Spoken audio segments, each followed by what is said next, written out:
Hello and welcome back to Elden Ring. I hope you're having a great day, evening, morning, wherever you are. Let's get back into it. Took me a little bit longer to get to the second stream today than I originally planned, but we'll still make some great progress, hopefully. We already had some great progress today, so definitely want to keep it that way. We actually stopped the stream a couple of hours ago with a lot of quest lines sort of starting up or getting really, really interesting. And so, well, we'll see what all of this is about, right?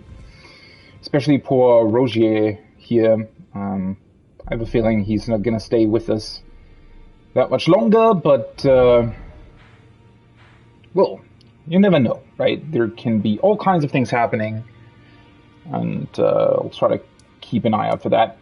That being said, what are we doing next? There's still a bunch of stuff in Leonia left to be done, though for a couple things of it, I have absolutely no clue how to get there. The Divine Tower, still kind of a mystery to me. This plateau, still kind of a mystery to me. No idea how you get there. But we do have a couple of other leads. One thing that I was debating on doing, though, is to potentially fight the Crystal Dragon again.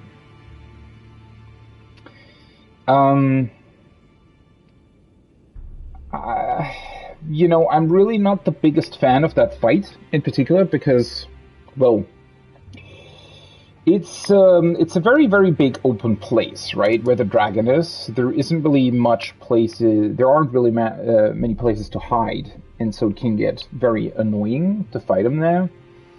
But, well, I mean, I have to deal with it at some point, right, so guess we're doing it.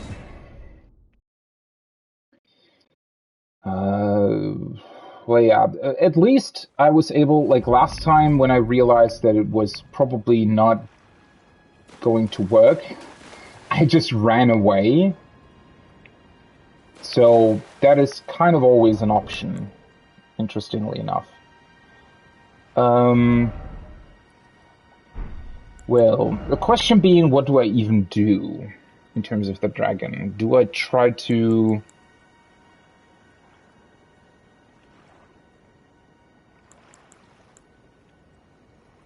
Do I try to do anything in particular? Well, I could even maybe try the Finger Maiden, right? I don't really know if that would be all that helpful. I could also go with my jellyfish ashes again. To try and poison him. I don't know how well that would work, all things considered. Honestly, maybe not the worst idea. Instead of Oleg. The problem is, I think he probably has somewhat of a high magic defense. So I'm not so sure if I'm going to be using a spell. Should I use normal spells? That is like a big question, I feel like. Also the fire pots as well.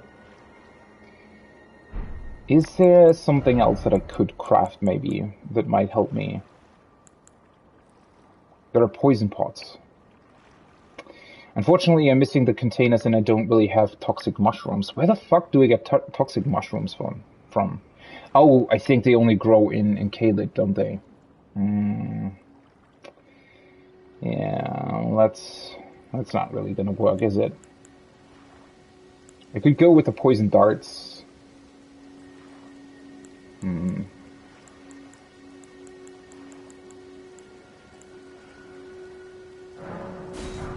Let's craft a couple of those as well. Just so that I can potentially inflict a bit more build-up of blood loss if he's flying away. Well, Honestly, I'm just gonna keep the fire pots active for now. They're probably not the best thing against him. I don't know how well the spell-proof dried liver would work. Because... well, he is doing some crystal stuff, right?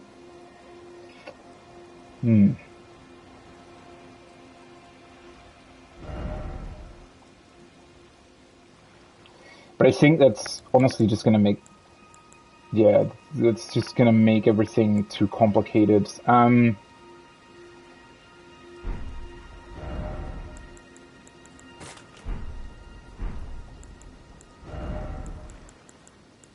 Okay, I need thin beast bones for that, yeah. Should be fine. Honestly, should be fine. I think this is what I'm gonna use. I don't really know how... like, it's always annoying to activate the Exalted Flesh. Even though it's beneficial, it's annoying, unfortunately. Well... I think I'm just gonna try this, to be honest, and see how well it works. The main issue with the whole thing is always that...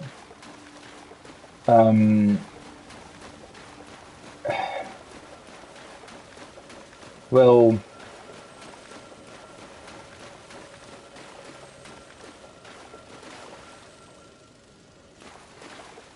interestingly enough, I don't... it doesn't seem like I can actually summon an NPC, right? I think that summon sign would be here. It's just... I hate that I don't really have a good strategy for when he flies up into the sky, right? Not only do I not have a means of getting him down again, or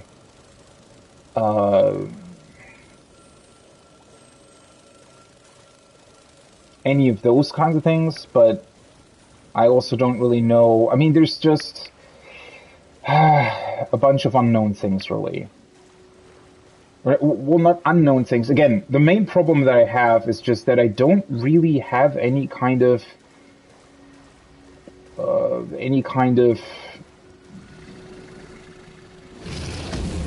I probably should have...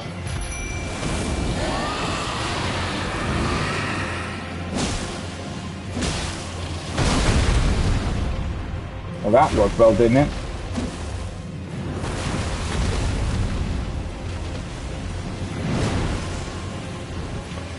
Ah, for fuck's sake.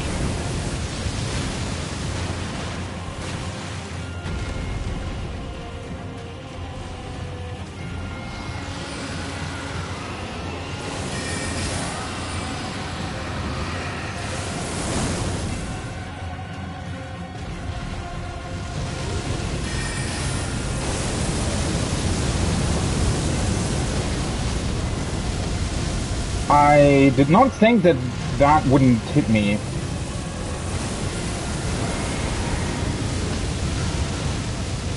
It's hitting my jellyfish, though. It's not good. Can you fucking stop with that?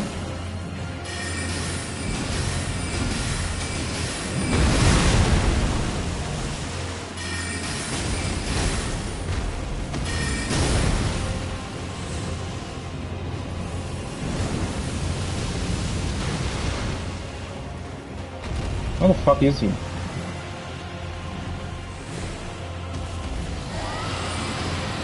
Are you fucking serious?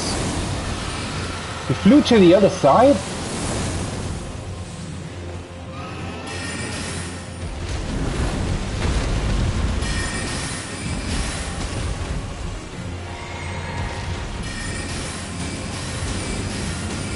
Well, the problem is... this isn't really inflicting damage to him.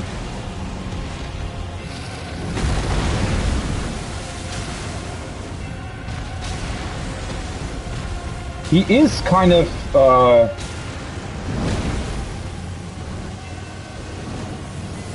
he seemed a bit confused as to what he was supposed to do with that. Where the fuck did you go? Well, the problem is... yeah, he's doing that a lot, right? He's just staying in the back somewhere.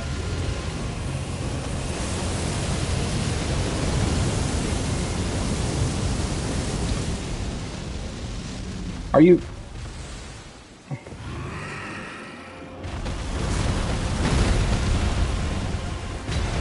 Oh, seriously?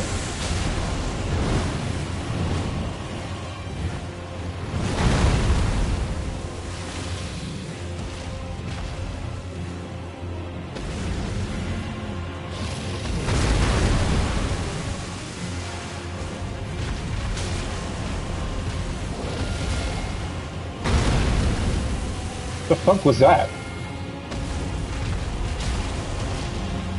Okay. Well, that's it with the,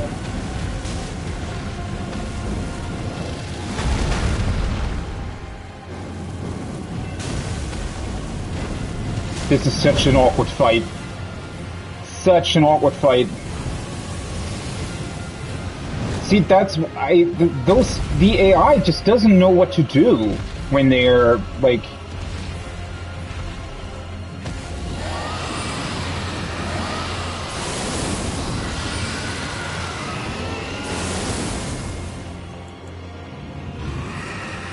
Can you just come here? Thank you. God, for fuck's sake, really?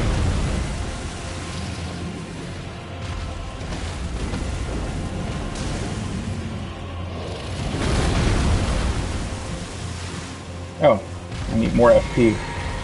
I'm gonna run out of FP at this point. How the fuck did I still hit him there? What the fuck was that? Oh, for fuck's sake, really? Ugh.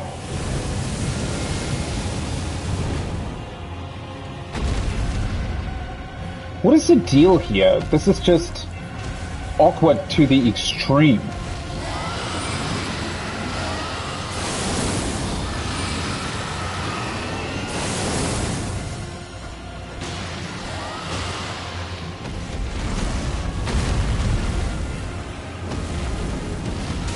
I halfway expected to hit the fucking stone again.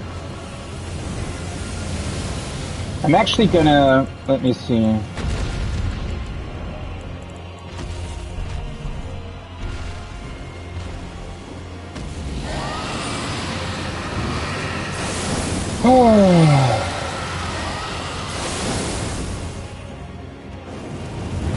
Seriously, fucking stop flying away!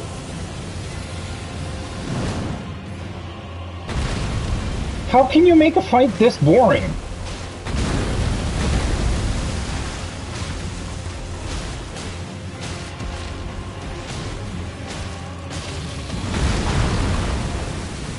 Oh, I think he's yay, he's finally poisoned.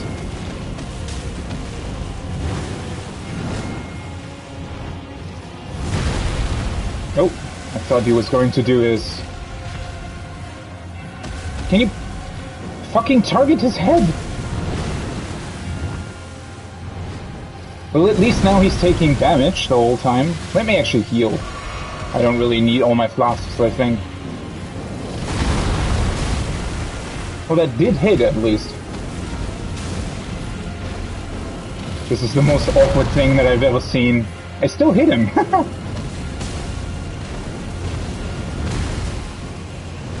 He's gonna die from poison, isn't he? Yeah. Oh, that was so awkward. 14,000 runes and a dragon heart. New draconic powers available, okay. Interesting. Why would there be a new draconic power available? Also, my jellyfish was fucking confused for the entirety of that fight.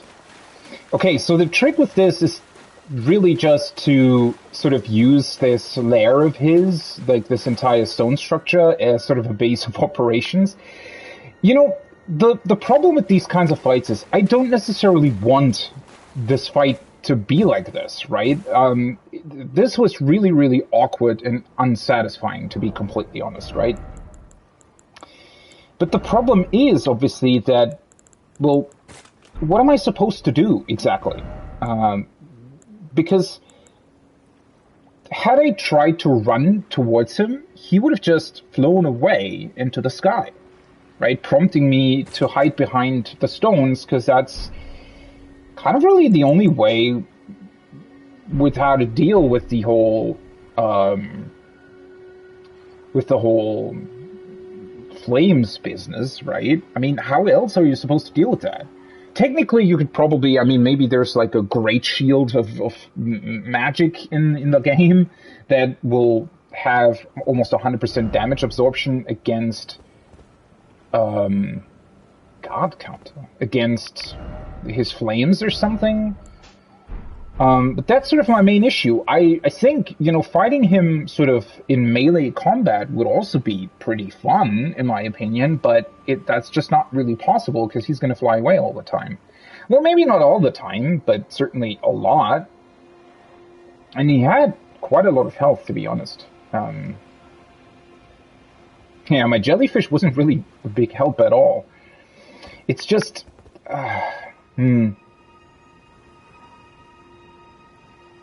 I really don't. The problem is that I'm sort of thinking about, well, how could you design this fight in a better way? I do like the overall design of the dragons, and I don't even have anything against them flying away. But the problem is how a few sort of core things in the game are designed, right? Oh, right. This was the guy that I got the key from, right, for the academy.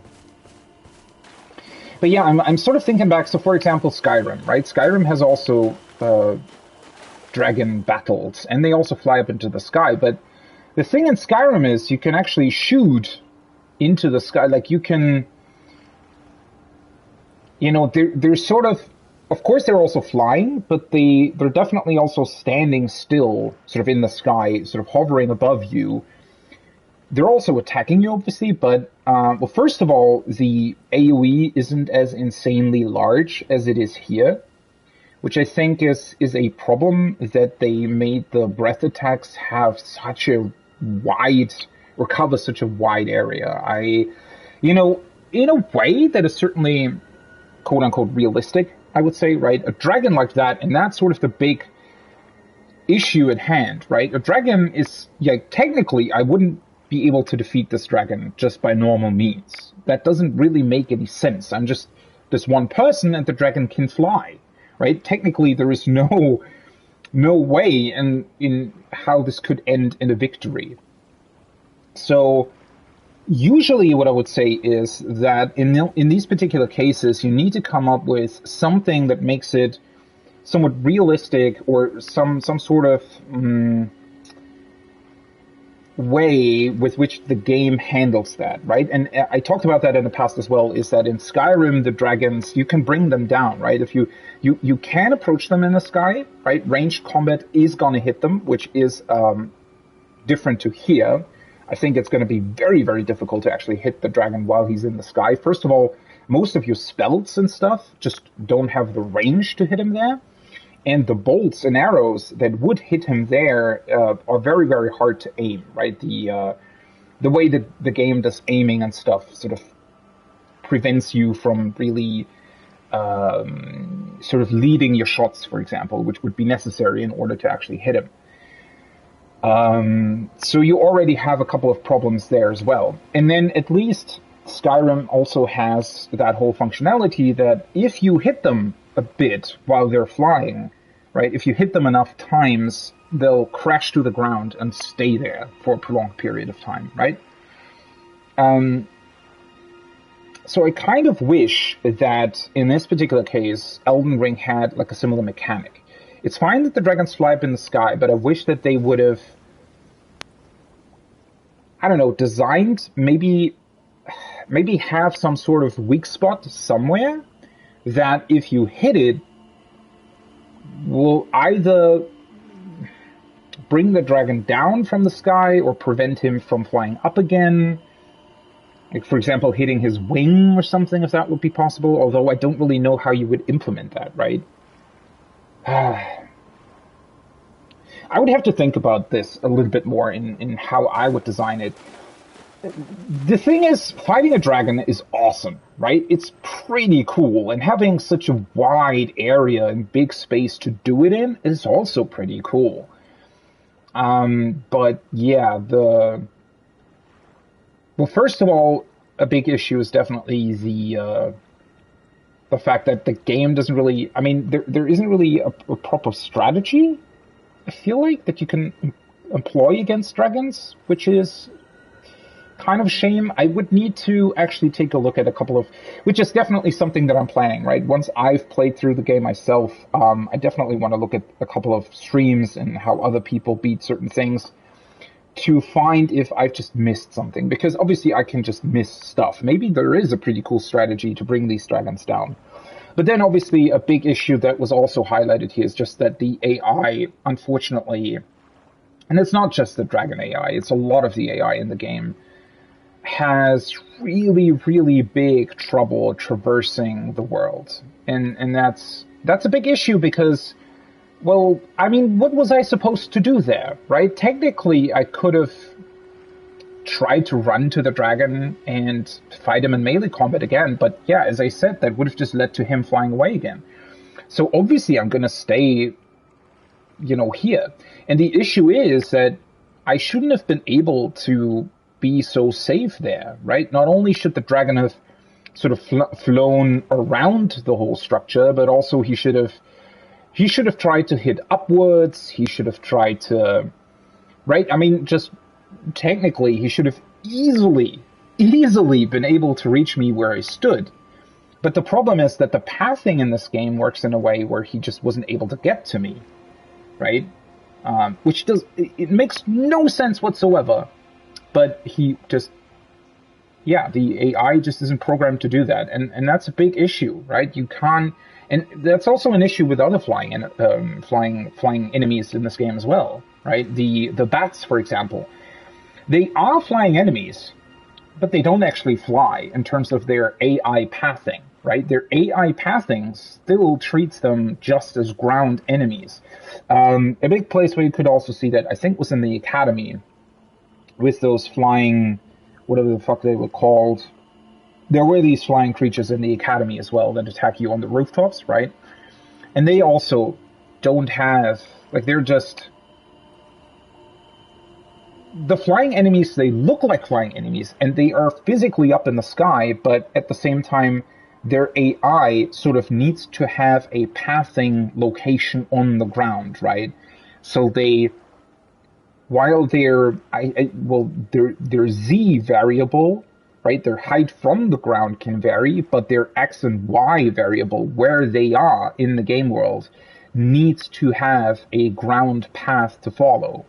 So even though they're flying, for example, they can't fly off of a bridge and then back onto it. They would still have to take the same route down a staircase or something that any ground AI enemy would have to take, even though they could just fly up, right, to the higher point. And that's a big issue in a game like this. And again, while these dragons are a very, very cool enemy type in general, if you're unable to actually program a proper AI, I would say scrap these, to be completely honest. Scrap these, maybe reintroduce them in a DLC or something, I don't know, but this is a really half-assed implementation of these dragons, and it doesn't really do them justice either, which I think is sort of the biggest issue here, right? If you can't really do these enemies justice, then honestly, just don't implement them in the game. It's as easy as that, right? Just cut it. The game is big enough as is. It doesn't need these 2 dragons that I fought so far, or 3 technically. I don't know what happened to the 3rd one because he just noped out. But yeah, the game doesn't necessarily need that. They're a very cool enemy type, and obviously you would have to do something else with the space, but maybe, maybe just implement a dragon's corpse or something like that. Or design them in another way. I mean, they could have still designed them. Maybe they're really, really ancient and they can't fly anymore because they've literally been, turned to stone, and they're slowly breaking out of their stone hull, but they still can't fly because of that. Something to that degree could have also worked, right? Just I mean, this is a fantasy world. You can just make up stuff, right? You can just make up law as long as you're explaining it properly, and as long as some NPC maybe goes around mentioning, oh, hey, you know what? These dragons are going to be also, what is that fucking texture on the ground there?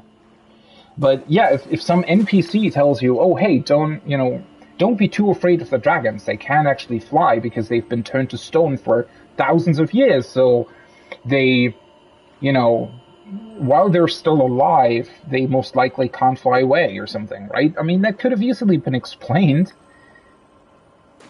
I don't know. And there are a couple of other flying enemies in the game. You would have to maybe come up with something else for those as well, but yeah, really, just do something about this, right? Just don't implement the dragons purely for the sake of having dragons, but I don't know.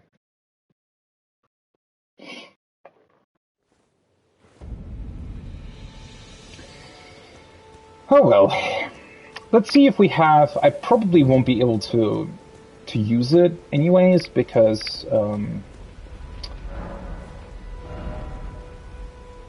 Oh no, never mind.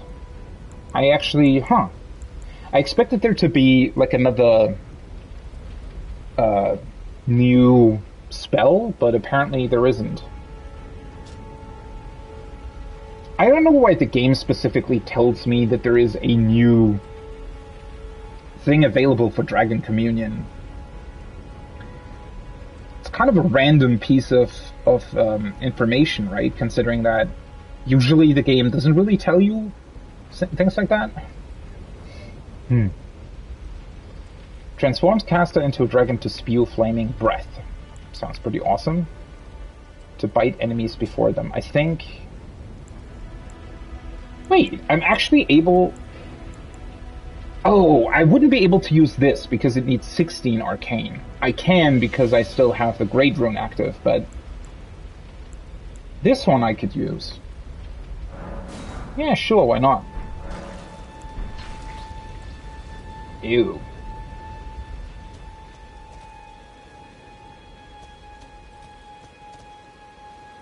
That one might even be more usable than the claw that I have. Although then again, well, it's actually... I have so many attunement slots, right? Yet my usual sort of stuff that I use, so the Great Glintstone Shard is just so good that I don't really need much else. I mean, well, the Cure Poison stuff is quite neat, to be honest. The Flame Sling, as you saw, can be quite beneficial. But the Dragon Claw I've never really used that much. I mean, I have so much stuff, and yet,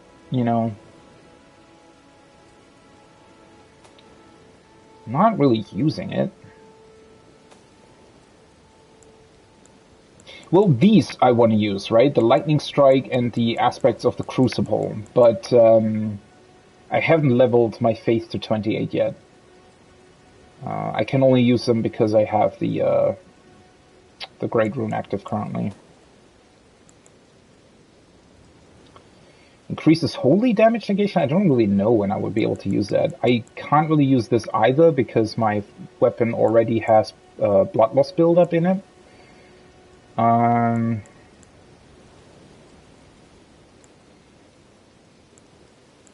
So all those enchantments don't really work. This one might not be too bad, right? I mean, poison generally is a pretty good thing. Let's actually equip this and then change out, I think, the Ambush Shard for the Dragon Breath. Yeah. Okay. Well, so now that I've dealt with the dragon, the only place left in the area really is this plateau and the Divine Tower. And, well, the well, but that's a place where we're gonna come back to anyways, so. And a couple of quest lines. I'm really confused where the fuck you're supposed to find another Shabriri grape. It can't be that difficult. But then again, I mean, the Shabriri grade maybe isn't available in Liurnia at all, right? It might be somewhere completely different.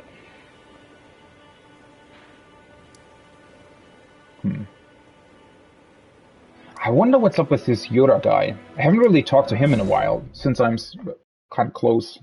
Why not do that? And then we're gonna take a look at the Eternal City. No, wait. Before I do that, okay, let's talk to him first. I just remembered something else I forgot to do.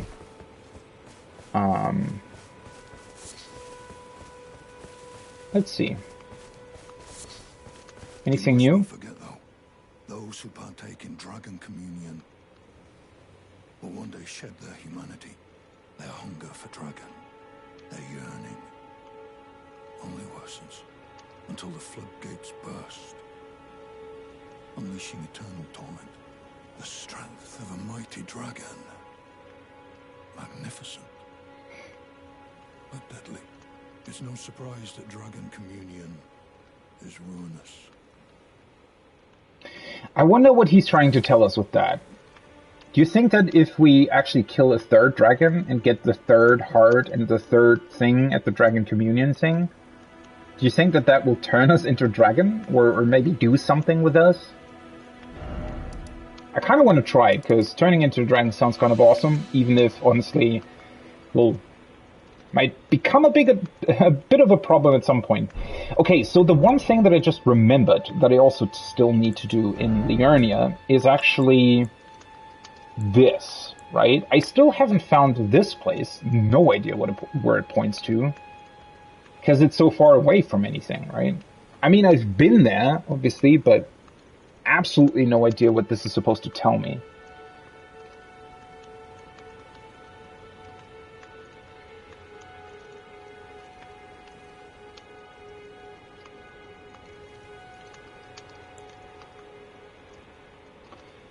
But this one we haven't found, I feel like.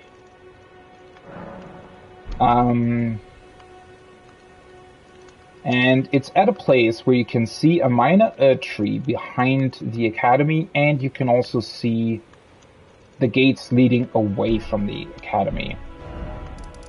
Now, maybe I've actually accidentally found this, but the Erd tree is here, right? The gate leading away from the academy is here. So technically that place should be somewhere here.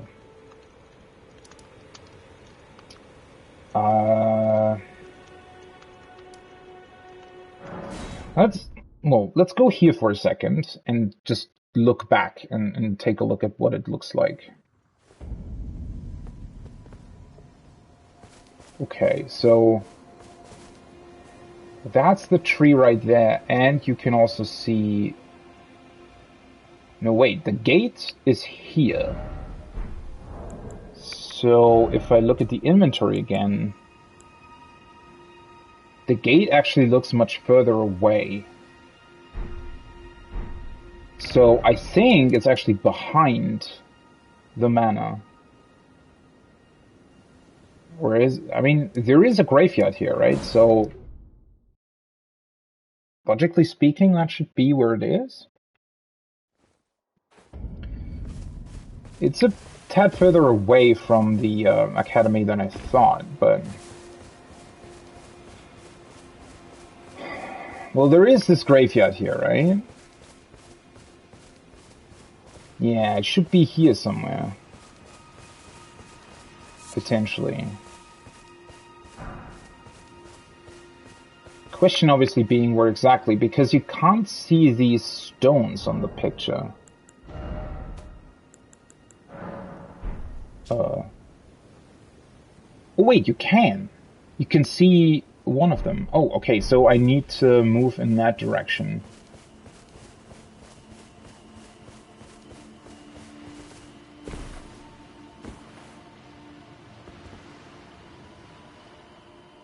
So you can see sort of the bottom portion of that stone on the picture as well, right? I think.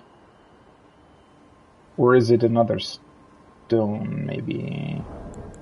It's actually quite hard to tell.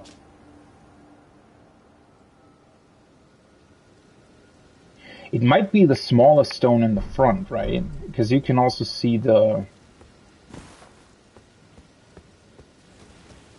I think it's actually here somewhere. I think that's the small stone in the front there, right? Oh. Honestly thought he was further away than that.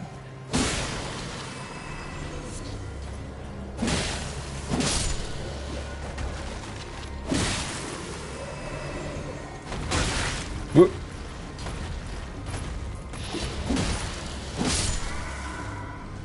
Why am I not two-handing?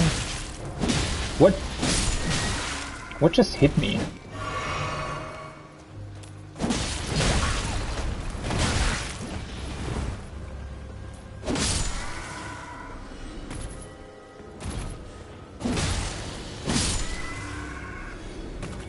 You guys are still here as well. I didn't even realize. They're just standing here. They've been resurrected from their graves, and yet they're just standing here somewhat confused as to what the fuck they're supposed to do.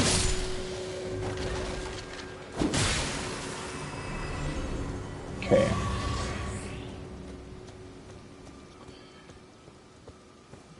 Okay. So you can... It's actually somewhat difficult to figure out, right? I think might be these. It's honestly very hard to tell. I mean, there is only like one group of gravestones on the picture, right? I think it's these two. Oh, wait, didn't I? Yeah, wasn't there a guy right here pointing towards the academy? Oh, I think there wasn't there? Yeah, now I remember. There was a guy right here that was pointing towards the academy, and when I approached him, he vanished, and I think I got an item or something. What's up with you?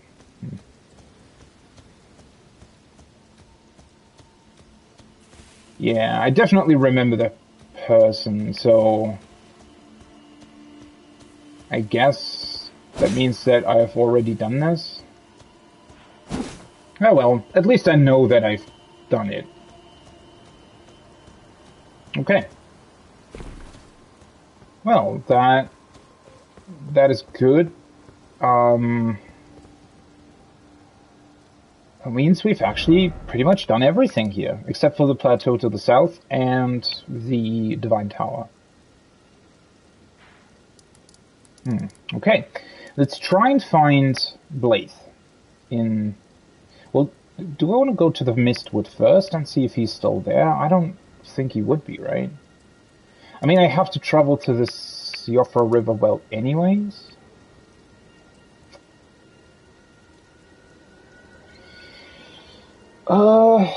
Yeah, sure, why not? I could just... Since I've already been down there, I could just teleport directly down, but...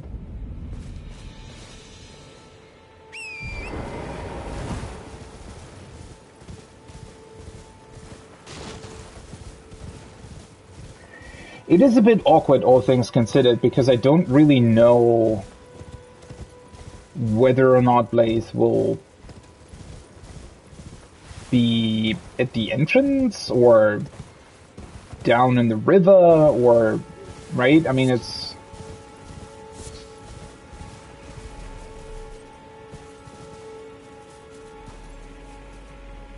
Was he always sleeping here? Don't quite recall there being a giant bear here.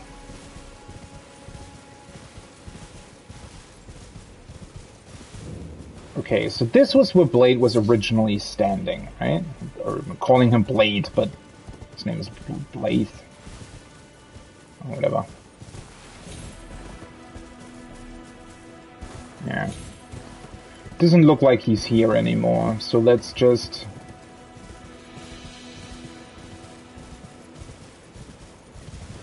Let's just go to the Riverwell entrance.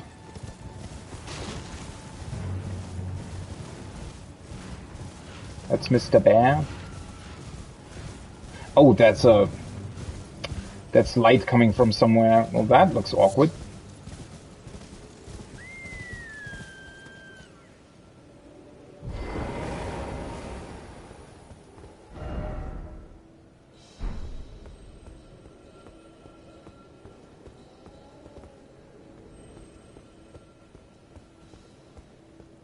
Okay.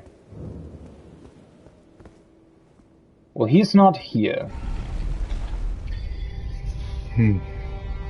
I wonder where he's going to be, because, well,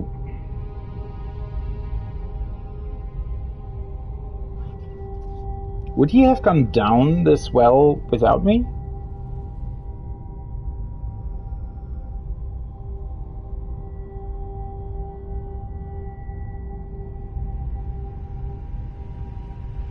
It's so interesting to me that you can get like a very, very short glimpse while you're riding down the elevator of the upper portion of what is, well, apparently called Nokron, right?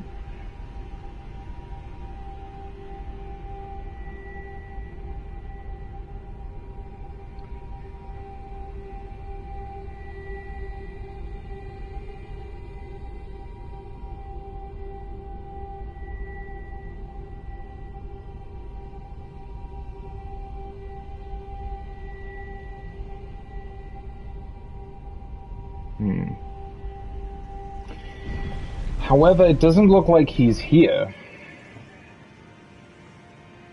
At least I don't see him.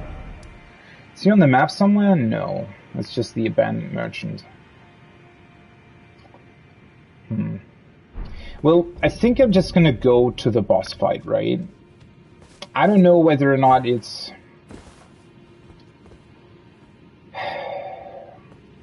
Yeah, that's it's really kind of a problem, right? The fact that I sort of did this whole thing already. So it's not quite clear where he might be, if he's even here. Is there a place that I could still check? Weren't there like 3 teleporters here, and I think I never really tried all of them. So maybe I should just do that?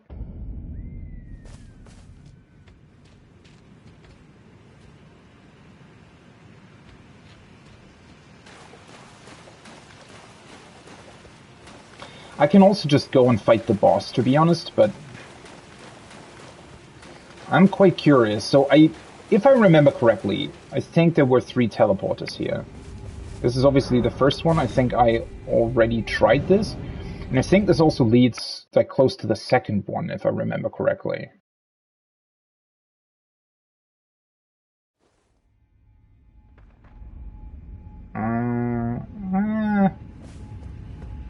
Well, not entirely. This might have been the one that I didn't try before. Something died, okay, sure.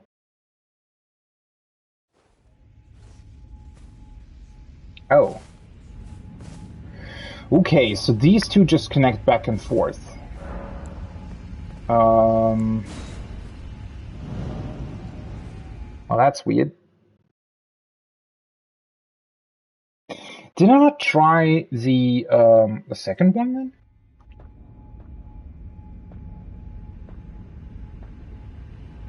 Because I feel like there was one, or not feel like, I kind of know where it was.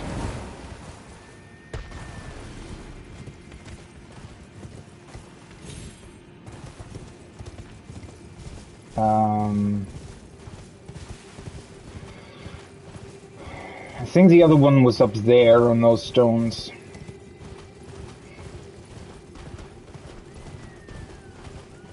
I just hope none of those freaky guys is hitting me with the arrows from like a mile away.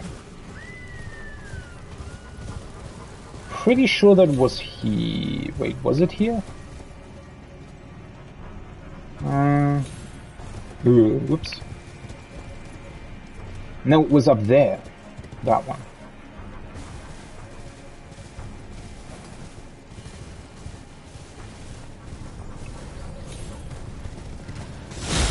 Oh, for fuck's sake, seriously?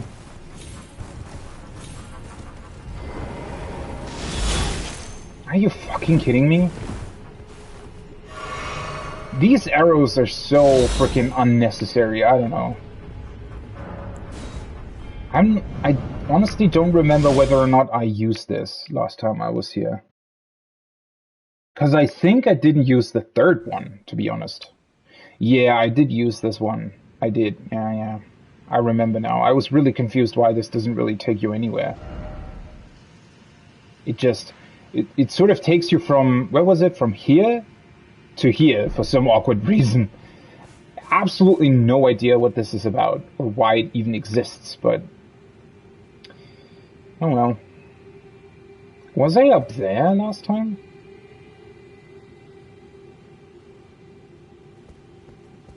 Wait, where the fuck am I? Wait. Am I not higher than last time? I think I never...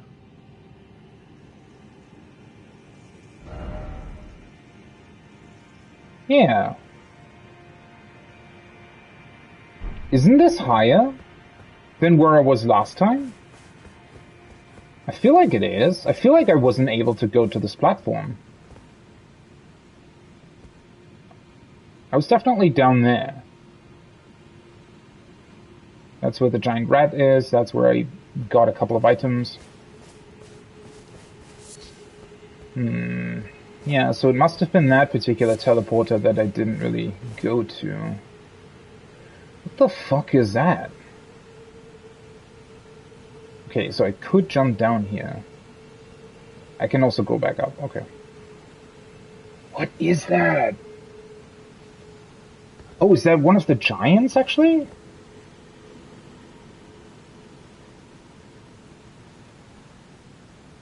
Is it? It's definitely some kind of enemy. It's honestly quite hard to tell. Okay, so yeah, apparently you're able to go up here without necessarily having to defeat the moose.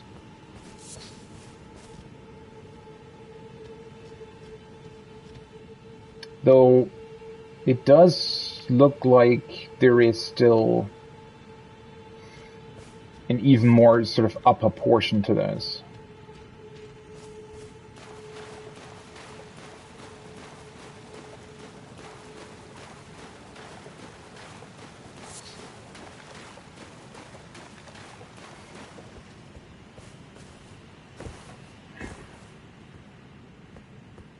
What is this? Formic rock. I think we found this before, right? Should probably reread what it says.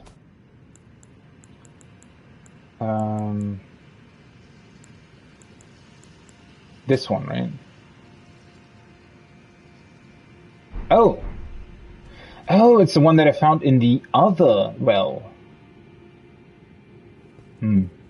Okay.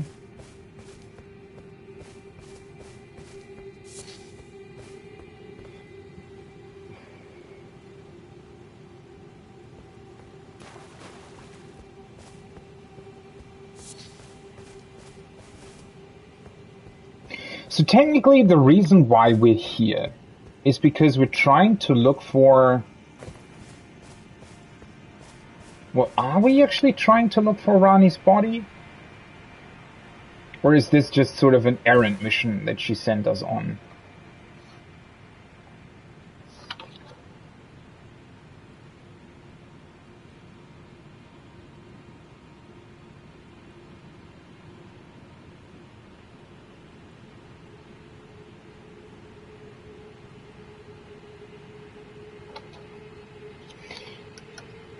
Honestly, I actually don't really remember why we're supposed to go here. She just said to us that we are supposed to help her stepbrother, right? Which is Blaze. But did they ever really tell us why the fuck we're supposed to go here? There's probably going to be a giant crab here, I feel like.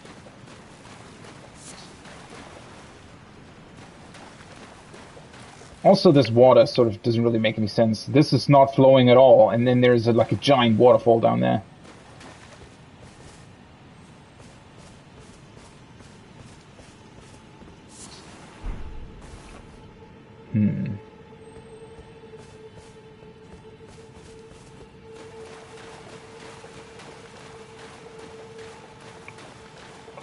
This upper portion honestly seems a bit even more confusing than the lower one, since it doesn't necessarily seem like there's anything of particular note here.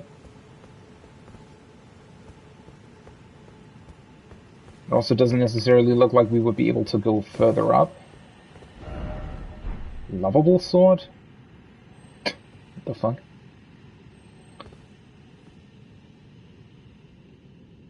No idea what the fuck that is, and I don't know if I want to find out.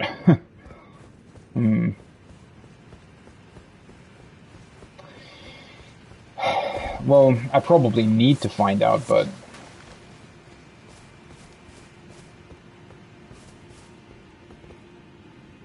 I think there are just a couple of items here.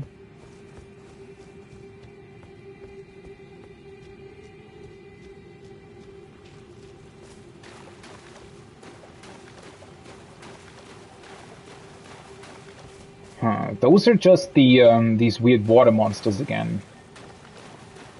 Not quite sure what they're doing in there, but yeah, I can see the scarab. Thanks very much for the info. I had kind of hoped to maybe get another Site of Grace, to be completely honest. Oh god, why do they have to put so many of them in here? It's gonna take ages to kill them all. Well, this is just a red scarab as well.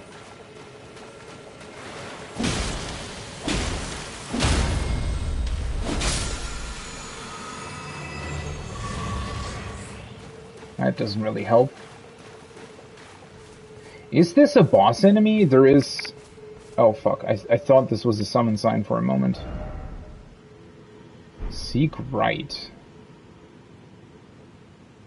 I don't know what exactly that even is. At least I can summon. So that's good.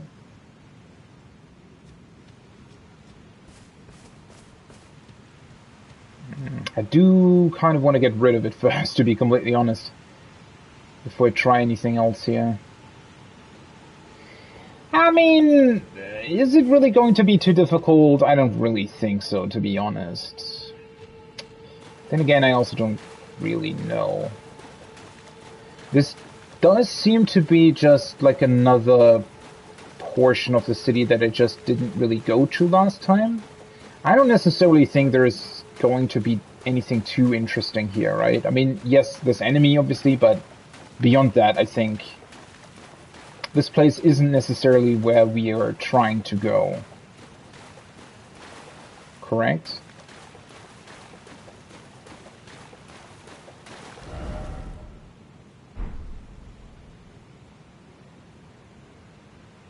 Have I encountered an enemy like that before? Looks really, really different.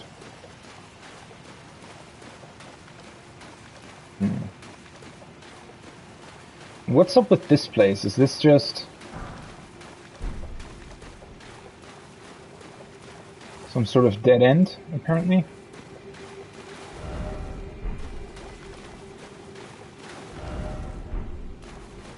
Dung? Where the heck have you seen dung? Or is that just supposed to mean, you know, there's shit all here? Or what? Huh, what a weird sort of place, right? Well, doesn't help. I think I need to figure out what the fuck this enemy is about. Let's just try it. Technically, I should honestly be able to run away here, right? Don't know why they're giving you such a large sort of area to fight it in, though.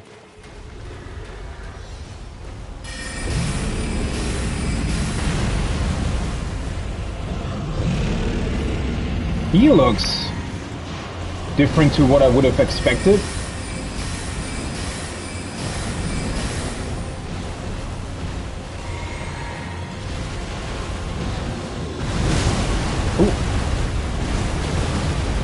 definitely messed up that.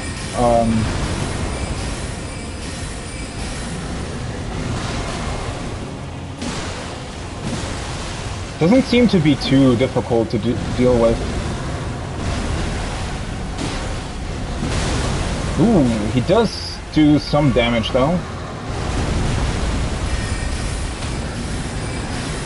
It does look like he is not really... I also completely forgot that I had a ton of runes, but... 15, the Dragon Halberd. Okay. Interesting. What was that? I mean, clearly some sort of ancient being, but... very hard to tell what this was supposed to be, huh? A Dragon Halberd. What does it do? It only needs 22 strength. Halberd shaped like a dragon, and wreathed with both ice and lightning. Wow. It doesn't deal lightning and... what? Alas, the Dragonkin soldiers never attained immortality, and perished as decrepit, pale imitations of their skyborn kin. What? The fuck are Dragonkin soldiers supposed to be?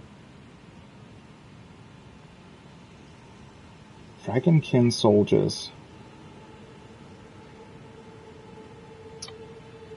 Not immortal?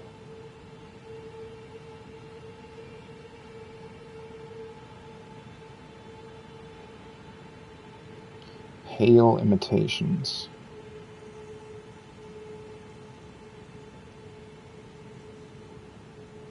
Of their skyborn kin. So that was a dragon, but not a flying one, apparently. And well, he looked half dead, right? Because clearly he wasn't really able to do anything.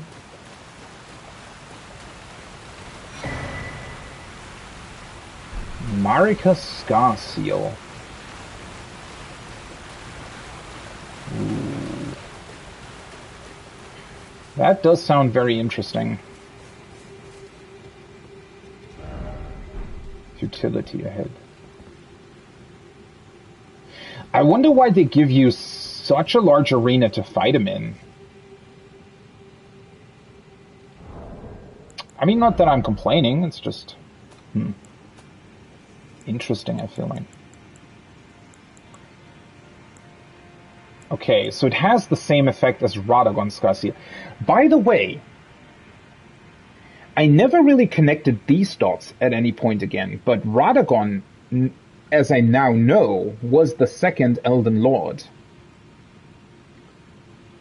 I didn't really look at this again since then, since I came to that conclusion. Said to be the seal of King Consort Radagon. So is it his actual eye?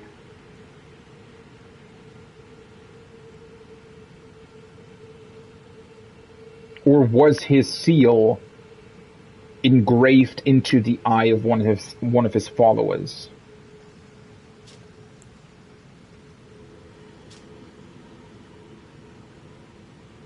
Raises mind, intelligence, faith, and arcane, but also increases damage taken. Ooh, that is interesting. Okay. So Radagon is vigor, endurance, strength, and dexterity, and Marika is mind, intelligence, faith, and arcane. Technically for my build, this would make more sense. But, well,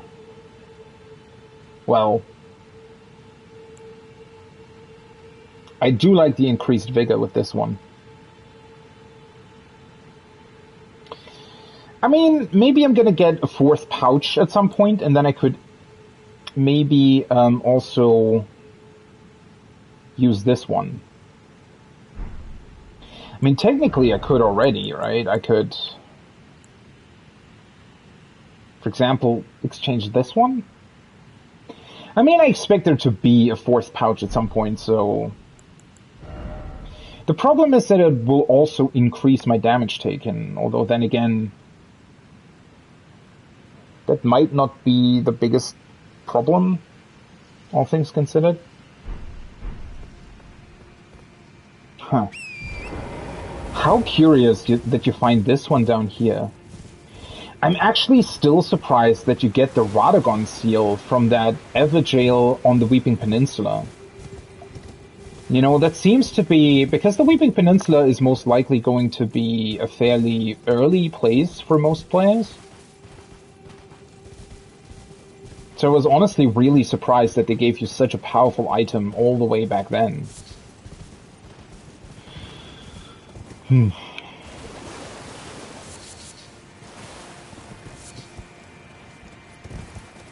God, I hate the turnaround animation of the horse. Why are all these formic rocks here, though? There are no ants here.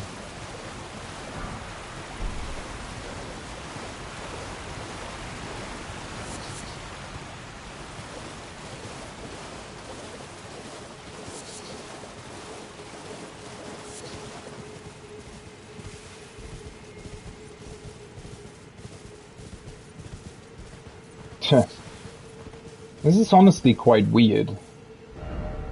Time for jumping. Because I've already been down there, right? I've already been to that tree, for example. Because you can also reach it from there. So... I should have just tried the teleporter, to be honest. Wait, is that the first time we found a ghost glove worth 4? Hey, that way I can improve the summon that I'm currently using.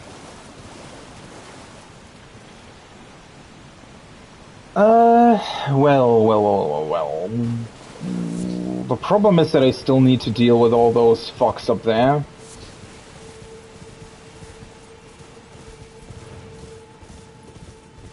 Like the water bubbly people. Which is probably going to be pretty annoying. I wish I could summon my spirit for these guys as well. Because this will be...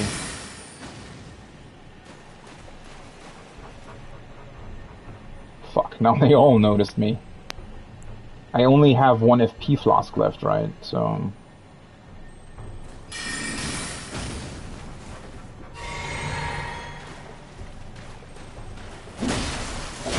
Ah, fuck. Well, that's gonna be a problem, that my attack doesn't stun them.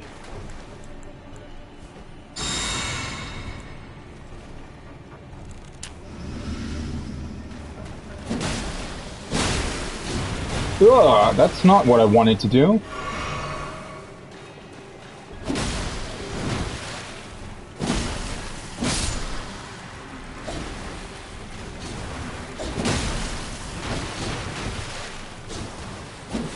Oh, I forgot that they have this weird attack that... What the... How the fuck did that still hit me?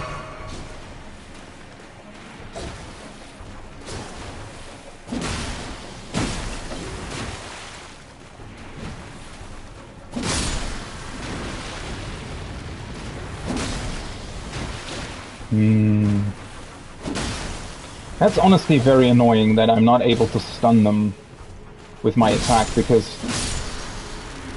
Oh, oops. I accidentally killed the crab.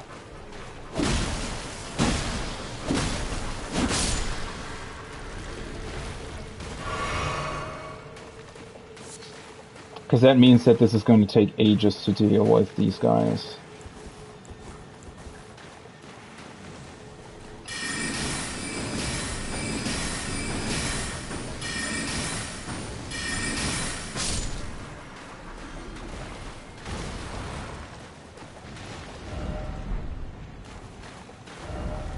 What did that say?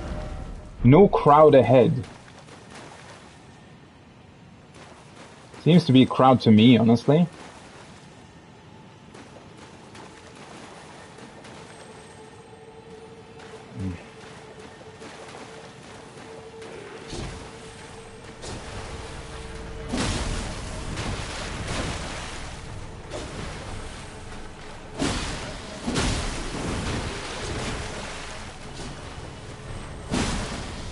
Oh, oops. I thought I was...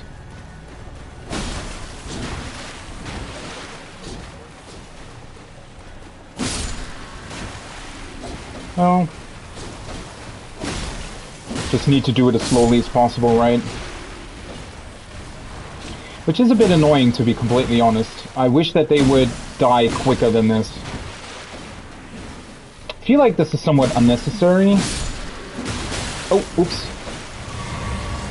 Wait, that replenished my flasks? Why?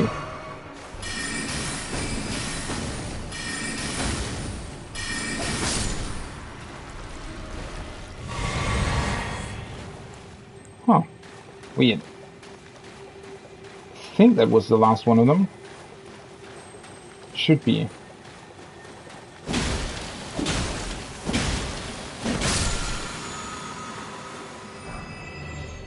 Great Oracular Bubble. Okay, so that's... I already have the normal bubble, I think. I guess that's the great version of it.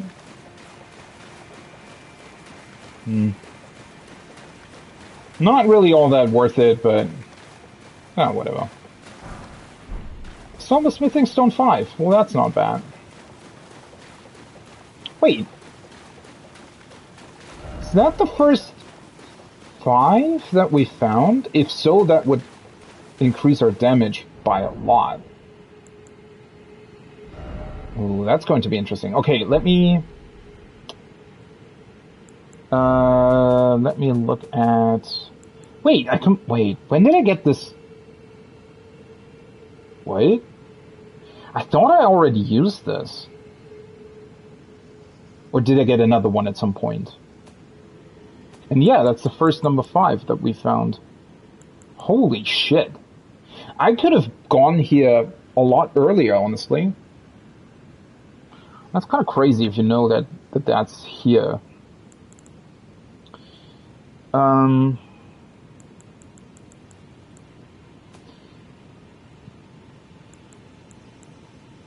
Yeah, so last time I got this, last time I was here, the Oracle Bubbles. Great Oracular Bubble, I think that's what the guy was just using, right? Sorcery of the Clayman, who served as priests in the ancient dynasty, produces a gigantic magical bubble that drifts toward foes before it naturally ruptures. Charging increases the delay. The Claymen search for lost oracles within their bubbles. Well, the problem is that it's so slow. I'm not necessarily saying that it's unusable. I think you can probably use it somewhat effectively in certain scenarios, but I'm not entirely certain how well that would work.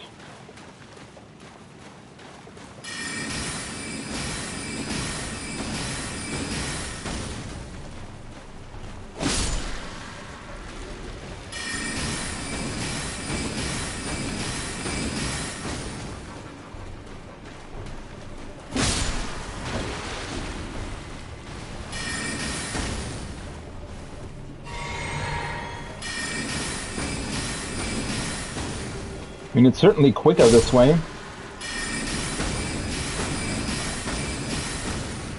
Because I don't have to wait for them to constantly attack. Is this gonna replenish flasks? Yes, nice.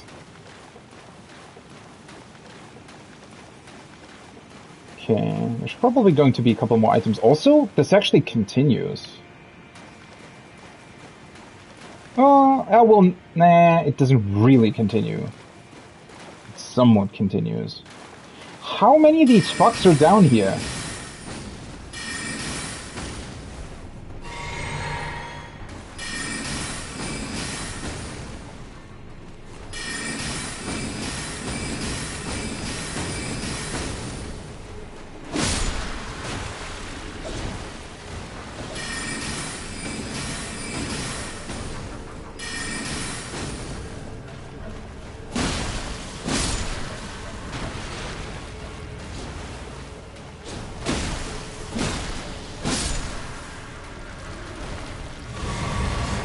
Oh, why did that replenish one of my flasks?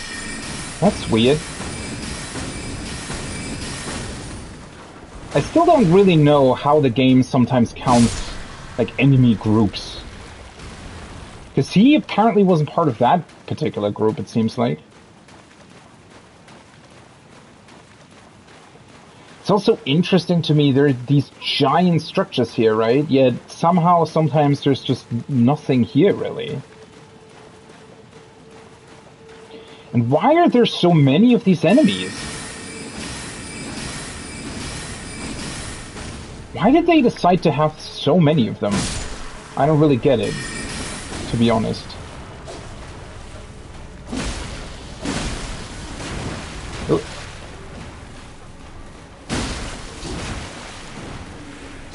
Oh, I did not expect that.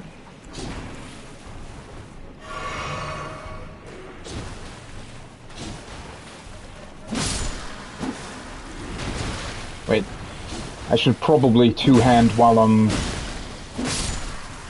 not casting.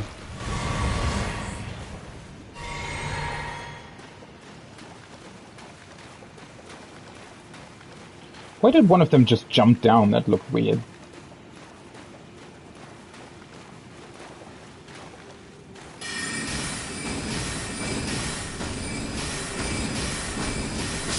Oh, well, whoops.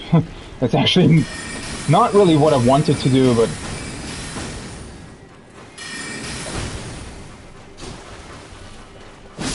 Boom. This also honestly just takes ages.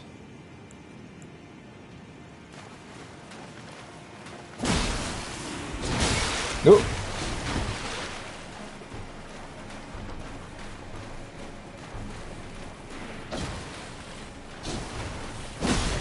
At least they're very slow with their attacks. Oh, for fuck's sake, I don't want to target the fucking crabs.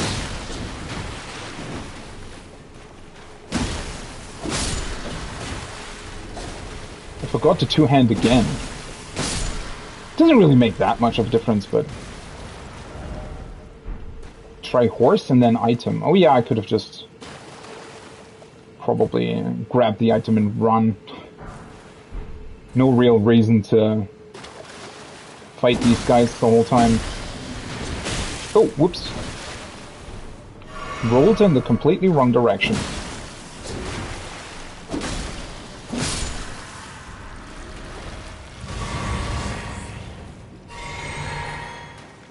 Okay.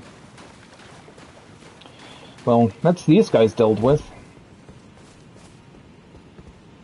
You're probably not really meant to fight them, I feel like. Maybe it's honestly, you know, maybe it does work in a way where you are supposed to sort of just run through them.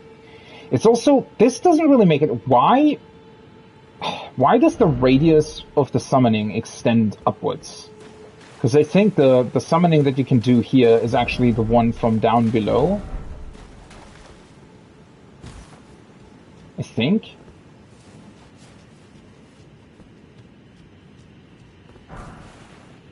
Dragon Wound Grease. Oh, that's also quite interesting. So if you go here first, I expect with the Dragon Wound Grease, I probably would have... By the way, I completely forgot that that was a thing. Well, I can't apply it to my weapon anyways, right? If only I had a lover, in short, still no lover. Oh god.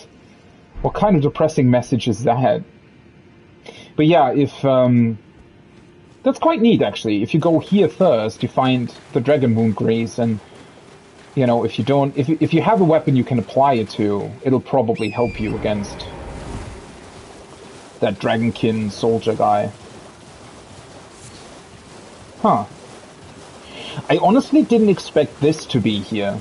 That the elevator takes you to this place specifically. Huh. Well... In this case, this is everything that I can do here, so...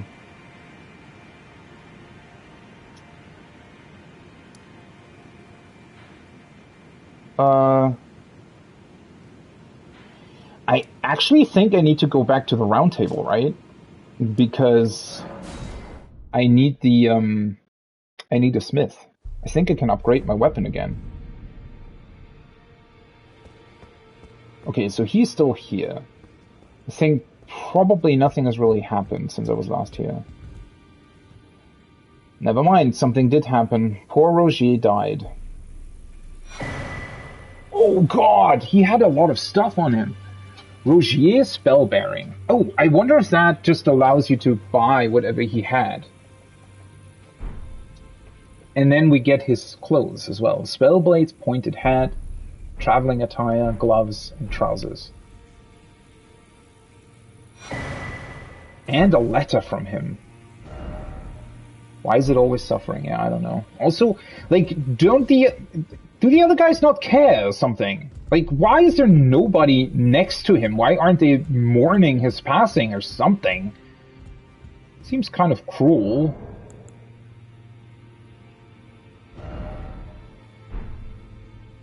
Okay, let's look at this. So first of all, the bell bearing, yes, is most likely there to give me access to whatever he still sold before he died. Offer to Twin Maiden Husks for new item access. Rogier, the Sorcerer's bell bearing, found upon his perished flesh. Offer to the... Okay, this isn't really telling me much. That's a bit unfortunate. And then we have his attire. Glintstone Sorcerer Rogier's pointed head, a sign of a heretical practitioner, strengthens Glintstone sorcery skills. Okay. Interesting. I mean, I think he told us that much, right? Pointed hat. Sign of a heretical practitioner. What's interesting to me, though, is the Sorceress Selen in Limgrave, in the underground room where we found her. Didn't she also mention that she sort of went against the Academy's teachings? Why is she not wearing a pointed head? Rogier spent his entire life behaving with utter detachment. No one noticed the anger, grief, regret, or fear that existed along with it. Wow. Sounds even more depressing. What the fuck?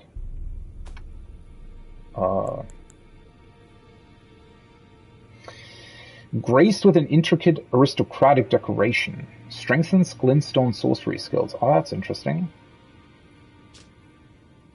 Not really the biggest fan of how it looks, though. Okay, and the rest of the description is the same. Wait, all of these things strengthen glintstone sorcery, though?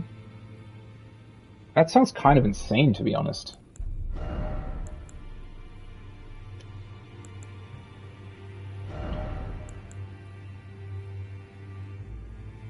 I mean, they offer a lot less protection than what I'm currently wearing, so... It's somewhat hard to tell whether or not... I mean, my spells could be pretty potent if I wear all of it, but...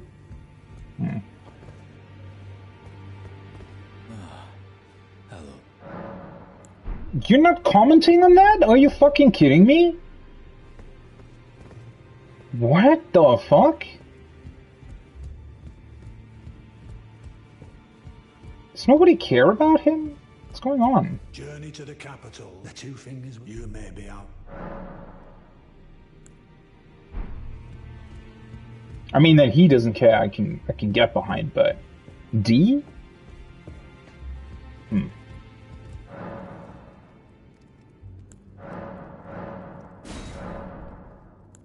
Bell Bearing Shop 1. Yeah, okay, this just gives you access to all the stuff that he was theoretically selling. Which is fine. So that means that if an NPC dies, you don't necessarily lose access to whatever they were selling.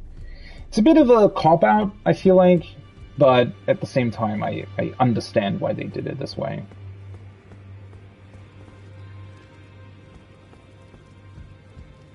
Though, considering how clearly Rogier was at the brink of dying, you know, it's a bit strange, honestly, that they wouldn't... I mean, you had plenty of opportunity to buy his stuff, is all that I'm saying, right? Though I guess you... could have also potentially offered him one of the books, or not books, the scrolls. So he might have had other things to sell. Fucking hell, I can upgrade it. I can upgrade him to +5. That is kind of insane, to be honest. I could upgrade her as well. I do want to level though, so let's leave that for now. Well, I took you no matter lay out your arms. Why is nobody commenting on the fact that Rogier died? Holy fuck. 150 base power plus 43. And this increases my faith scaling. So it goes from 164 holy to 179 and increases my scaling from 50 to 58. Wow. Well, we're definitely going to do that. Holy shit. Also, I could upgrade this.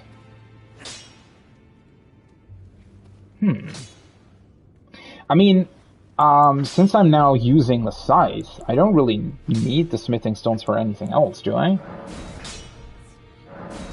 Let's get the staff to +14. Holy fuck.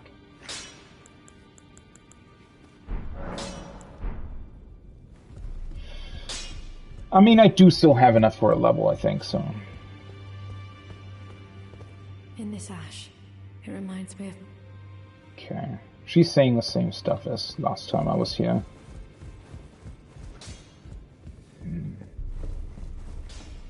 However, I am going to be disappointed if Thea doesn't mention Rogier. I mean, well, she's mentioned him plenty of times already, but... I am pleased. Would you like... now? That's so strange, right? I mean, well, Rogier was already at the point of dying last time, but... the fact that nobody comments on him is just strange. Although then again, maybe they haven't noticed, right? Maybe the implication is that he just died, and I'm now the first one to see that. Then good day to you. Okay, so she isn't commenting on that either. Weird.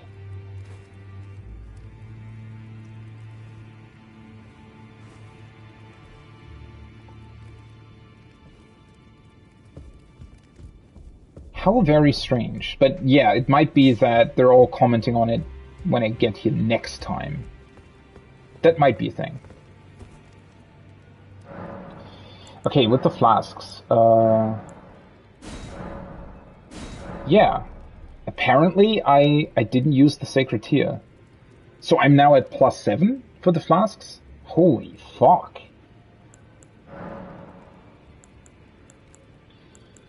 Okay. Can I still level up? Oh, I'm missing 300 runes. Well, that's not a big deal.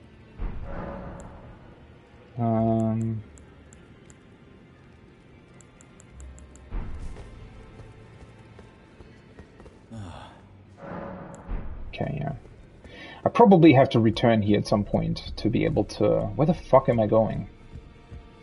To see people commenting on his death.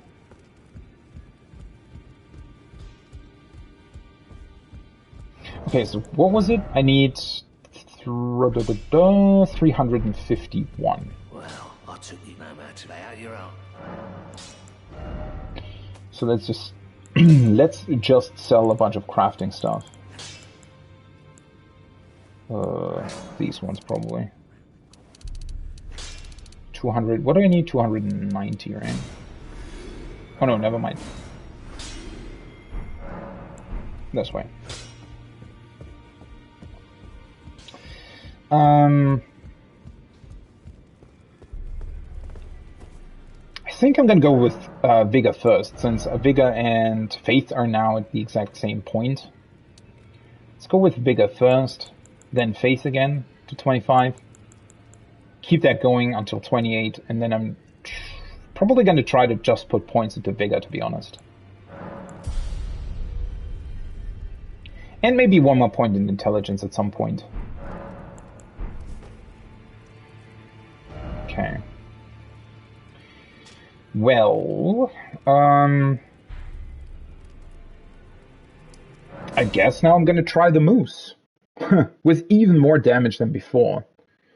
I feel like it's not necessarily going to be a problem. Hopefully. Because I really don't want to lose the Great Rune.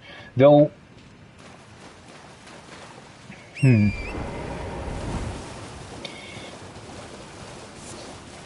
Well, I mean, I guess I'm gonna see whether or not I'm able to summon...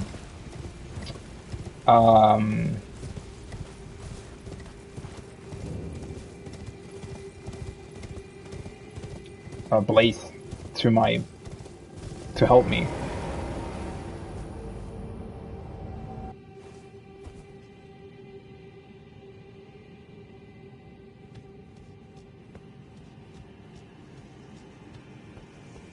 Well, a statue of Marika's here.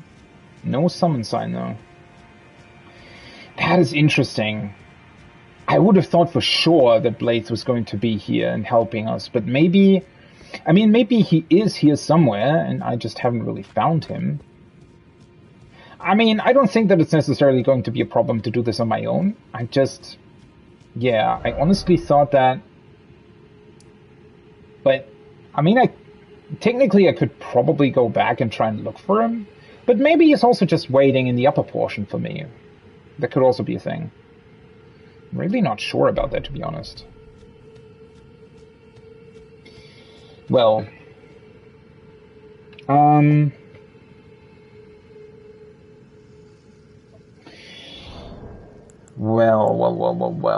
One thing I am thinking about right now is to potentially...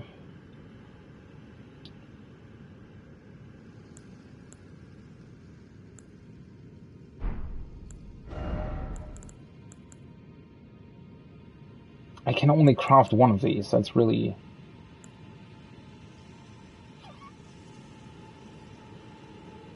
This soaks them in oil. I could craft these, to be honest. Build-up of deadly poison. Yeah, that might be pretty good. Although...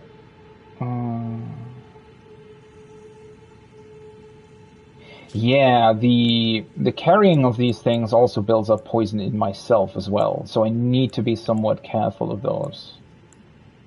But if I can get the moose poisoned, that would be a pretty good thing, I think.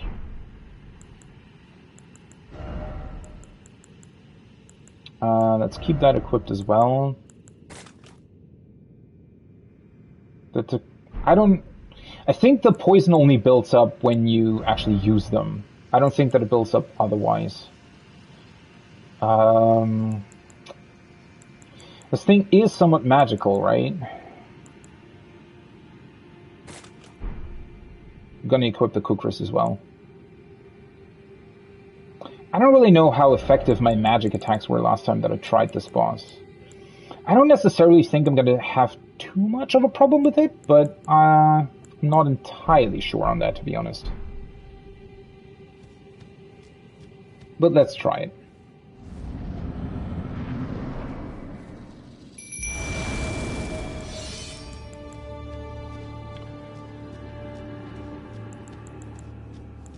Wait, let's just try these pots, huh?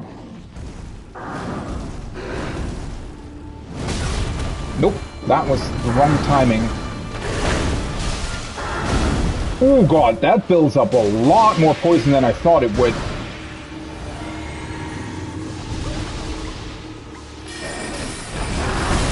Oh.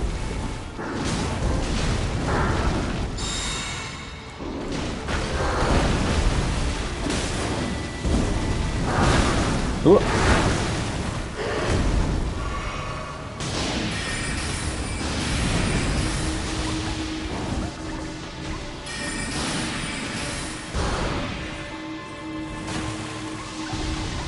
Whoa.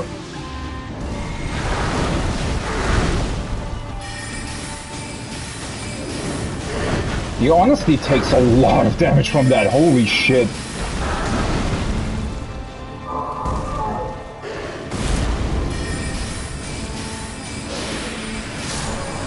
Well, that was easy. What? Ancestral follower ashes. Okay. Huh. Well, now I wonder if this even helps in terms of getting to the upper portion.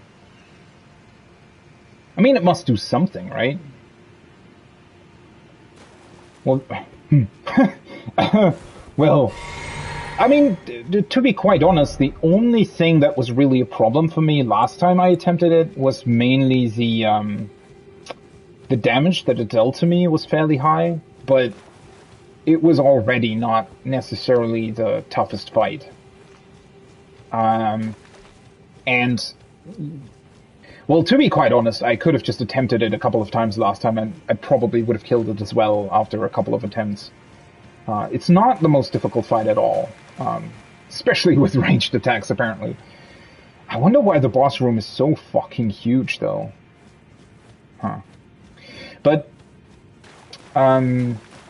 yeah, I mean, the main reason why I didn't actually try it multiple times last time I was here is because I thought that this place was, you know, maybe a bit more endgame or something. And so, yeah, I kind of knew that I would probably come back here at some point. Which now I have. And now this fight was, unfortunately, very underwhelming. I mean, considering that I didn't even use my upgraded weapon, for example.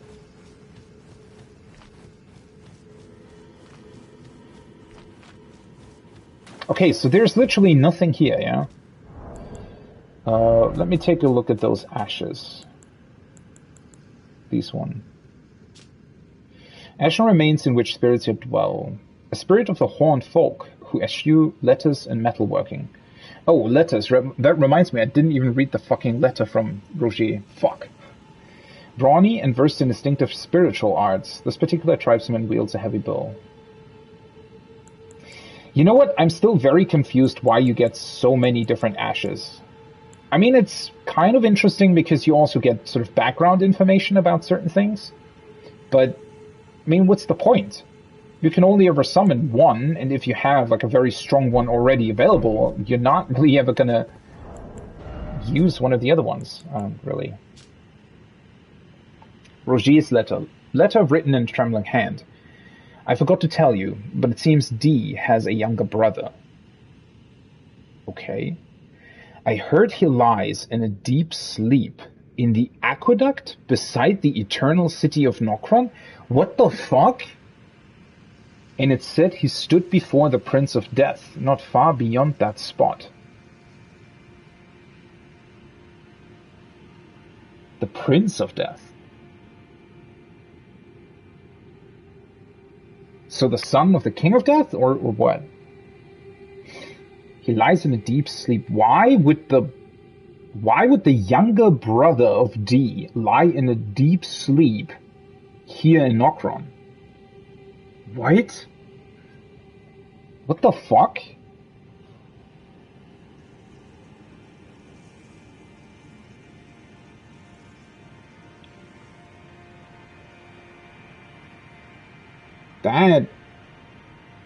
What is the connection there? Because, well, D certainly is not a normal human, right? But at the same time, like, what the fuck is going on with him then?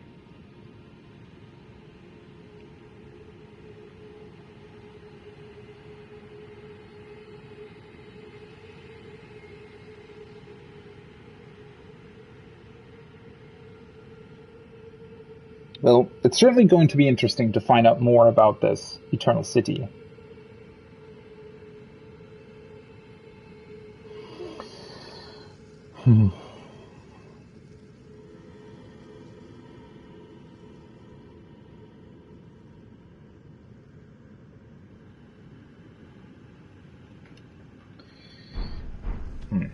Although, first of all, I definitely need to find out if anything's changed now. I mean, something must have changed, right? When I'm now here, or now that I've killed this moose? Or are you telling me that this was literally just an optional fight?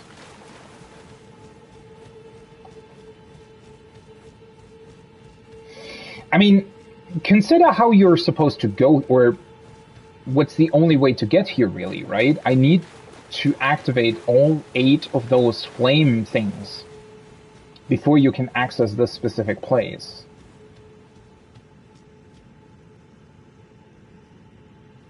Wait. What is going on with these bloodstains? Are they bugged? No, but there are bloodstains here as well. Why are they all in front of the floodgate? That is strange. Huh. It's also... It is very, very unusual that they force you to teleport out of this place as well, isn't it? Like, usually you get a site of grace here or something. I mean, obviously, you know, you can just teleport out, but... It's very unusual that they would do it that way.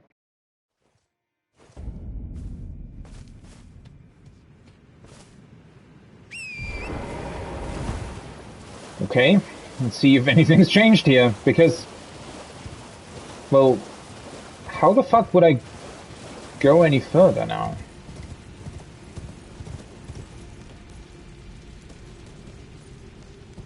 Is that blaze over there? Or is that something else?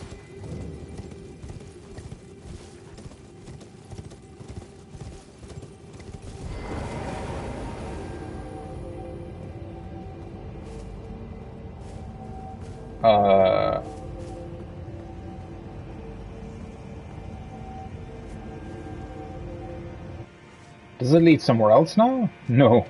Just leads back down here. What the fuck is up with that?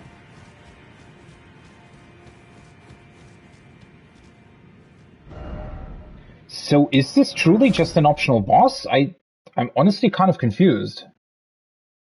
Because I thought that this was a way to access sort of further things here.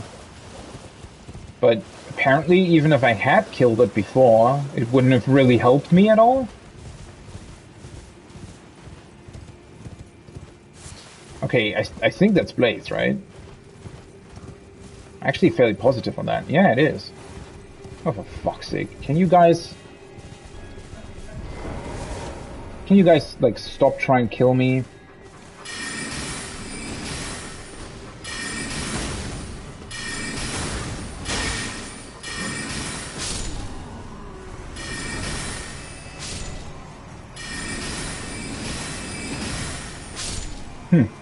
At least now they die in 3 quick bursts. That's pretty awesome, to be honest.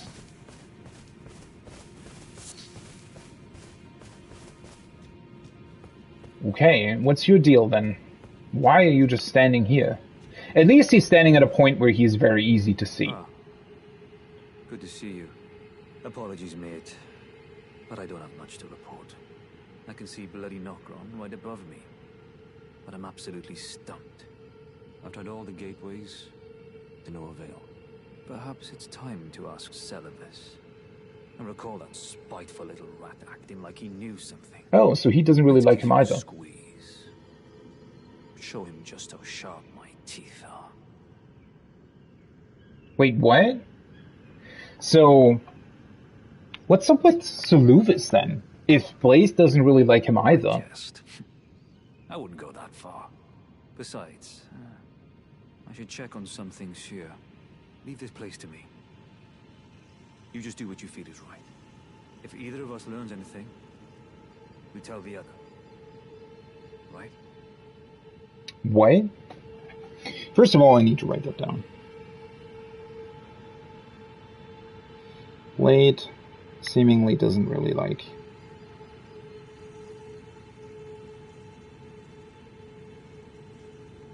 Doesn't like Soluvis either. Leave this place to me. If either of us learn... And if we reach a dead end, I suppose we go back to the source. Celibus rarely gives a straight answer. First time. Leave this place to me. If either of us learns anything... And if we reach a dead end, Celibus rarely gives a straight... Well, since I now pretty much explored everything here,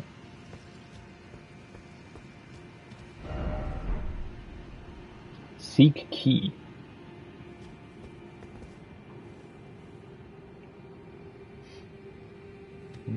I mean, I guess there's no real harm in going back and trying to talk to Suluvis, is there? I kind of hate that he doesn't have a sign of grace right next to him. It's a bit annoying either way. Well, let's talk to Suluvis. Let's see what he's up to.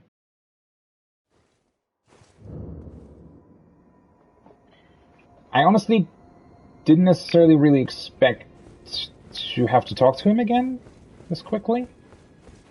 Because he seemed to have this whole mission with the potion and giving that to Nephali? Felt like a completely different sort of thing altogether. So it's somewhat strange to me that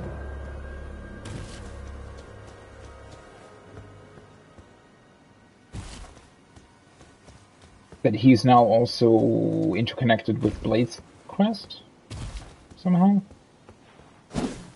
Oh, oops. Yeah, this place is honestly quite annoying. I'm actually a little stumped as to why they don't really give you a site of grace with better access to Suluvis' tower.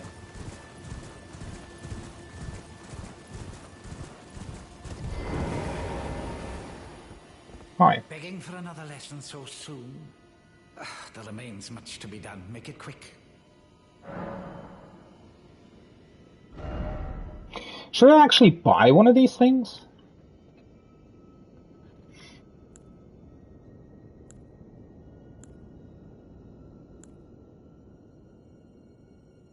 Maybe this one? I can actually get both, so why not? Well, you're asking me about that, are you? I am. The task was left to you and the mongrel, was it not? Not only are you incompetent, but shameless to boot. Well, if you can help, then help, you fucking idiot. Now's as good a time as any. I'll let you in on it. There's a glintstone sorcerer by the name of Selin in Limgrave. Yeah, I know. She owes me for the help I gave her when she was expelled from the academy. I asked her to look into the matter some time ago. I'll write you a letter of introduction. Go ask her. Okay. Suluvis' introduction. Oh, that is so weird that suddenly all those NPCs get dragged into this.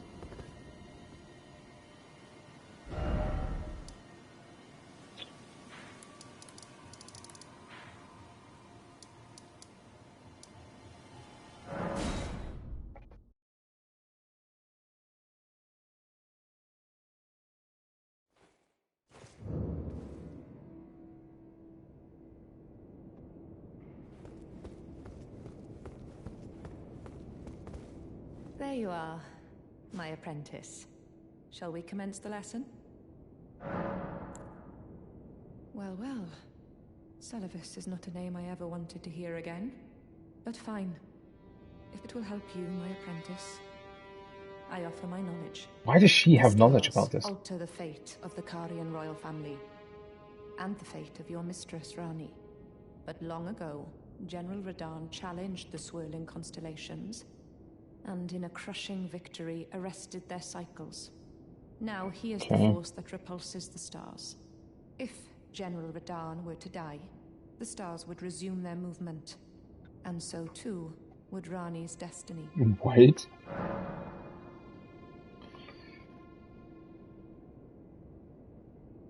Okay, so, wait. Information from Selin.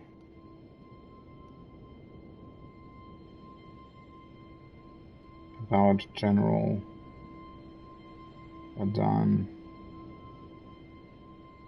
So he halted the stars? He halted movement of stars, question mark.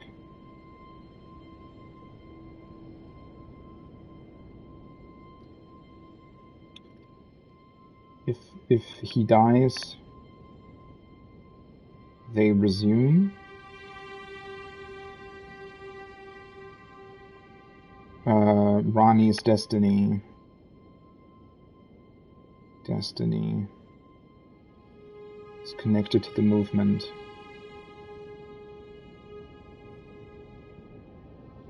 Okay. Cool. Isn't General Radahn in fucking Kayla, though? Wait, is he? I don't... I honestly don't quite recall whether or not he is. Well, that's a piece of information that I didn't really expect, to be honest. You wish to very well. It's also so random. You just come here, talk to her, she suddenly says something about Radahn and the stars movement? What the fuck does that have to do with Nokron? Do I still have this letter in my inventory now? It's probably gone, right? Oh no, I think it was under key items.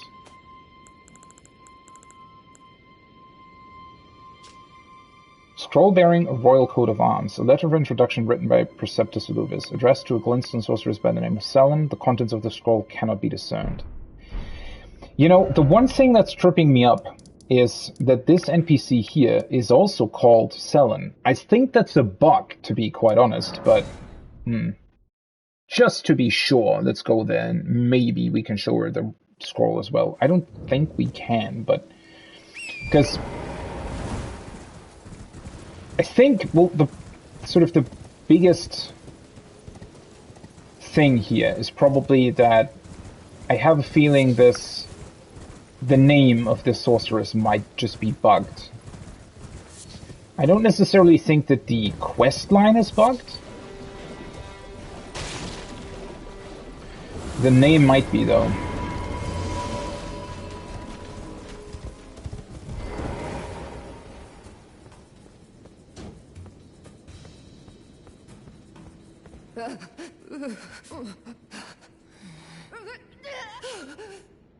No. Honestly, I'm really confused. Doesn't she also have... It will do.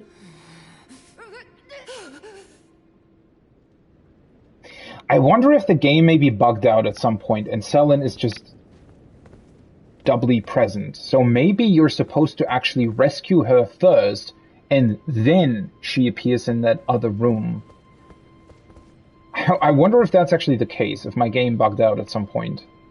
Well, I mean, I can still talk to her in that other instance.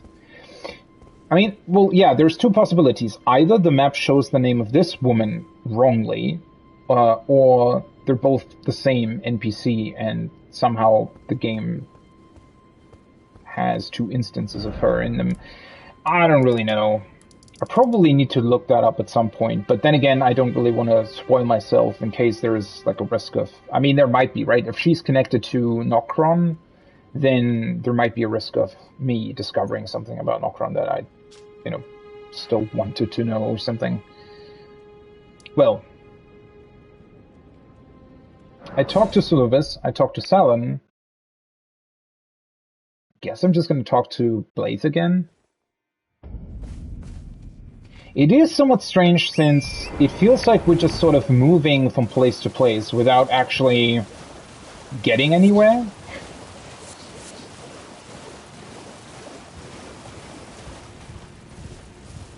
I mean,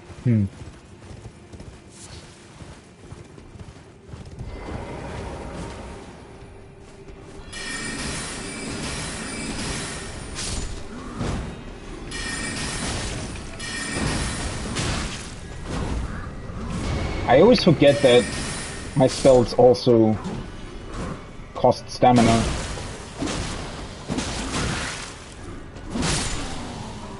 I probably shouldn't risk that much, to be honest.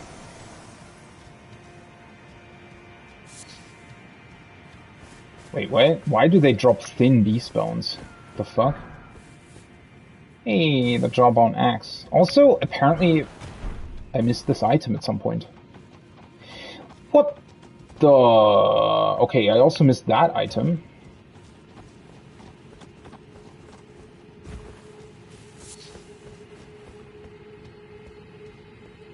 Huh.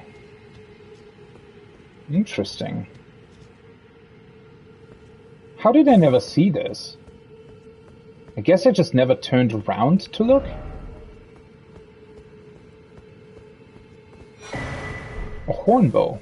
Well, not necessarily anything that I wanted to have, but I guess it's fine either way.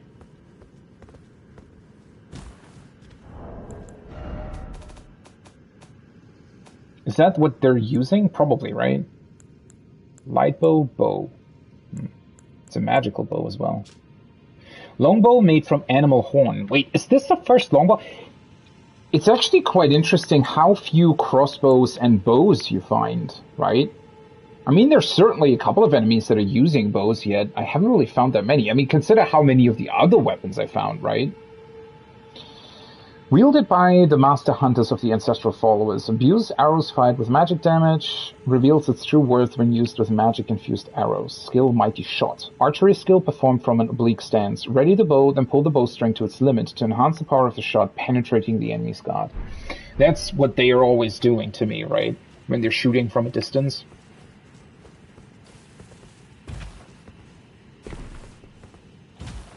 That is, by the way, also something that the FromSoft games have always sort of failed to properly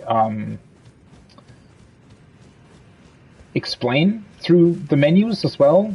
How do bows actually influence the damage? Like bows and crossbows. Because the bows and crossbows, they have damage themselves, right? They have a damage stat, and you can also upgrade them. Yet the arrows themselves also have different amounts of damage that they're dealing. And I was never quite sure how that's, like, is the damage of the arrows added on to the damage of the crossbow or the bow? Or is there some kind of multiplier going on? I don't really... I wish the game would display that better. Ah, well met. What news? Tell someone's story. So Rani's fate is kept in stasis by Starscourge Radahn.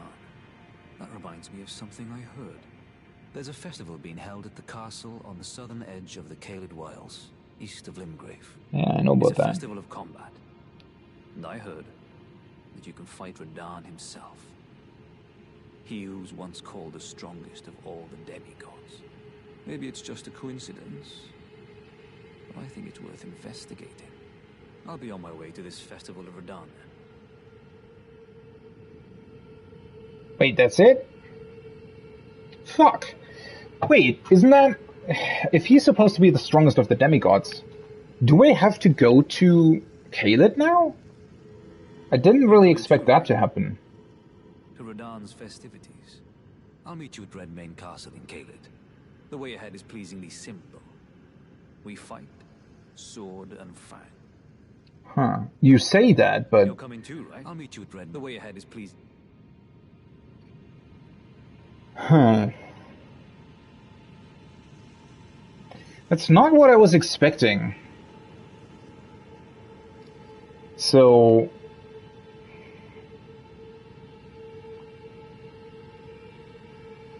Well, interestingly enough, right? We're sort of below the castle at this point, I think.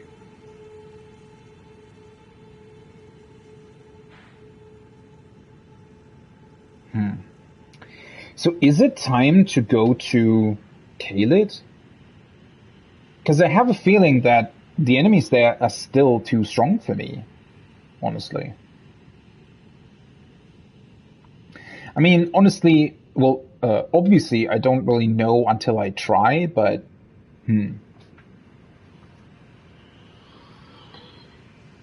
Huh.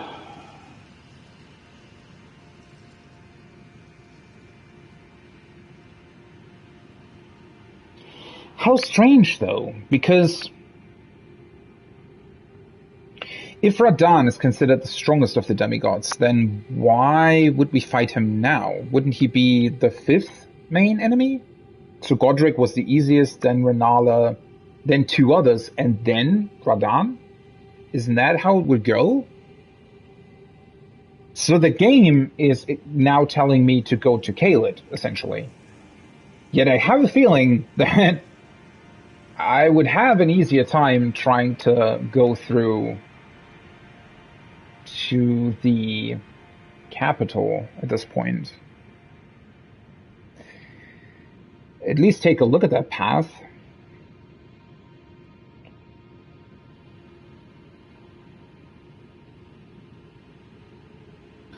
How strange.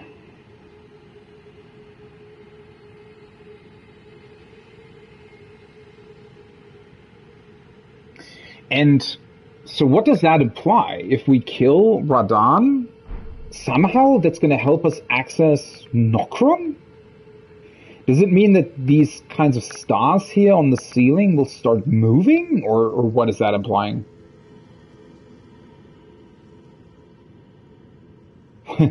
What a seemingly random connection.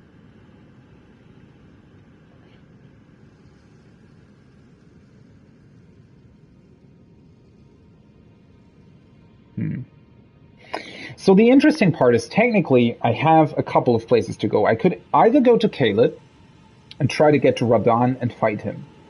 I don't really know how good that is currently, because I felt like... I mean, when was I last in Caelid?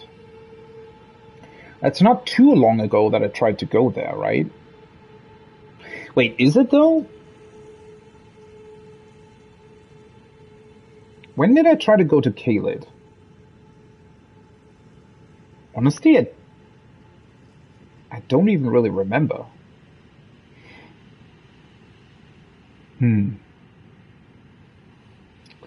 Because, well, I don't remember what kind of level I was when I last attempted it. It might be easier now.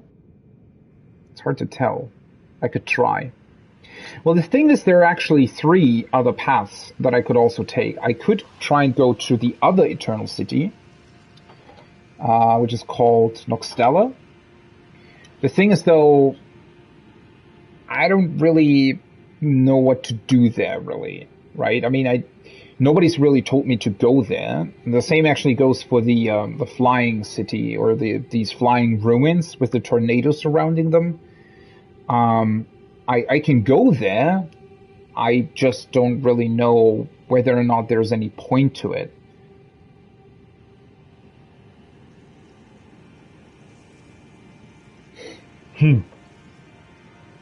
Or I could try and go back to the path that leads upwards to the capital.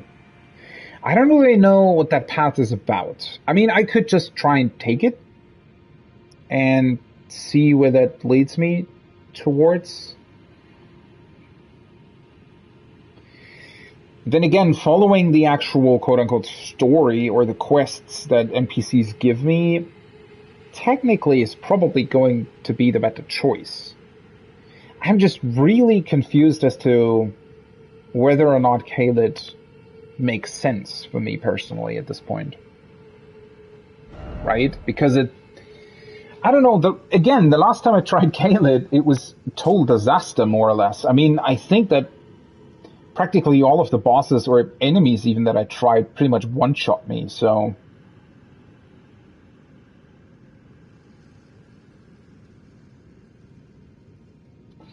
Well, to be honest, I am just really wondering, though, why the fuck am I not able to access the Divine Tower? Because I also currently have no way to use the Great Rune that I got from Renala. And, you know, when you really think about it, and when you think about how long it took, or how long it has been since I defeated Renala, it seems just a tad strange that I wouldn't really be able to access the Divine Tower, right? Considering that, for example, after Godric, I pretty much was immediately able to access the tower. Even before I killed Godric, I practically stood in front of its doors, right? So it's just fairly confusing to me that apparently that's not possible currently. And yeah, this is still somewhat of a mystery to me, this whole plateau here. So I'm kind of wondering whether or not I missed something there as well. Because it seems so random, and nobody has ever really mentioned this place either, right? It doesn't really... I don't know, it's a bit strange that there wouldn't really be a way to go up here.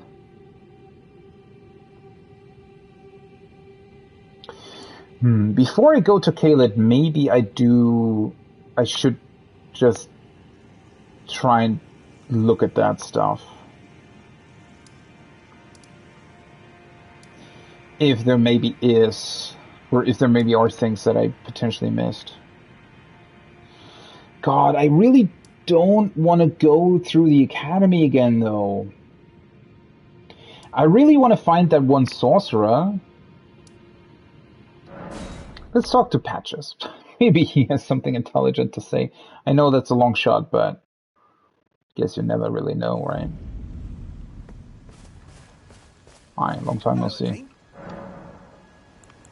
Oh yeah, great story, isn't it? I'll tell you as many times as you like. There's a surviving Iron Virgin at the bottom of the big water wheel in the Academy of Rhea Lucaria. And I heard if you let yourself get caught in it, it'll chuck you out straight at the base of the Erd Tree. Oh. Right, he did tell us about that, didn't he? I didn't really... I mean, I was at the base of the academy, but I didn't really see any kind of teleporter there.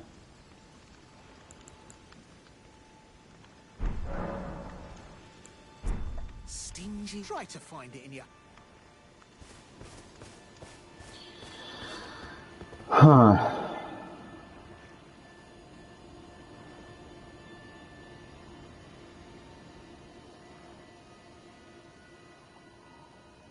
How weird.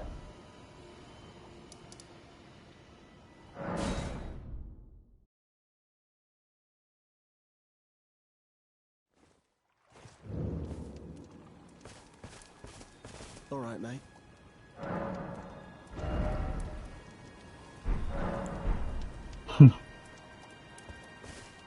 He's just chilling here, I guess.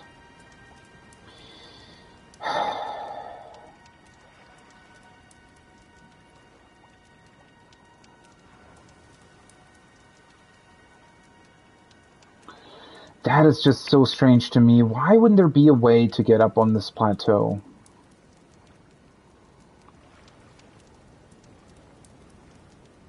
Or have I just missed that?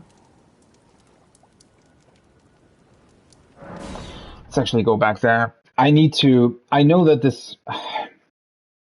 Actually, I would much prefer to sort of continue forward rather than looking at old places I've already been multiple times, but I also do want to make sure that I'm not really missing anything either.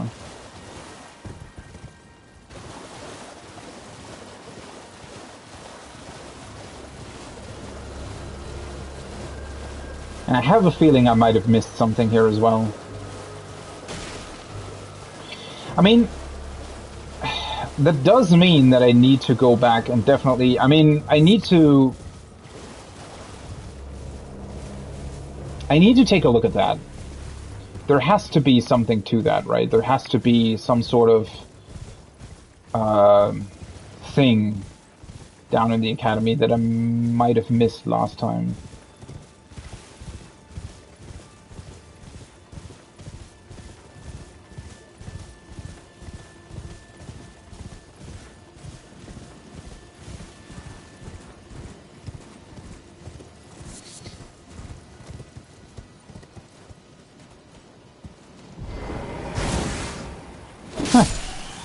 He actually missed me because I jumped down from my horse.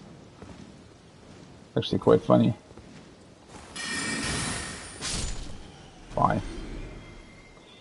So on the map, it somehow looked like maybe this was going to be an access point to this whole plateau, but I don't think it is. Ugh. That's a weird camera thing. That is so strange, honestly.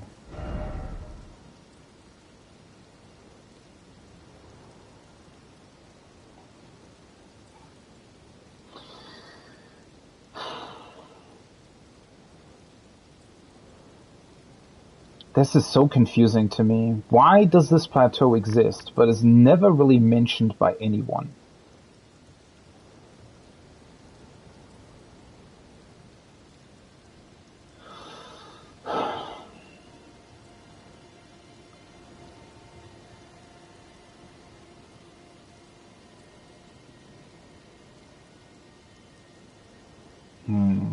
There is maybe a path here as well.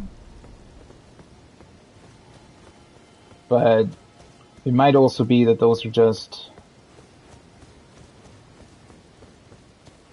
kind of strange rock formations.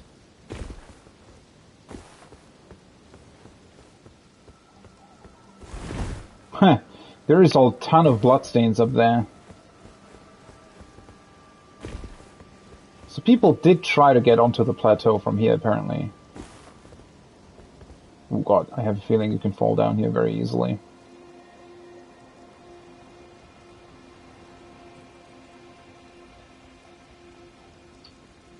What's the deal with this place, though? Strange. Yeah, I don't think that. That's way too high, the whole thing. If there would be a path, you'd see it from here. Most certainly.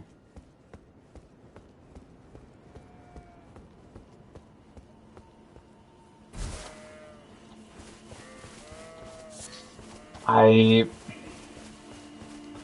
just wondering whether or not maybe there could be some sort of elevator or access point from the Albinoric village. Would that even make sense? I don't know. I mean, clearly there is no way to get up there from here.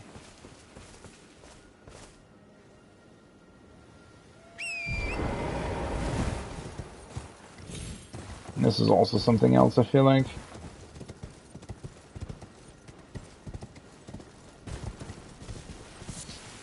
I mean, this just leads to the village, right?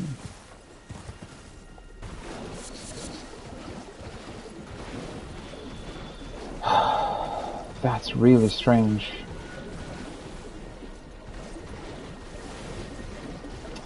I mean, the way this place is built up also leads me to believe that there isn't necessarily some sort of elevator or something. That would be kind of strange, right? Because it seems to be... I mean, it's certainly a very unusual rock formation, but I don't think it's...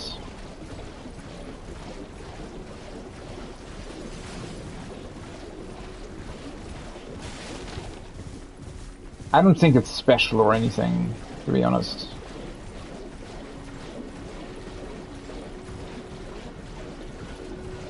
There also isn't any kind of cave here. And I mean, I've been in this village and I've looked at everything, I think.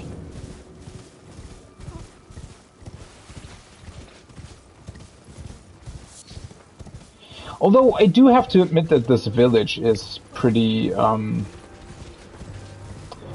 random, to be honest. Like, you're kind of wondering why this even exists, right? What the purpose might be. Are you fucking kidding me?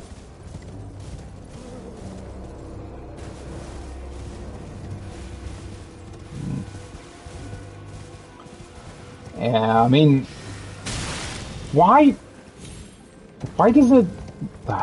whatever. Horseback combat is really, really weird.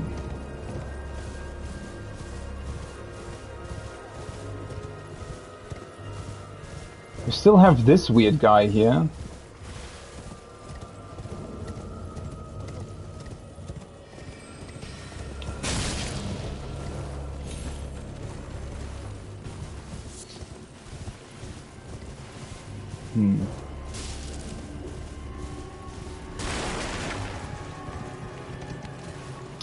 And then it sort of just moves back down again, right? So...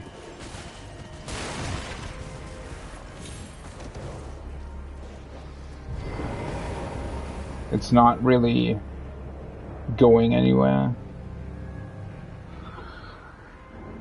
I don't really know. This is all just kind of strange to me.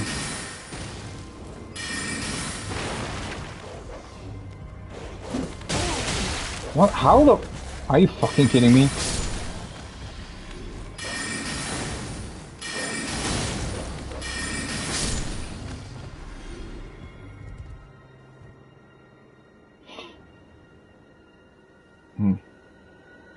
I mean, you'd think that there was some sort of, I don't know, secret access point or elevator or whatever that leads to the plateau, but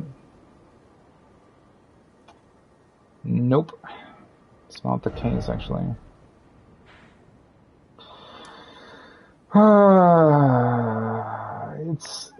Yeah, I mean, it's really, really hard to sort of, it feels like I'm looking for a needle in a haystack, doesn't it? I mean, as I said, I still have multiple places where I could go. So it's not like I'm stuck, fortunately. Yet at the same time, I do think that some of the hints that we've been given are a bit strange, to be honest.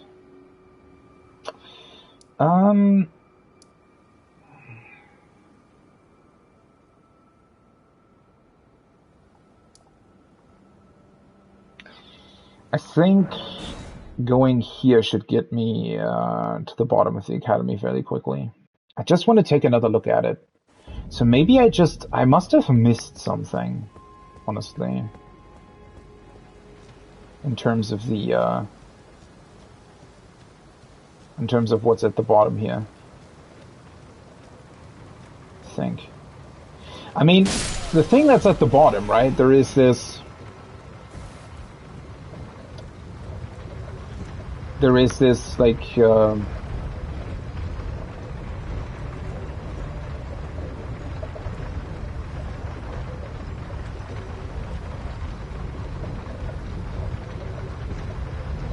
that's where I need to jump off, right?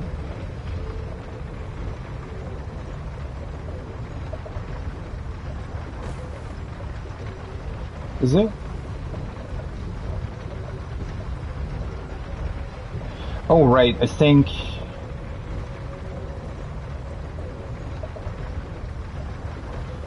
you pretty much had to jump over the wheels, correct? So this way.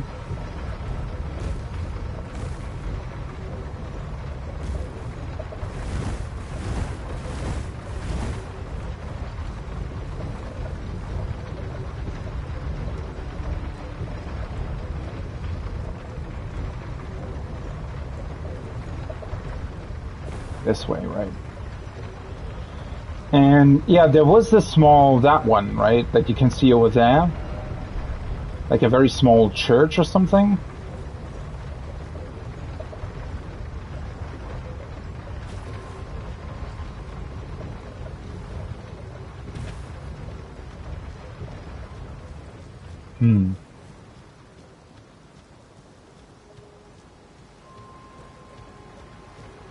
Let's see if this weird carriage is still here. It is.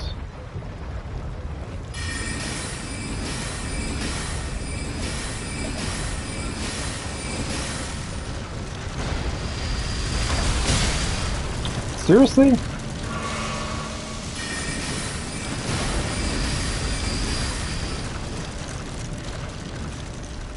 Well, that's unfortunate.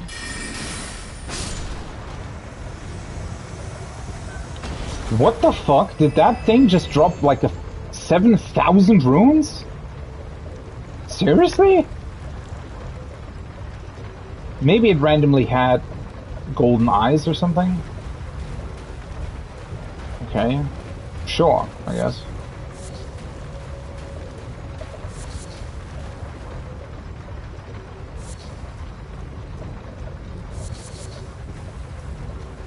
So, if we trust patches, which, you know, that sentence in and of itself is a problem, but he says there is a functioning Iron Virgin, which, according to him, are supposed to be the teleporters, all the way at the bottom of the academy. If this is not the bottom of the academy, then I don't really know.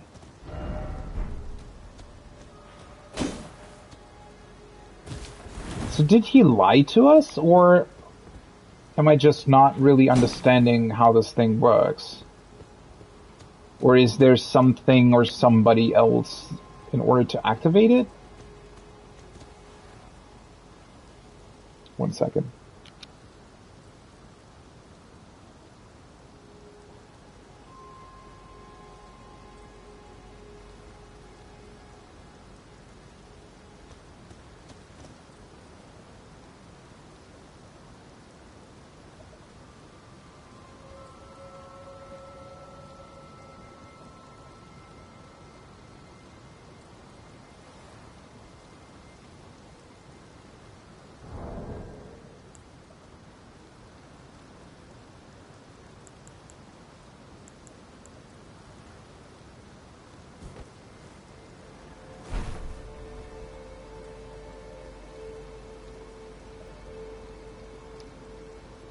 Alright, that was a way longer break than I expected it to be. I'm sorry about that, but it was an important phone call, so...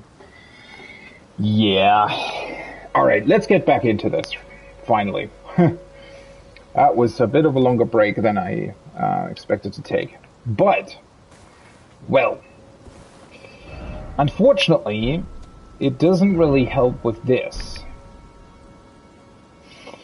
So Patches is telling us that this is supposedly a teleporter, yet it doesn't really seem like we're able to activate it.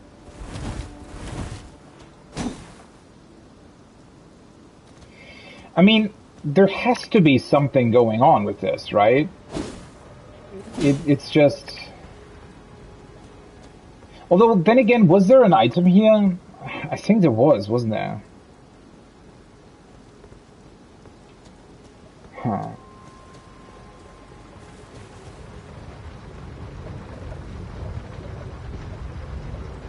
The thing is, though, there isn't any other Iron Maiden here, right? So...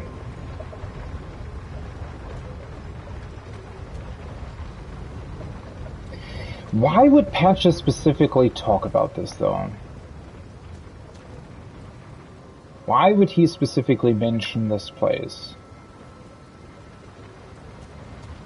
I mean, well, the only sort of advantage to this is that even if I would find a way to activate this, it's not necessarily... I mean, he literally told us that it's going to lead to the capital, right? And that's not actually where I want to go. So, well...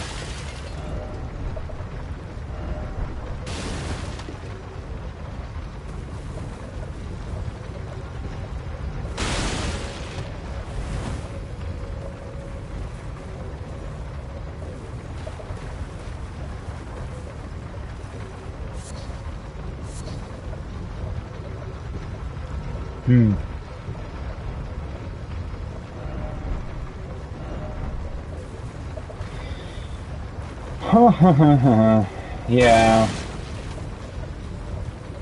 I don't really know.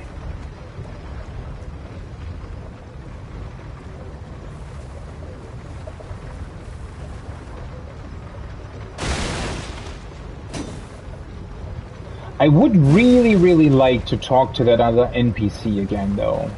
The other sorcerer that we gave the key, so that he could get access to the academy once more.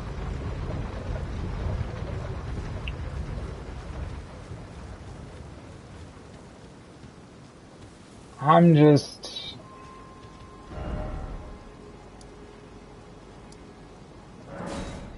He could be anywhere, though, right? That's the problem.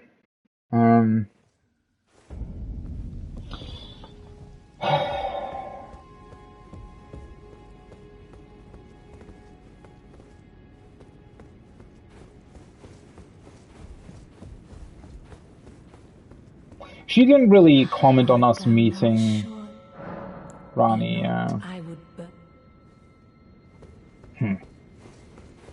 That is so strange as well, right? You would think that we would be able to talk to her about Rani. Yet, it doesn't seem like that's possible.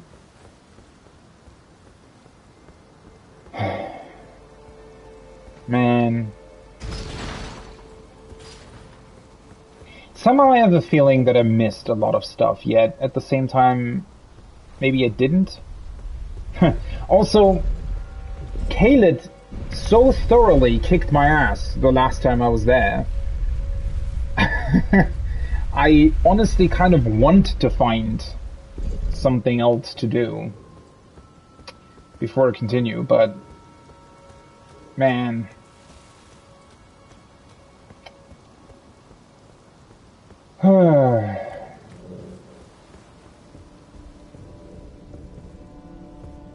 Oh wait, we have this teleporter though. Wait, maybe he was talking about this. Did I try this last time? I think I did. Oh, right, this is leading to the 4 Belfries, right? Yeah, I remember now. No, it's a... Wait, where? Oh, no, never mind. Right, let me hear.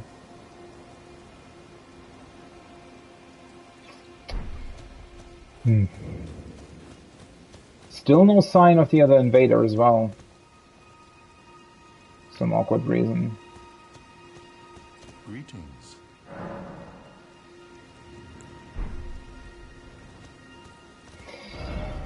Okay, I think at this point I really need to make a choice where I need to go. And I think, well, clearly my next sort of stage should be to go to Caelid and try to go to that tournament that Radahn is apparently holding at the castle. But before I do that, I do want to go back here to the ravine-veiled village, or rather to the ruin-strewn precipice. And I just want to check out whether or not I'm able to go to the top of this, and what that might do.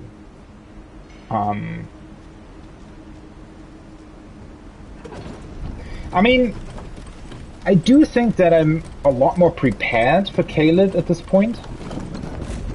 But yeah, I do think that Caelid at the same time will still be pretty challenging in a lot of ways. So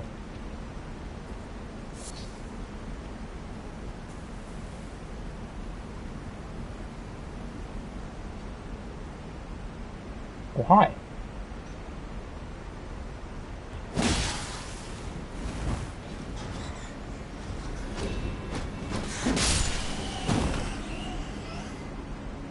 Well, the other guy has to be dead, right?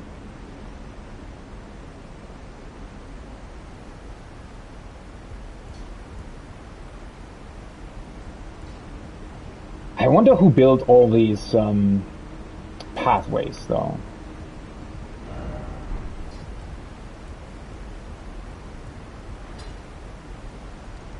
Why did it say checkpoint ahead? When you go the other way around, or what?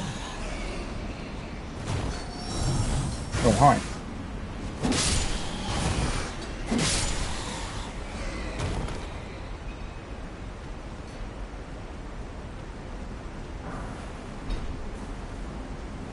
It just feels like this is honestly quite easy to traverse in a lot of ways, right? So I'm just somewhat confused that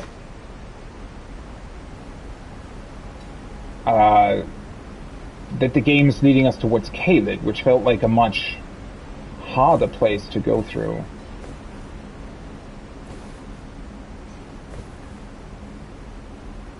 Oh god. Well, in this particular case, there seems to be a lot of platforming, though, so not really sure if I'm a fan of that, to be honest.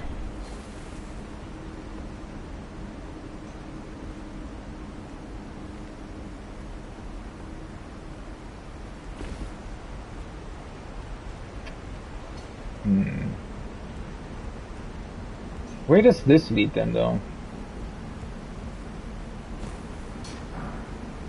And this has to loop around somehow, right?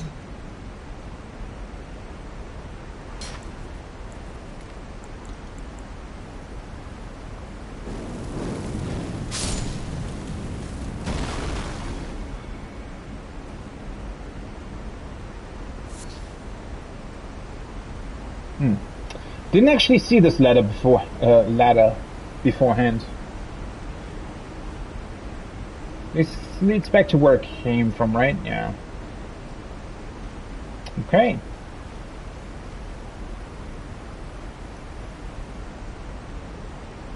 I like this place aesthetically a lot. It's pretty cool, to be honest.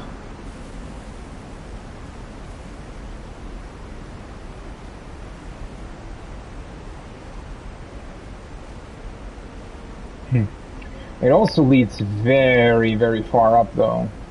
So... try the ring. Oh, I hear it. I think it's another one of those singing...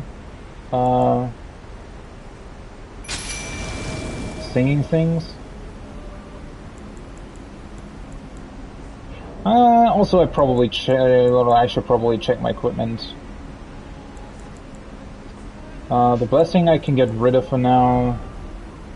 Is there something else that I might want to...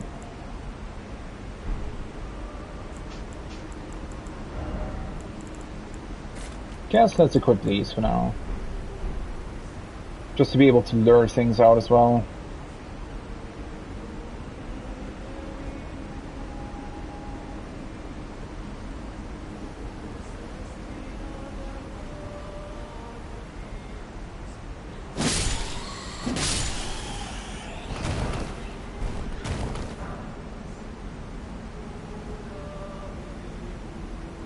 I mean, if it's just her, stay calm, butthole, okay.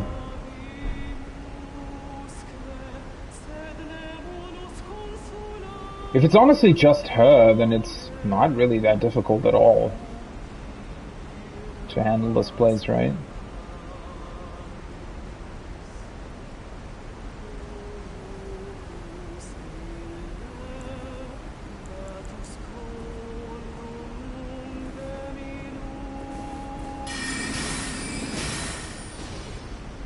Oh.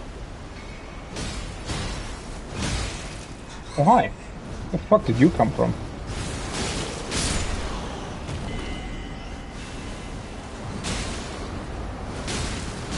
Ooh, that's a lot of poison stuff, actually.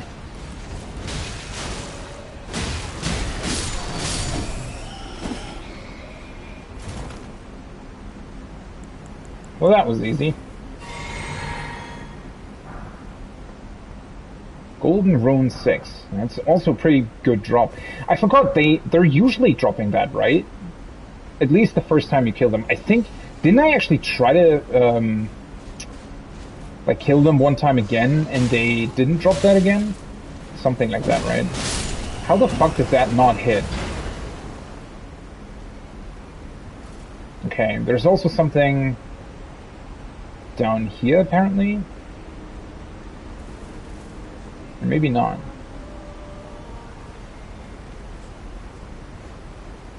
Okay. So there's another one of those singing sirens. I don't...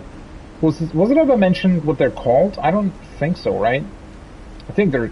Well, I mean, you can pretty much call them sirens, right?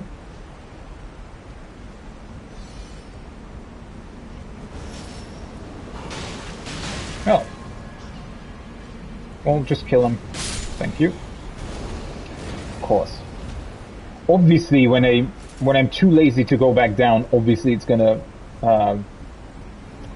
drop an item. Also, that was apparently the last enemy here. So...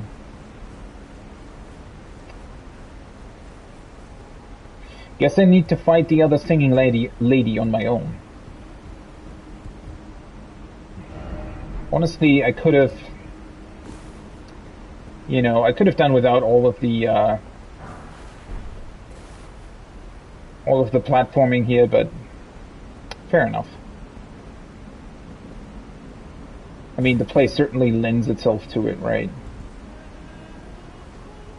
Okay, where the fuck is she? Somewhere up above.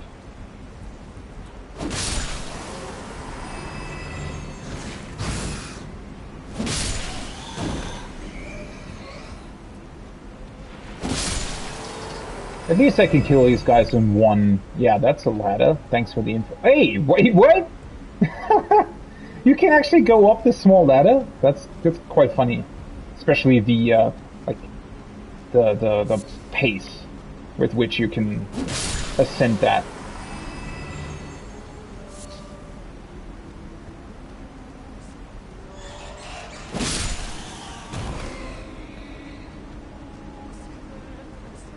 I'm just, I am very, very confused why this is quite easy to do here, right?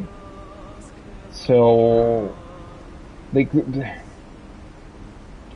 it does seem like I'm prepared enough for this type of environment.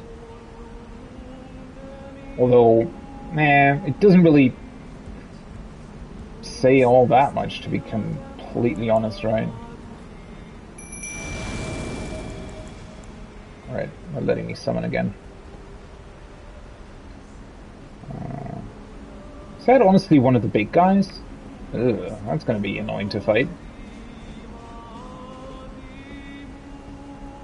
Oh, she's just standing there. Okay.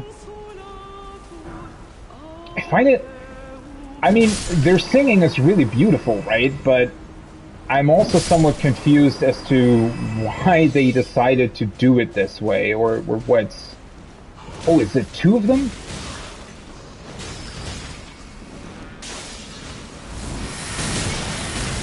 Are you...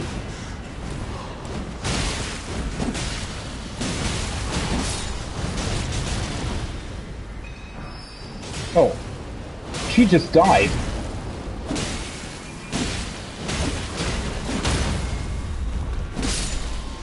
Bye-bye. Oh, that was easier than expected, to be honest. Okay.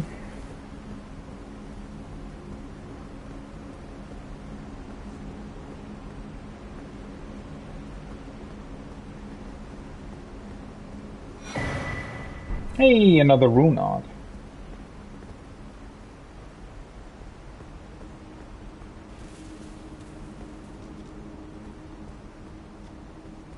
God, these play. How, like, honestly, how does a person die here?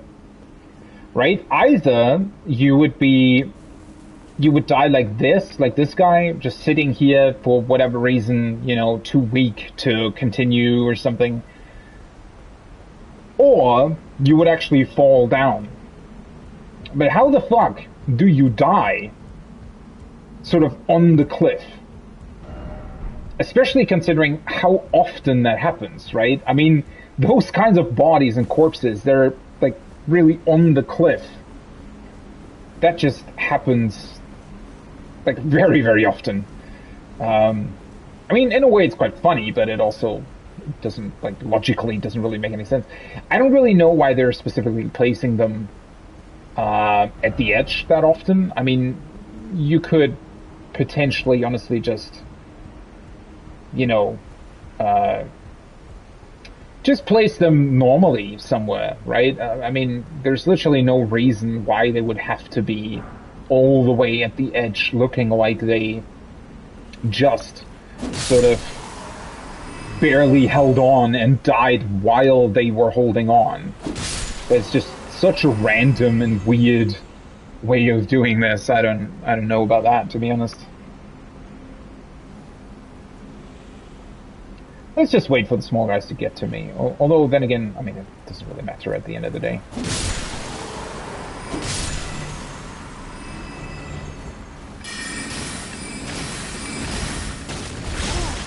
What?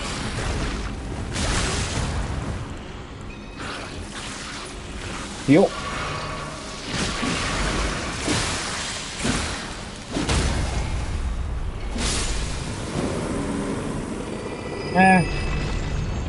Honestly, against these, it's probably a lot easier to just go into melee combat right away, instead of sort of awkwardly trying to kill them from a distance. It doesn't really help that much. Serpent God's Curved Sword. What the fuck is that?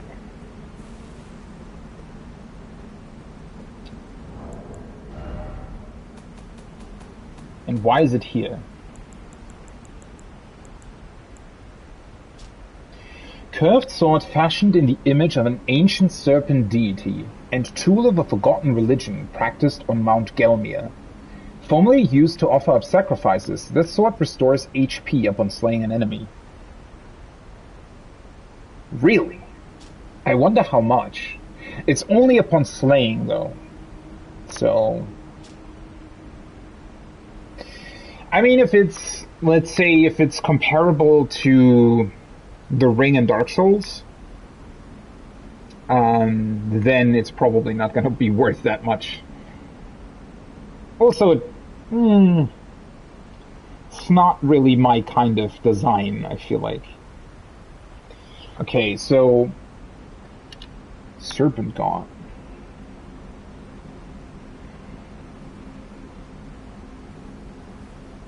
Forgotten religion on Mount Gelmir.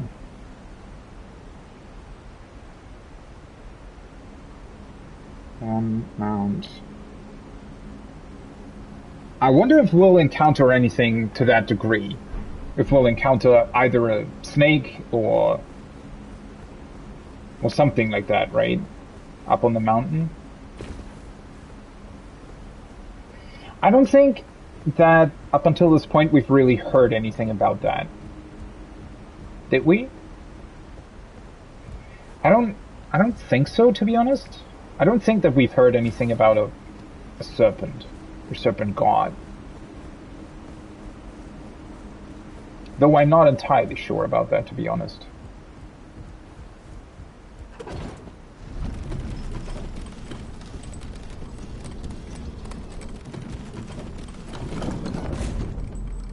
Ah, nice.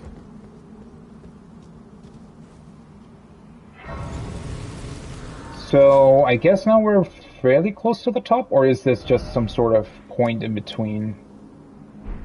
The precipice overlook.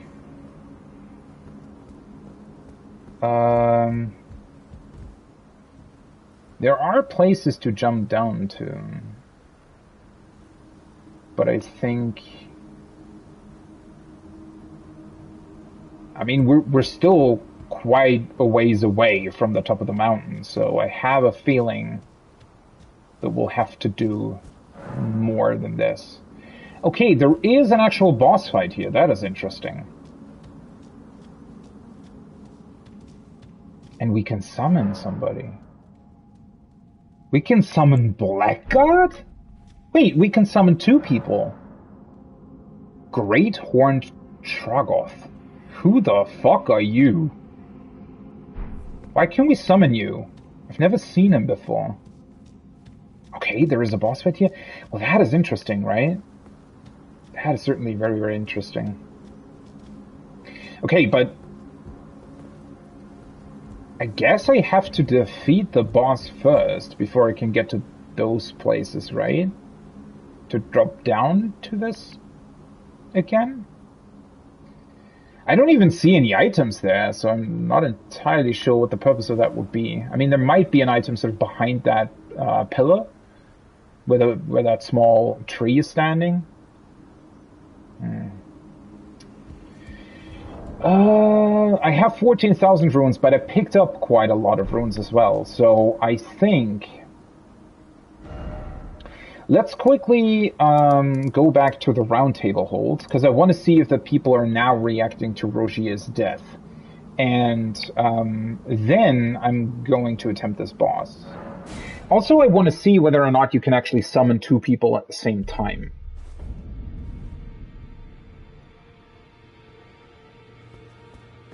Well, he's still here.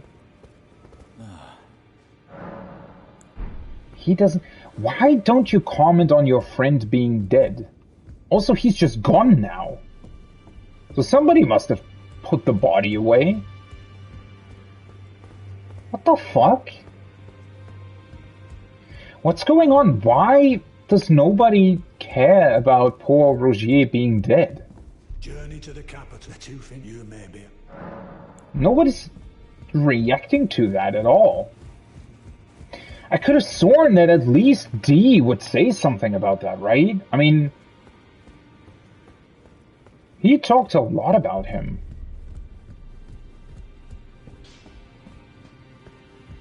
That's just strange at this point. Huh. I honestly don't think that hugging her does anything. I mean, well, I did use her blessing, right? And since I have to do a boss fight next, I don't want to have my HP reduced again. So I'm actually going to hold off on that. Okay, let's see. I need 29,186. 29,186. I took you for no matter. Lay out your arm. I should be able to sell a bunch of stuff. Yeah, we got a lot of stuff.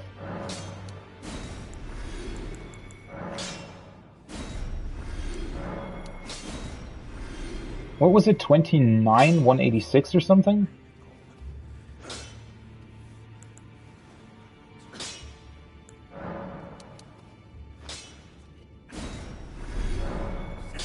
Wait, does it work out exactly? Oh, whoops. That's not what I wanted.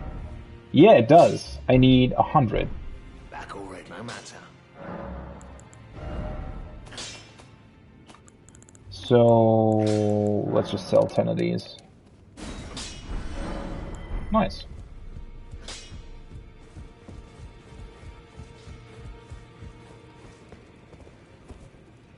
That is just strange to me. Why the fuck does nobody comment on Rogier? Poor guy. That was actually one of my favorite NPCs so far. Unfortunately, you don't really have... Well, I mean, you do have quite a lot of interactions with him, but only really after he gets infected or whatever that is specifically. But he played sort of a central part of the story up until this point, right? Okay. 1 point in faith.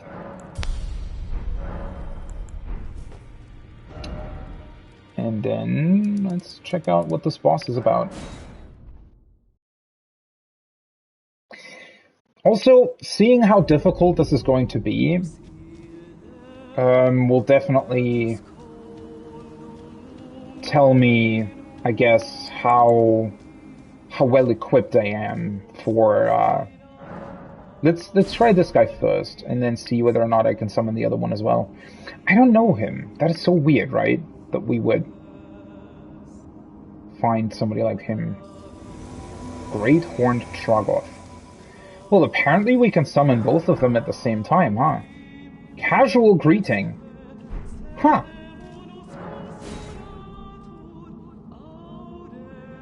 Well, I expect this fight to be somewhat easy if you can actually summon 2 people and potentially also have your spirit summon. That seems a bit of overkill, but okay.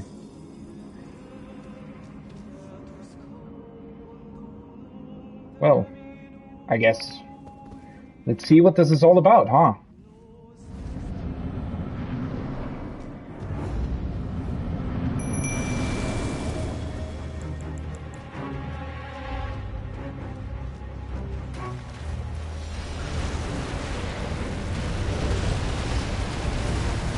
Oh.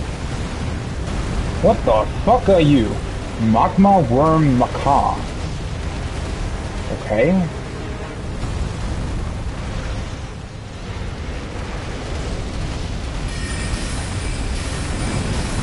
Ugh. Why does he come so close all of a sudden? Okay, yeah, he has an insanely inflated HP pool.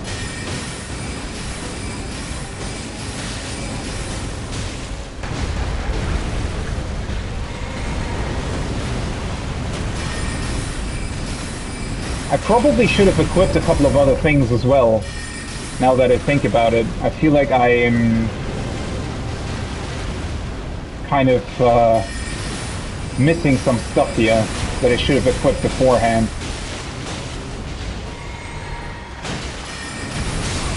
Whoa!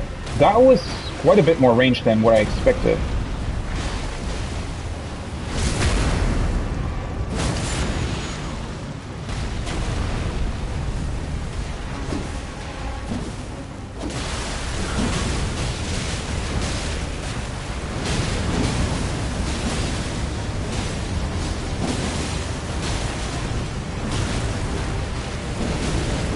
What a weird fight, to be honest.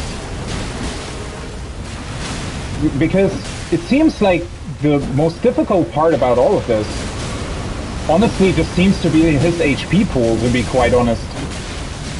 I mean...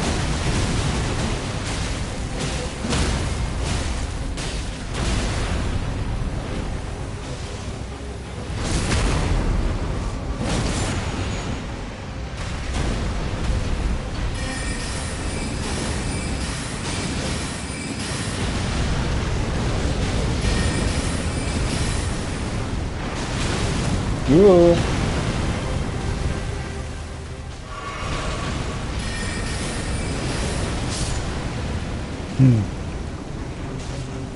What a strange fight. Magma Worm Scale Sword. He drops a Dragon Heart as well? Okay. Well, that was weird, right? I mean, the fight... So his damage output was somewhat on the higher side, definitely. I'm just really confused. I mean, are you supposed to summon for these fights? Because that HP pool was kind of insane. How much HP did he have? I should look at that, but that felt like he had about, I don't know, 40, 50,000 HP, something like that. An insane amount, to be honest. At least that's what it felt like, right? So I'm honestly a bit confused as to what this is supposed to mean. I mean, because in terms of his attacks, right? In terms of his attacks, I feel like fighting him on my own, theoretically, wouldn't necessarily have been too difficult. I mean, it was a somewhat slow enemy. Didn't feel like he particularly did that much, nor that his attacks would have been too difficult to dodge. I mean, maybe it would take you a few attempts to really learn all the patterns, but this would have been insanely boring, I feel like, on my own. Because, yeah, I mean, think about this. I have a +5 divine weapon. Well, maybe you're supposed to find some sort of weak spot with him. Now I would be curious, actually, to try and fight this guy sort of just on my own. I mean, as I said before, I'm definitely going to do that at some point, right? And try and do these bosses on my own. I'm quite confused as to why he would have so much HP. Because that honestly just, I don't know, that feels strange. Did I do something wrong? Am I supposed to just have an insane amount of DPS at this point? What exactly is the deal here, right? I'm really, really confused what this is supposed to mean, to be quite honest. He dropped 18,000 runes, okay.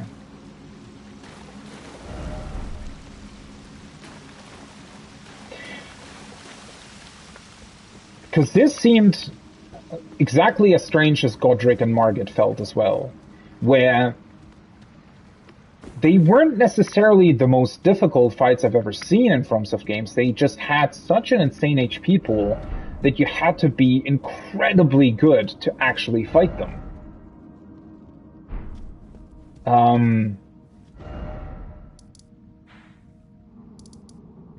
Magma Worm.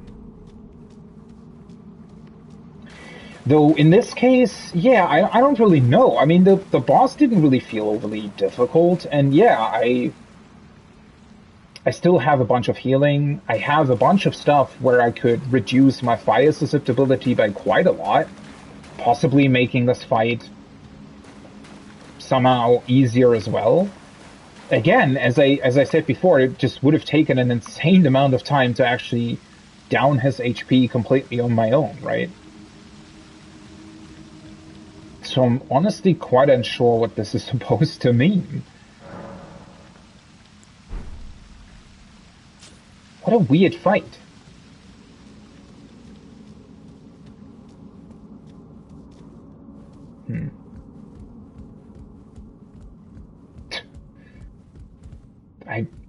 I'm just really... I'm honestly confused. Honestly just confused.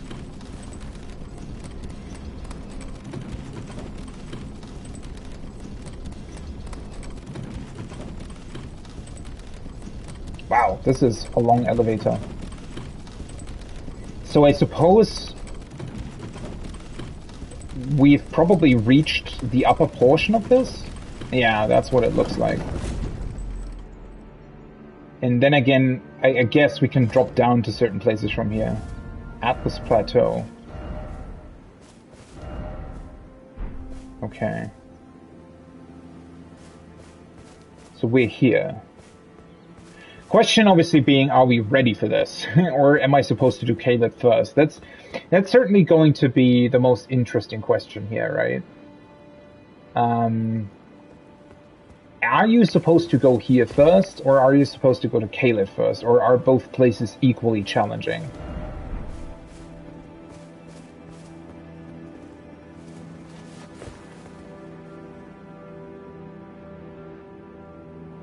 Does look very beautiful though. I do like the I like the color scheme. Also, it's very interesting. The closer you get to the Earth tree, the more white it actually looks, right? Whereas from down below, the game sort of has this blue color scheme, and the Earth tree is like a yellowish light, sort of as a contrast against that. Now that we get closer, the world looks sort of more yellowish, and the Earth tree is getting white. Oh, I do like the music though. The fuck is going on? This looks like a scene from Uncharted 2. Why are there so many of these weird carriages here? First of all, how did they get here? And what does this mean specifically?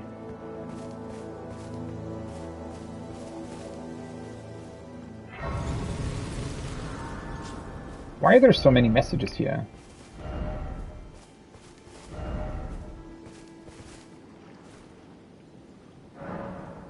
Aha, we can talk to Melina. Hi. The Erd tree is close. Only a little further till the foot of the Erd tree. And the accord is fulfilled. Is it though? It takes me back. I was born at the foot of the Erd tree, where Mother gave me my purpose. Though now, everything is lost to me.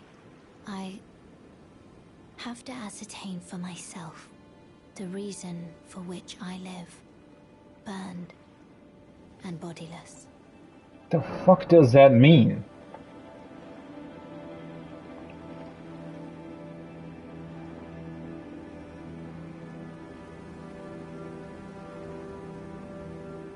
I mean, you very much look like you have a body to me.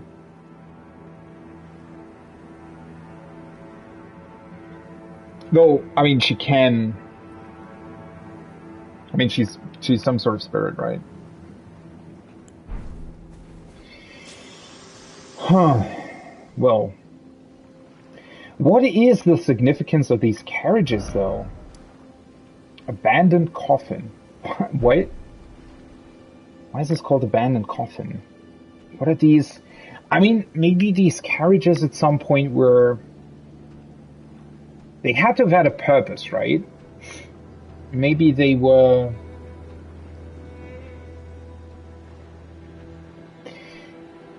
They could be some sort of specific way to transport corpses to the Earth tree, right? I guess, I mean, Earth tree burials exist, but at the same time I have a feeling that maybe getting buried, you know, actually close to the Earth tree or something would potentially be sort of the highest honor. So...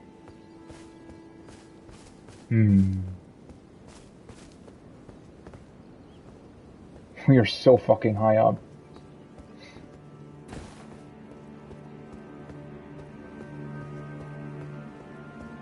Holy shit, it doesn't even really render the rest of the world anymore. It's a bit strange, although, well, I guess it's getting foggy as well. Huh. It doesn't look like you can drop down from here, though, which is somewhat weird.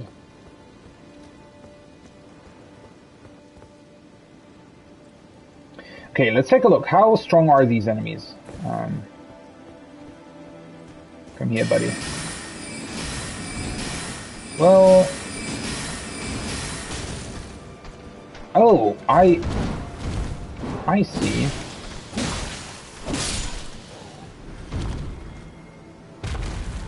That's weird. He looks like one of the... we've seen one of these guys. In Stormvale Castle. And I was speculating that they grew limbs on them to graft them. So I'm honestly a bit confused why they're here. Atlas Bloom, okay. Did we get that already at a certain point? Or why is it not really giving us any kind of information about that? Oh yeah, I found them somewhere already. Said to be a funeral flower in an era long past, before the Earth Tree grew.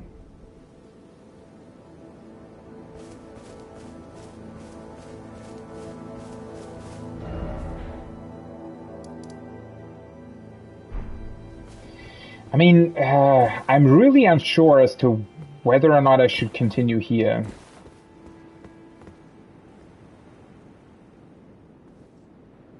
That's where the lift is. So the lift takes you even higher, right? And I guess this entire section, some sort of side entrance.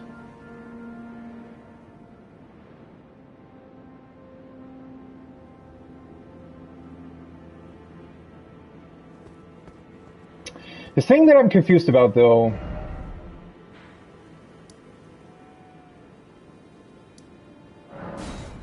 is how the fuck are you supposed to access those couple of... Maybe I just missed them, to be honest. Now that I'm thinking about it. Maybe you're actually not supposed to drop down onto them, but rather... But I mean, there's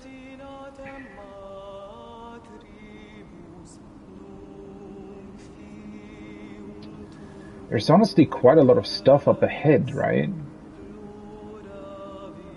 It's actually quite hard to tell from here.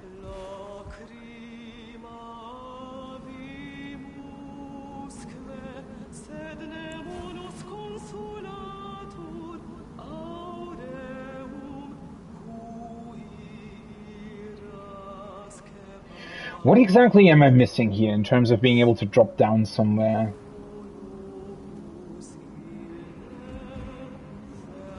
Because I don't think I would be able to jump over from here, right?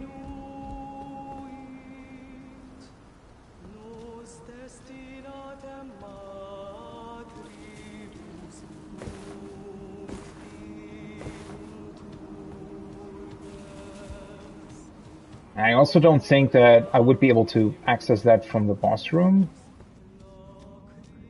Although...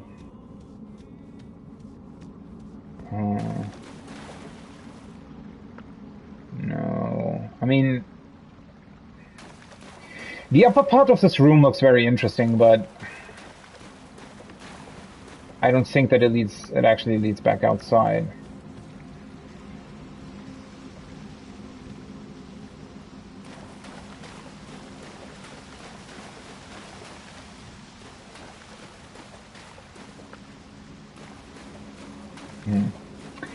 Now, you know, considering that it did seem as if the enemies up top did take a bit of time to defeat, right? So maybe I am actually missing a little bit of damage there. I mean... it's honestly quite hard to tell. But maybe that's why this boss has so much inflated HP. But then again, isn't that strange? I mean, if the boss specifically has a pretty insane amount of HP so that you can sort of gauge yourself, right? And think or see, oh hey, I'm missing a little bit of DPS, right? I probably need to, I don't know, level a bit more, or I'm just under-leveled for this area as of right now. If that's what the boss is trying to tell you, then why the fuck would they allow you to summon for him? That's what I don't really get. Right? I mean, what's the deal there? Why design it that way if that's not what it means? Yeah, I'm definitely dead if I jump down there.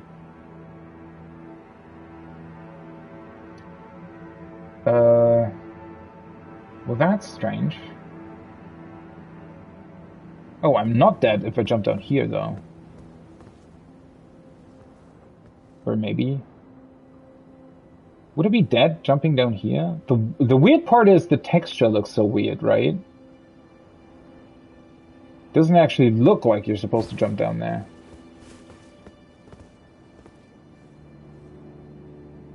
These are the closest platforms to the... Oh, for fuck's sake. The problem is, you know, I don't want to waste my Ruin arc just to try to jump down there. Technically, especially with the cat talisman, though, I should be able to do it.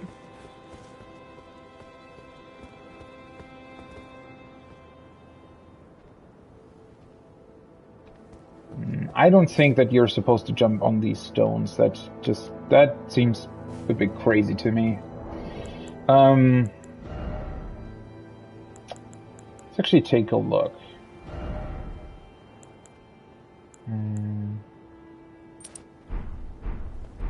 Let's equip that.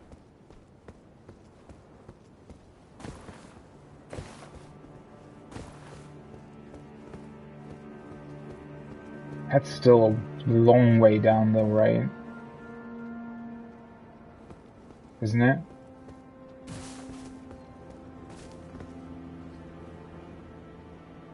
That honestly seems too far down. Fuck, I don't want to try that, but it looks like you could be able to jump down there. There are bloodstains here, though.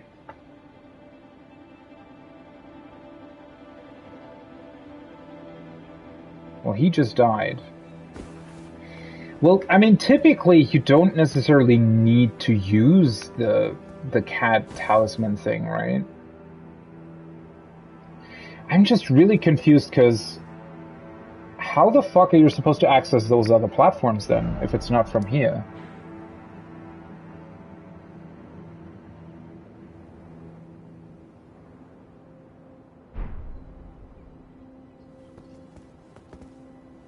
Should I just try it? God, I hate trying things like this. The reason why I think it's not going to work is because it's not loading in the textures properly. So I think this is just actually a death zone, and it'll just always kill you. But again, I'm not really that sure about it, to be completely honest.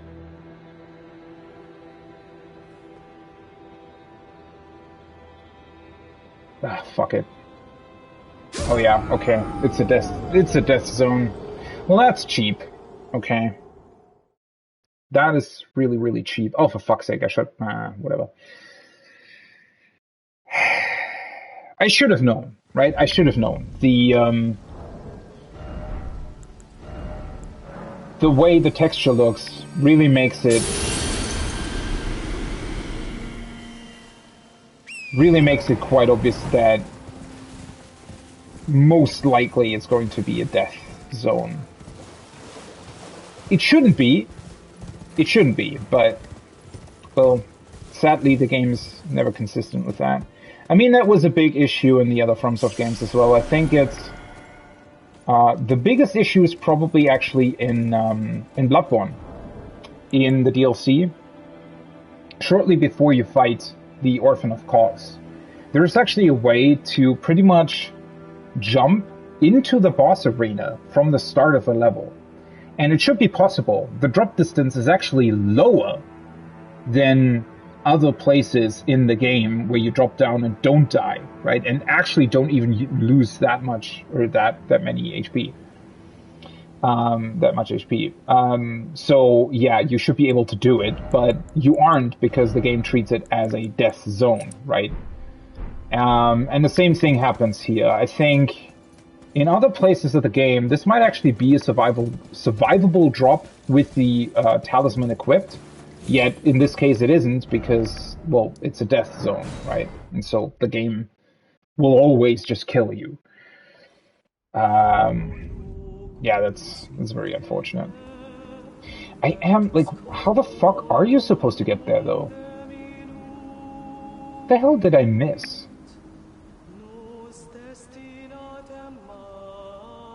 If you can't drop down to it, or are these platforms just for show? Are they not supposed to be accessible? I mean, that could be. It doesn't necessarily look like you're supposed to get to them because there's no items there, but...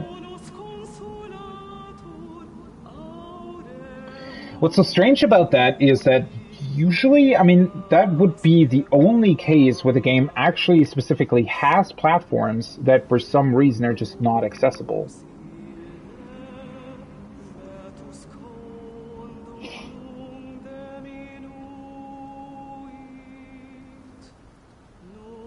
Though, I mean, to be honest, if you look at it, right, if I take out my telescope, so for example there, even from this distance, the texture is clearly displayed and there, even the enemies are loaded in. Although, well, texture there actually looks the same. From a distance it looked different, but... Though, if there would be an item there, it would probably be already displayed, right? I should probably be able to see it from here, so... I don't know what's up with that.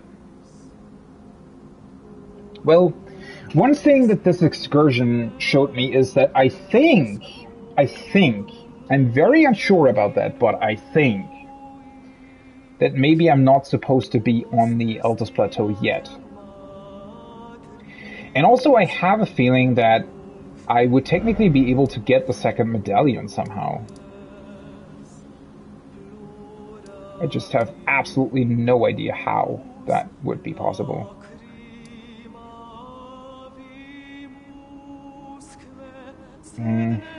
Well... Okay, I think I should honestly, since the game pretty much told me that much, let's just try to go into Caelid, shall we? I really don't like that place, but, I mean, I have to go somewhere, right? And that's where the game is leading us, that's where the quests are leading us, or Ranni's request is leading us, or whatever. And so, this is where we'll try to go. I mean, we'll see, right? First of all, the castle itself isn't really that far into Caelid, so technically I wouldn't even have to deal with the whole zone. You know what? A good test is probably going to be this Erdtree spirit here, because last time I was here, it literally one-shot me. So if it's still dealing an insane amount of damage, then... Well, to be honest, I would be kind of at a loss. Because... Oh, for fuck's sake. That's a good start, certainly. Can you... Stop? Can you stop stun-locking me? I've never seen them be so agile.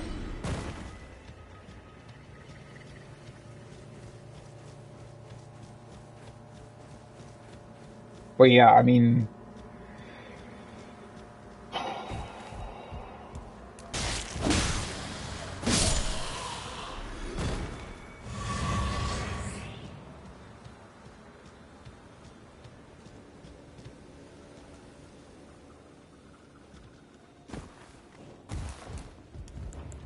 Should I summon? Probably just makes this whole ordeal a lot easier. How the fuck did that not hit him?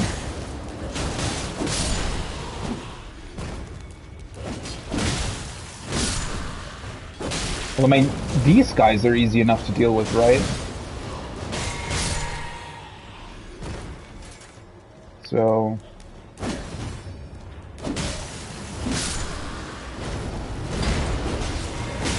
Oh.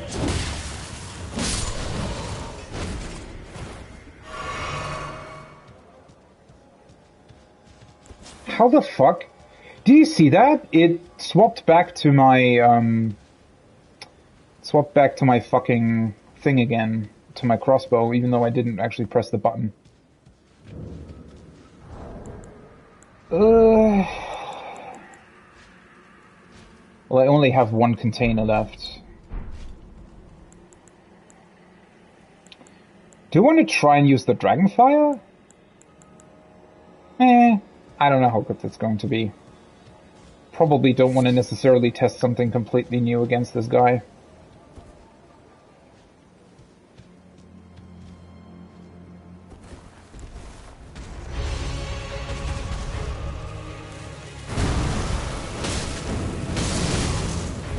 I mean, he doesn't really have that much HP, it seems.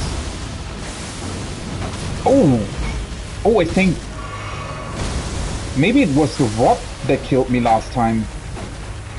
Oh, for fuck's sake! Shit.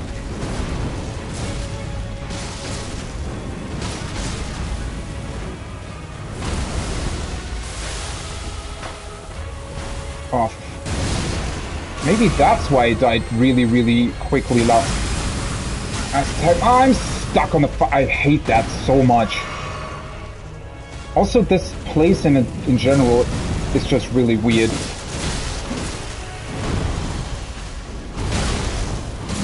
I mean, he still does a good chunk of damage, though not necessarily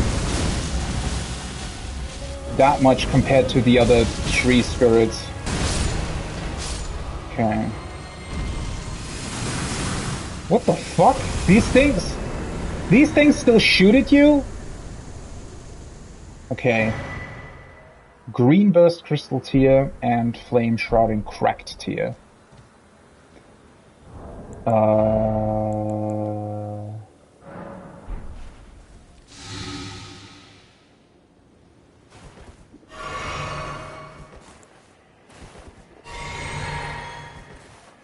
Can I can craft them, though I would need sacramental bots for that. Okay. Well, that Scarlet Rot is certainly going to be a problem. So maybe...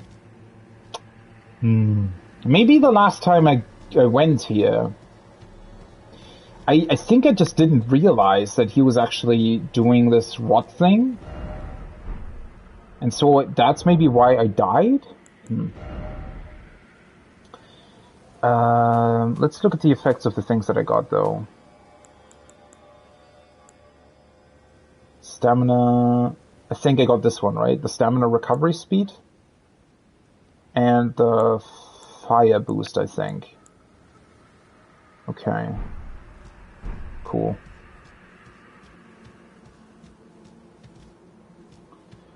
And there is a door here.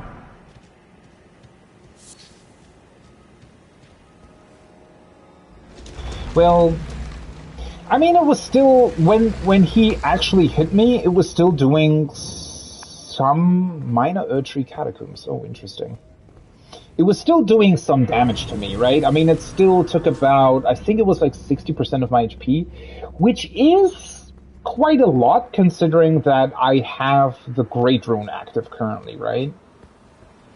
That being said, though, it's not nearly as bad as it was last time. So, I mean, well, it's hard to tell, honestly. What the fuck is that? A giant with like a magic bow? Okay.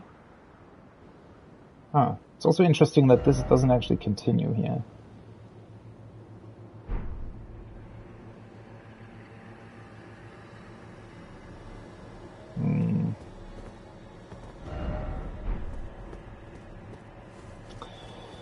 I'm also not the biggest fan of the oppressive music. I mean, yes, it does fit the area quite well, honestly, but considering how big Caelid is... Oh.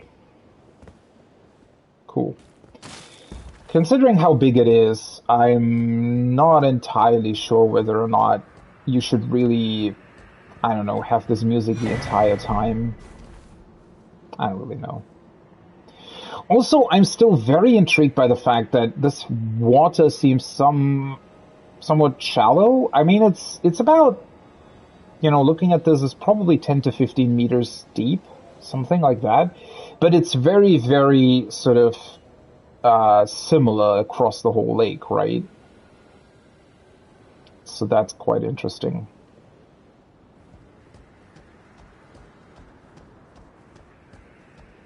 Well, I mean, that does mean, I think, that I think there's not that much else here.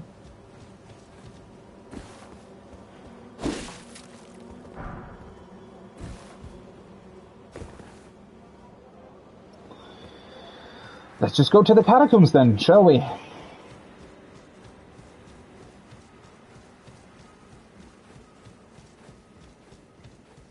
See what they are about. Should probably rest, right? Because I only have one flask currently.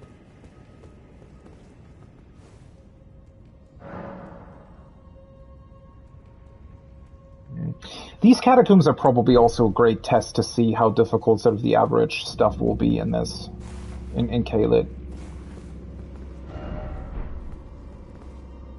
Oh, now they're sitting on the ceiling. Oh, great. Oh, wait a second. Let's do this.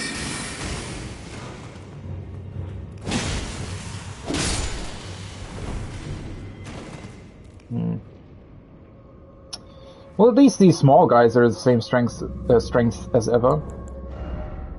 Also, I just realized I actually have enough runes to level up again. Huh. So, another point in vigor. That'll also increase my defensive stuff again.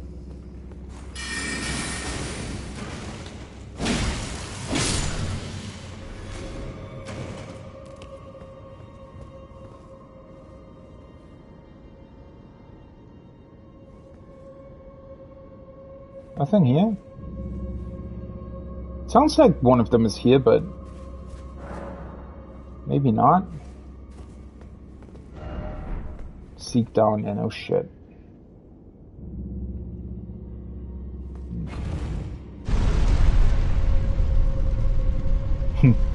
These catacombs are the same as ever, though. Which I both sort of like and dislike at the same time. I'm honestly not so sure. I think there is, you know, enough variety within them, and also they're just in general, there aren't that many of them, so I think overall these catacombs are somewhat fine. They're not so bad, right? But at the same time,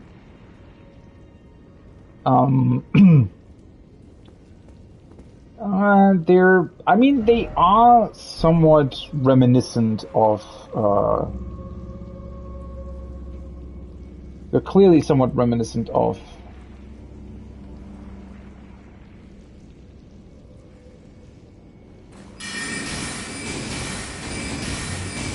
the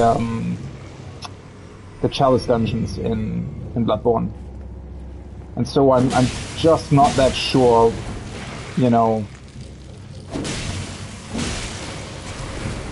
Oh, there you are. I was wondering why it said something about ambush.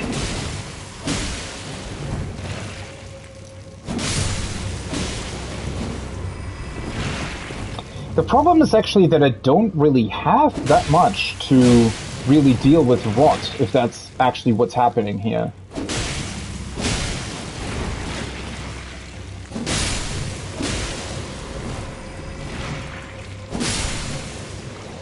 What was that?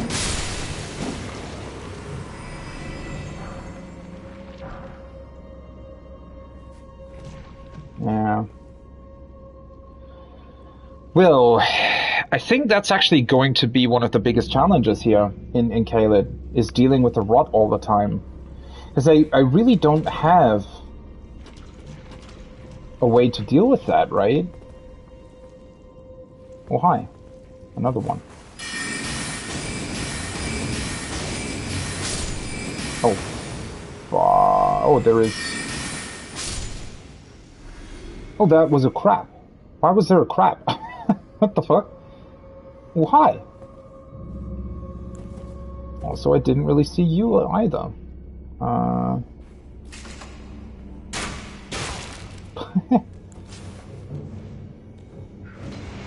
wait, there's another one.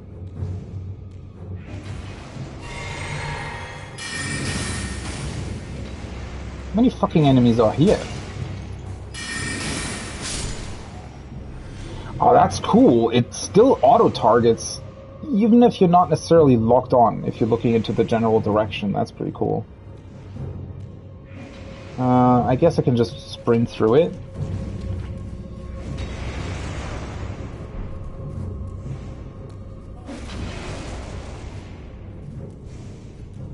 Is there another one?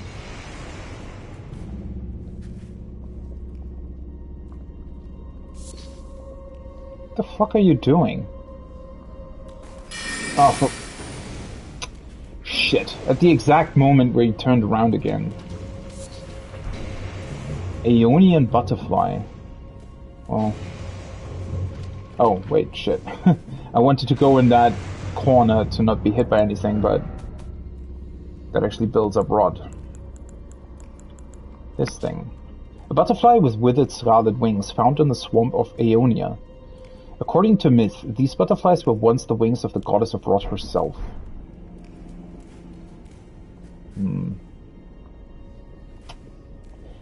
Shit. Is there really no way to deal with rot?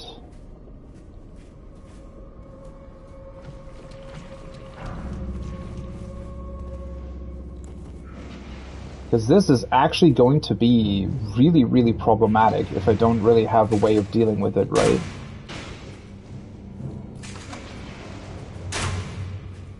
Oh, for fuck's sake. Seriously?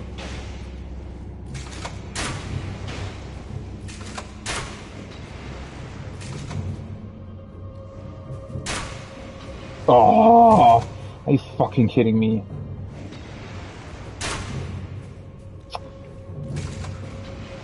So many wasted bolts for nothing, finally.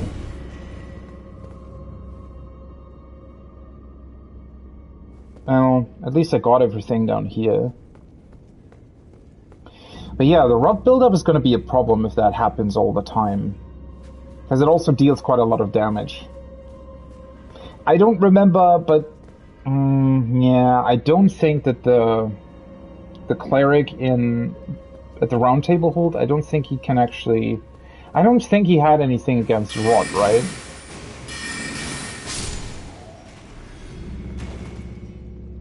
At least as far as I remember.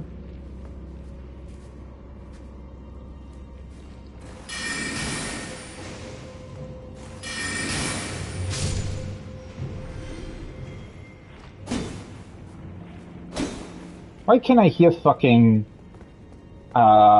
those weird swamp things again? Is there going to be like another...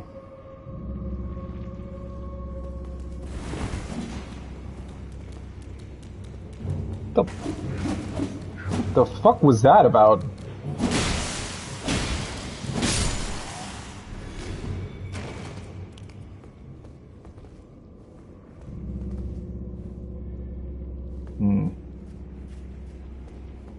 Also, interestingly enough, so far I haven't really found the doors that are usually in these places, right?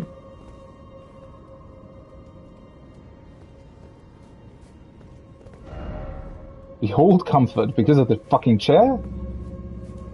I guess so.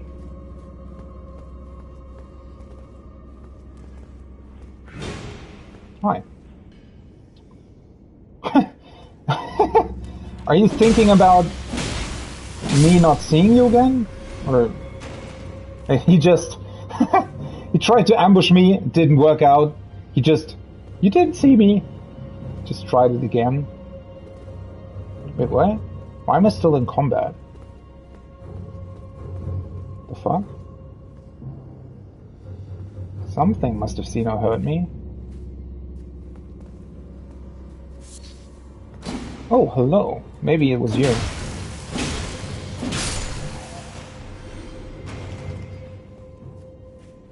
You're the only one that's still left? It's actually... Sometimes it's actually quite hard to look at the ceiling.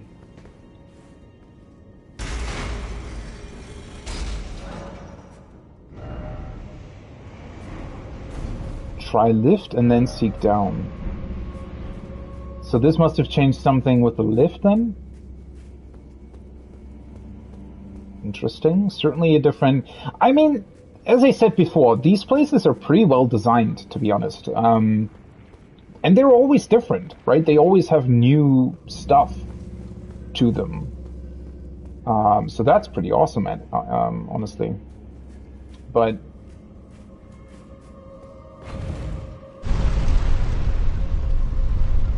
Ah, yeah, I see it, okay.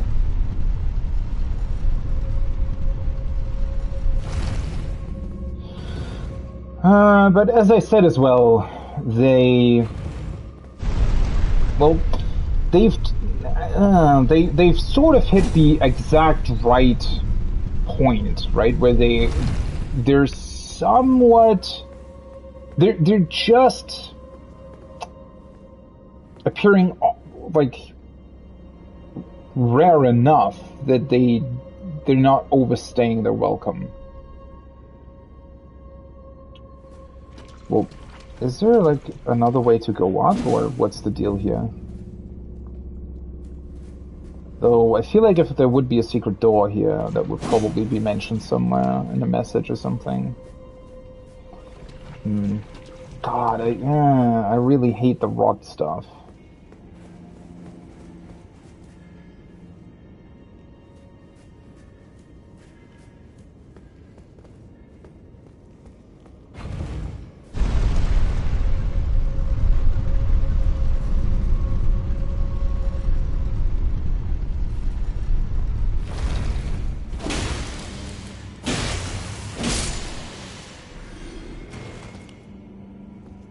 Only one guy here?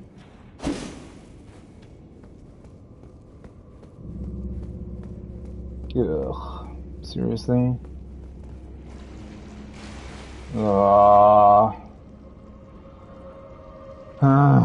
Yeah, that's really not that fun. Oh, yeah, this is at least more effective than... Oh, for fuck's sake. It's at least more effective than the magic, I think.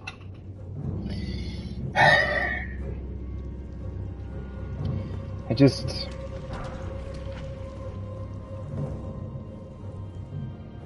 Well, yeah, the biggest issue is obviously that I don't really have anything to deal with the rot.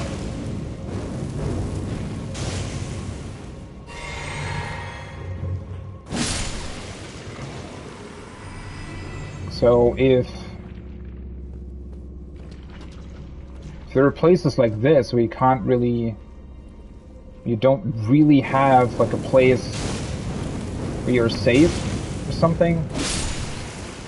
Well, I mean, at least there are still safe places here, right? It's not entirely rot-ridden, if you will.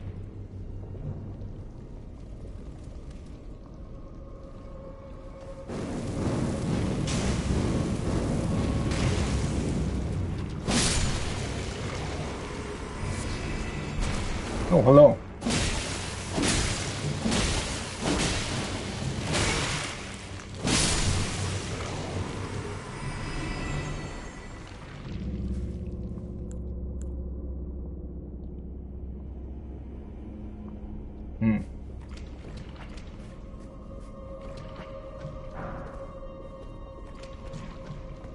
Staircase?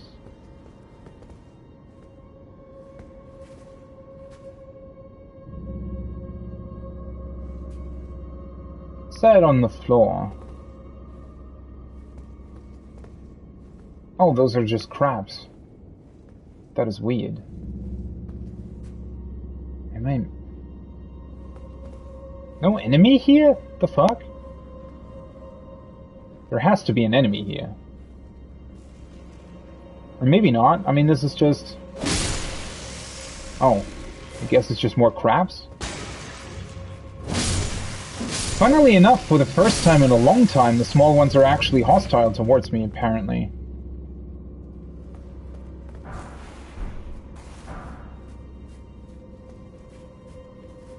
Okay, well this looks like the place that I need to go to if I want to go on the sort of upper level of that first rot room that I was in.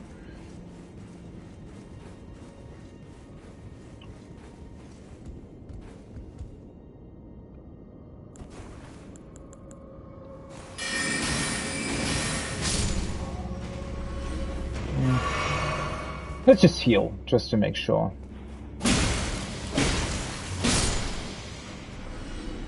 I always expect there to be a second one on the other side, but at least in this case it wasn't. Well, there clearly is another one. There he is.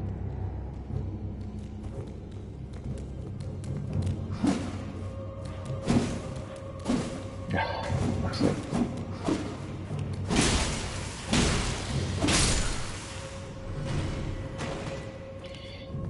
I still find it weird that they sometimes come at you from, like, very great distances, right? I mean, that's not an ambush. He's just, like, that was, you know...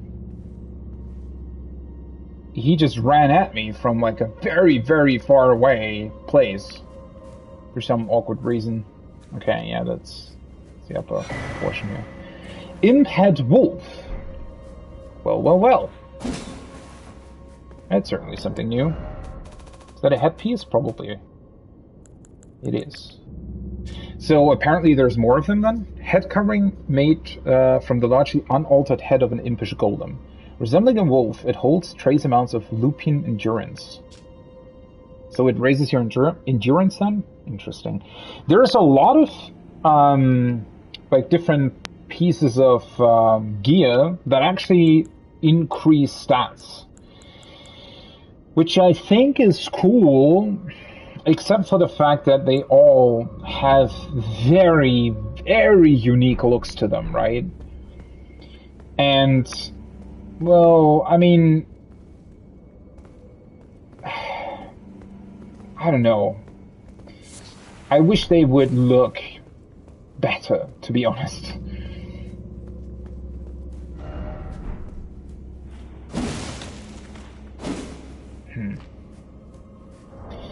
So if these sacramental buds are somewhat rare, that makes this place, well, somewhat hard to deal with, right? An immature bud containing fresh blood. Believed to originate long ago from a strain of buds cultivated with youthful sacramental blood. Okay. So now I could craft this, right? Alleviates scarlet rot buildup and cures rot.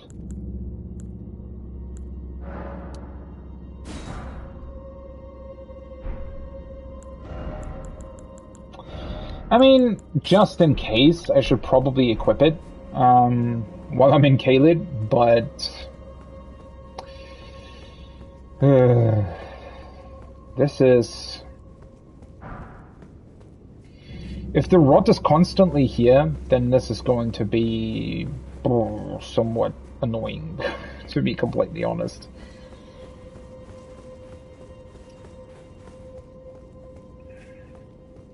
Because obviously it's just a different kind of poison, right? So I guess FromSoft this time around decided, well, we always have poison pools in our game. Haha, this time, no poison pool. But instead, they introduce rot to an entire area. That is not very cool at all. Well, at least I found the fucking door.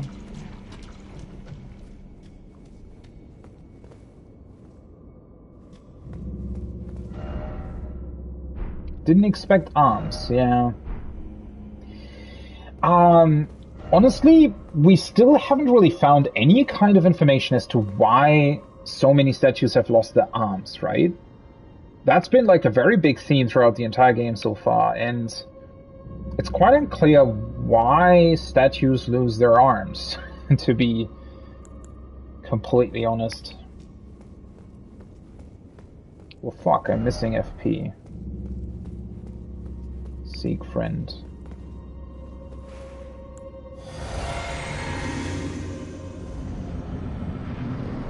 What the fuck? 2 of them? Well, this is going to be annoying.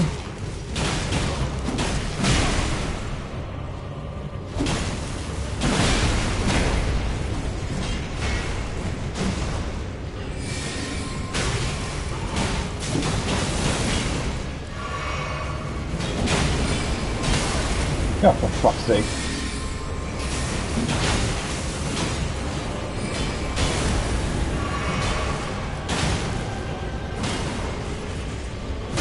Oh, I hate that timing so much. Can you... Why the fuck did I attack again? I'm sure I pressed my attack only once.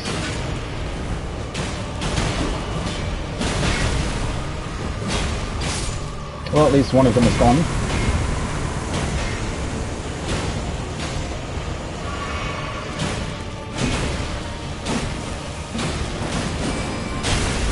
Oh, I shouldn't have messed up that timing, to be honest. Why the fuck does that...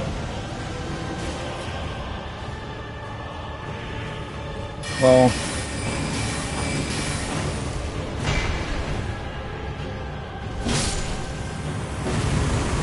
Cool. Mad Pumpkinhead Ashes. Ah. What great variety in boss design. No, I mean, it's kind of fine. I don't necessarily dislike it, but it's the same bosses that we fought quite a bit up until this point, right? Just 2 of them at the same time. It's not really the most interesting variants on them, I guess. Though it's not bad. I mean, at least, as I said before, right? These catacombs, I honestly like them because they are somewhat familiar at the same time, right? They're definitely a place that you've already been to multiple times throughout the game. And I think that's not necessarily a bad thing. As I said, right? I mean, the game world's pretty big, and there are how many of these catacombs? I think like, I don't know, at this point 7 or 8 that I've been to. It's honestly not that much, and they have enough variants within them and enough sort of cool like optional places and side places and other cool stuff and traps and all that kind of stuff, interactions with the environment. They feel unique enough, right? Obviously they always look the same, and that is fine, right? They've definitely, at least in my opinion, they've hit sort of the perfect sweet spot between you know, reutilizing and repurposing these assets, right? I mean, clearly that that saves on development time if you can reuse these assets, but they've hit the perfect sweet spot where it's both, you know, interesting enough, familiar enough at the same time. That can also be a good thing, right? Just because it's reused doesn't necessarily mean that it's bad, because it also gives some sort of familiarity to the player, right? You already know a couple of these catacombs, you already know a couple of the enemies, and so it can also be somewhat of a sort of chill respite from the rest of the land, right? Especially here in Caelid, when everything's sort of, well, not necessarily chaotic, but, you know, very, very depressing almost. It can be quite good to have these catacombs to sort of break up the pacing and, well, just have a place that is quote-unquote the same as other places as well. I do wish that they would have a bit more variety in the boss design. I mean, this was what, the 4th or 5th time that we fought these burial watchdogs? Now, well, one great thing about these catacombs as well is that, I guess in universe, right, within the lore, it makes sense that multiples of them exist. It makes sense that they're looking the same, and it also makes sense that these burial watchdogs would be utilized throughout multiples of them, right? Because if they developed these watchdogs, well, to keep watch over these places, right? logically speaking, you would think that they would probably use that technology in most of these places. So to a degree, it makes sense that they always have these watchdogs here. Though I do think a bit more variety in terms of boss design in these places probably would have been cool. There is variety, right? It's not always these watchdogs. There have been these shadows, there have been spirit warriors or spirit knights. We had this one slug that was conjuring up spirits, I think, which was also very interesting. So they do break it up just enough to keep it interesting, right? But I would say, while I did say that they hit the sweet spot between repetition and familiarity and, you know, not overutilizing these assets, I do think that they're very, very close to the... they're definitely toying with the line here, right? I feel like there's going to be people, and I've already read, you know, a couple of things or a couple of statements online where people have expressed their dissatisfaction with reused bosses in particular. And yeah, I can see that, right? They're definitely, FromSoft is toying with the line here. For me personally, I think they hit the sweet spot between, you know, reusing stuff, but also keeping it just fresh enough so that it's still engaging to the player. And as I said, this feeling of familiarity can actually be a benefit in these cases. But I can also definitely see that a couple of other people will be dissatisfied with the repetition here, right? Yeah.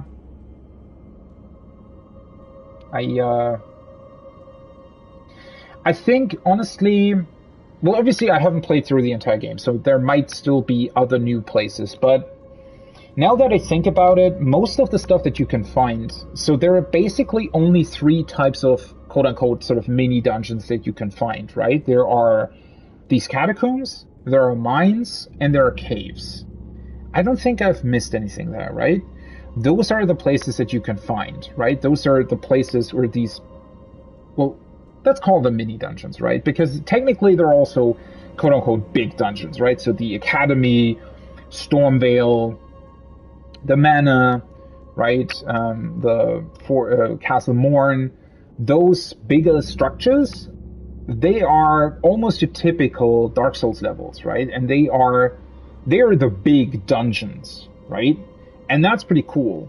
And then they have these mini dungeons as well, and that's pretty cool as well. But I feel like 1 or 2 more categories of these mini dungeons might have been a good call as well, right? So, I mean, with the caves, they have a little bit more freedom with the caves and the mines. I think the mines, for example, are not overused at all, right? The mines are pretty awesome, actually, for the most part. And also the verticality that they usually have is pretty cool. And then sometimes they do put a little bit of a spin on it, right? So it's pretty cool, for example, that the coastal cave leads you towards that Church of Dragon Communion. It's cool that the place sort of below the Academy leads you towards that elevator where you can then go onto the highest tower of the Academy as well. So that was pretty awesome. So there's definitely variety. There are unique ideas. Also in these catacombs, for example, in one of them, we've also found that assassin guy, right? In sort of a side room, there was actually a second boss there that was sort of an assassin. And that was also pretty awesome, right? Having these little added secrets in these places definitely keeps them fresh and interesting. But yeah, I would say that while, again, they're sort of toying with the line here, but overall, if you really look at the big picture, I do feel like they maybe should have introduced 1 or even 2 more sort of categories of smaller dungeons. And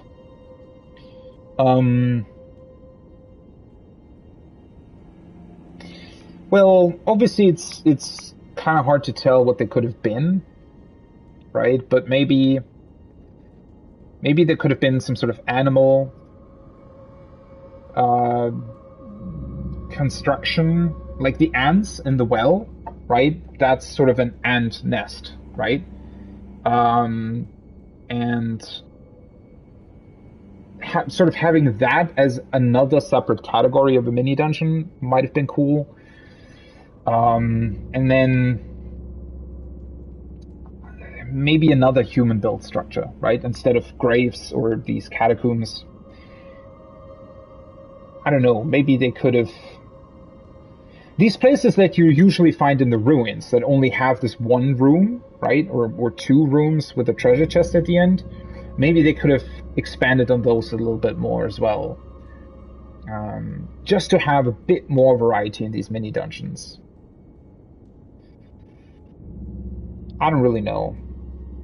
Well, the biggest problem, I think, also is that, and I said this before as well, the problem is that FromSoft inherently designs their entire game world to be hostile, right? So it's not like in The Witcher or Skyrim or whatever, where you can also have friendly places, right? That would also break up the pacing somewhat, to have catacombs like these that are still somewhat functional, right? Where maybe there are friendly NPCs, maybe they're not necessarily, well, quote unquote, really friendly, right? They could be indifferent towards you. But that might also be an interesting thing, right? To have a place that is somewhat still open for Erdtree burials for some awkward reason, right? And, well, that could also break up the pace a little bit. I don't really know. Or in general, to have a couple more quests associated with these places as well. It's usually just, well, you find these catacombs and you clear them and that's it, right? And sometimes you find cool ashes or spirits, whatever, right? And while that's cool, I think so far, most of these mini dungeons, if not, well, not all of them, but I would say sort of 95% of them don't have any associated quests or NPCs or anything to them, right? And that could also be a way to break up the pacing here, right? Yeah, it's... As I said, FromSoft is toying with the line. They're very, very close to making it too repetitive.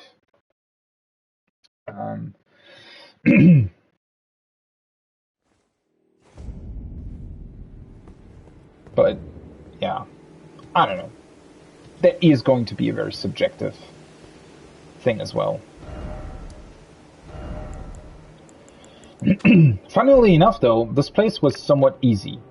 I mean, the end boss, because there were two of them, they were still dealing somewhat decent damage, but at the same time they were also not, you know, I mean, they didn't have that much HP, so whatever you want to make of that. Okay, well, I guess I probably want to go back here, right? The Rot View balcony. Really, really intriguing and inviting name, isn't it? And, well, I think I kind of want to follow the main path and unlock the map here, probably. And just see what else there is, really, up on this main path, for the most part.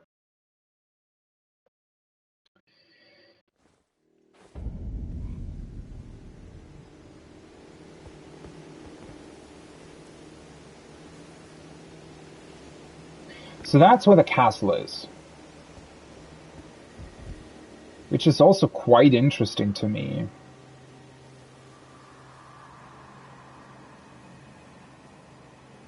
Celia, Town of Sorcery. Well, I was here before, so... must have talked to him at some point.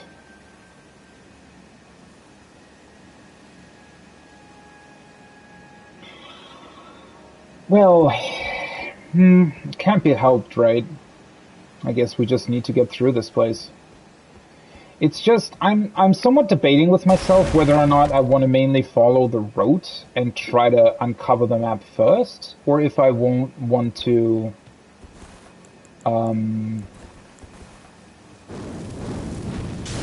if I want to maybe look at side stuff as well.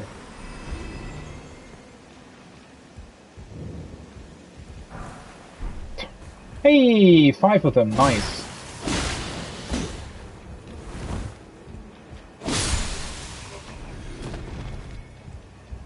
Shack of the Rotting. Also a great name. This entire place, right? This entire landscape, everything about it is just screaming at you that, oh, holy fuck. I beheaded him.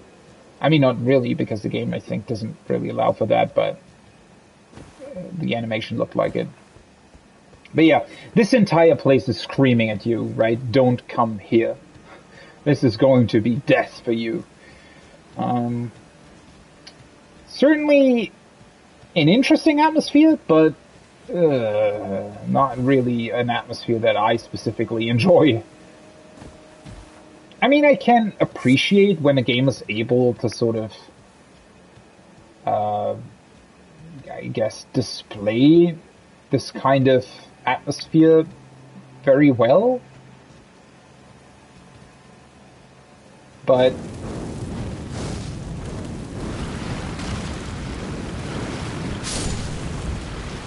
oh, hello.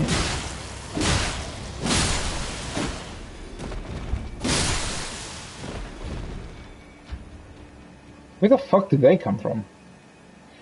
I knew that they were here because I was at this specific hut already in the past. What the fuck was that? Oh, there he is. But for some awkward reason, I definitely didn't remember where the fuck they were.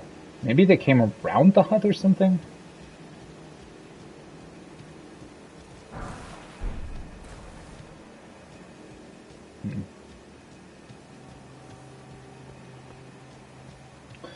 Yeah, so this is the big path, essentially, right? That I can take. So... I guess I'm just gonna do that. Oh, right, there was actually another item here, right? Oh, that's a big colony of these guys. Where was this item? There.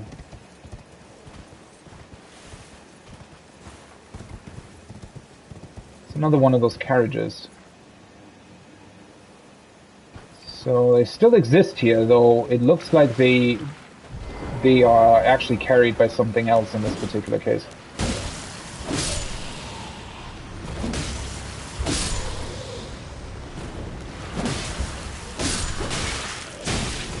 Oh, I hate it when they just stun lock you like that. That was such a weird stun lock, to be honest.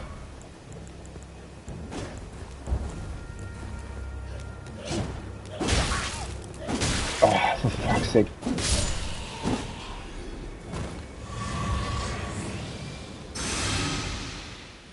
That was such a weird stun lock. I don't know. Sometimes... So the poison damage can also stun lock you, right? To a degree, at least. The weird part about it is, though, that that particular stun lock only really seems to get activated if you're also at the same time hit by something else that deals damage. Which makes it just feel very awkward for some reason.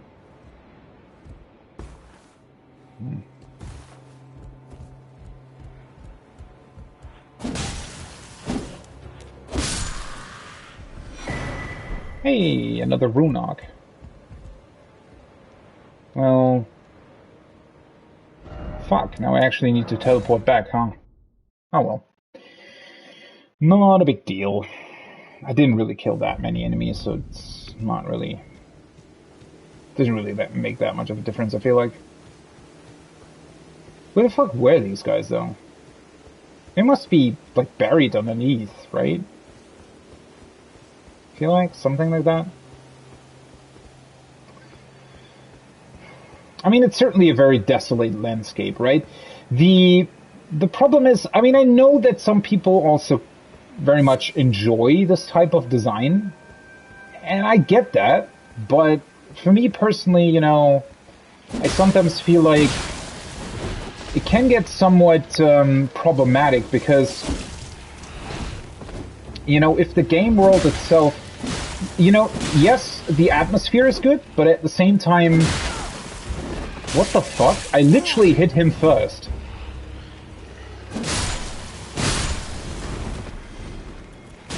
Oh, for fuck's sake. I hate that grab so much. It's so... It doesn't make any kind of sense, that type of animation. It just doesn't make sense. Oh, see?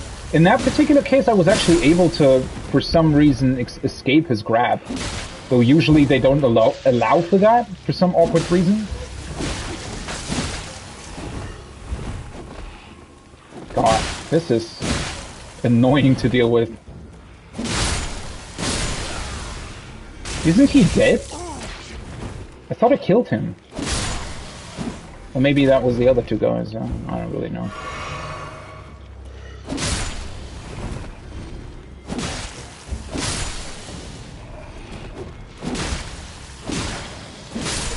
Also, can you please stop vomiting at me? Fuck's sake. The rod is even left behind on the floor. Makes the place even more annoying than it already is.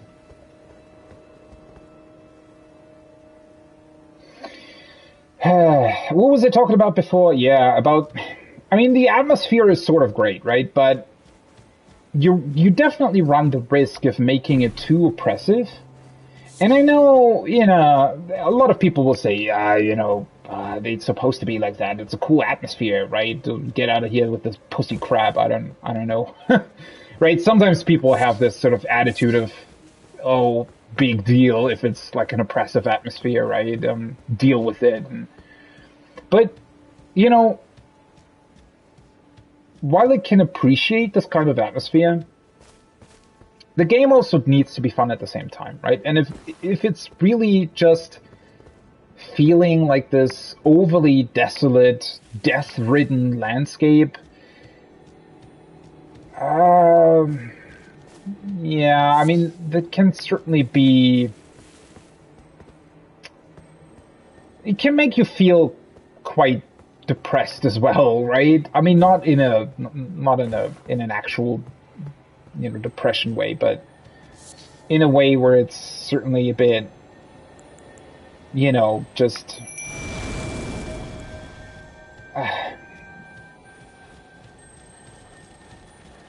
problematic, I guess. I don't really...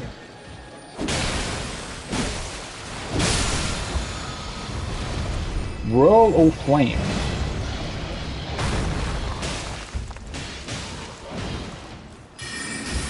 They look funny. Wait, oh. They actually don't have that much HP, funnily enough.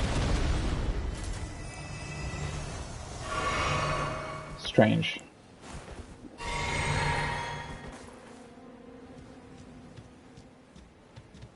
Is that another frenzy type of incantation?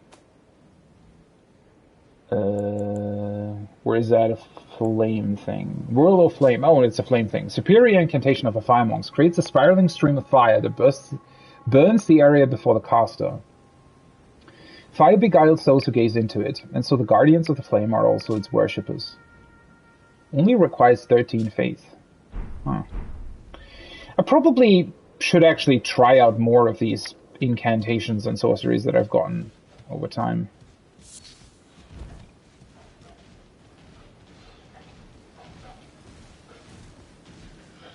I'm honestly quite surprised that they don't really have that much HP.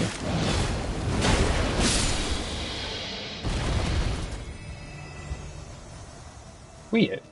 I mean, there's quite a lot of them here, so to a degree it makes sense, but also, isn't that... No, he actually has a different symbol on him, right?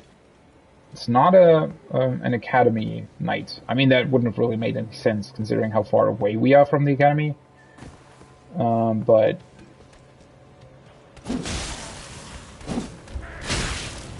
Fucking hell. Was that the quick step effect of the dagger? Might have been, huh?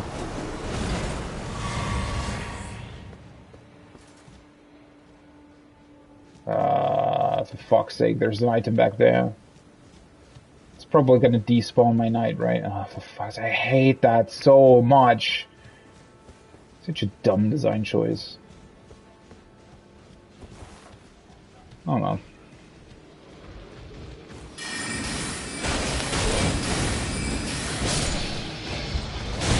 Oh!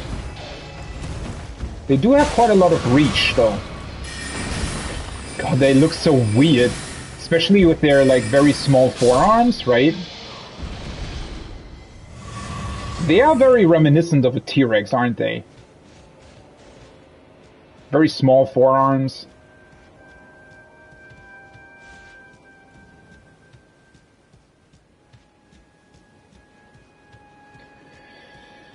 Well, to be quite honest, though, the atmosphere here is not too oppressive.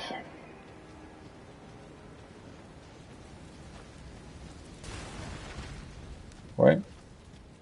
Well, that was... Are you fucking kidding me? Oh, well. This guy has a bit more HP.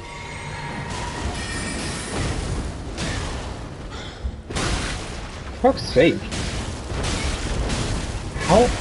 How did I not hit him? Or maybe I did.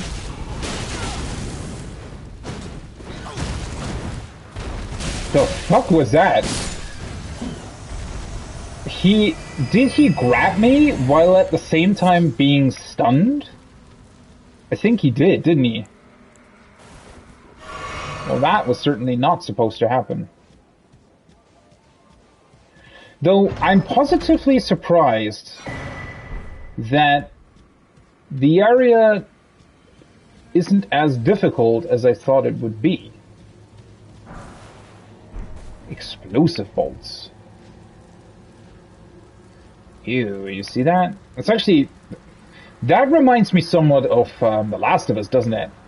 Like these weird spore-like things growing on the bodies of the deceased dogs, or whatever they are. So even though these guys still live, it does seem like they're also susceptible to this rot stuff.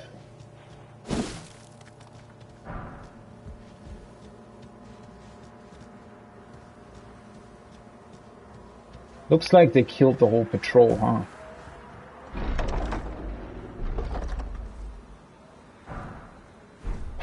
A normal greatsword? Seriously? Okay.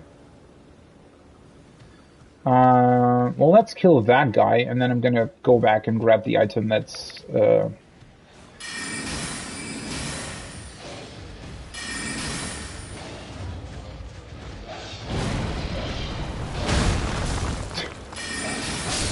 It's also somewhat weird animation. Feels like the enemies here are dropping quite a lot of runes, though. I'm at 20,000 runes, and I've only really cleared this one place, right?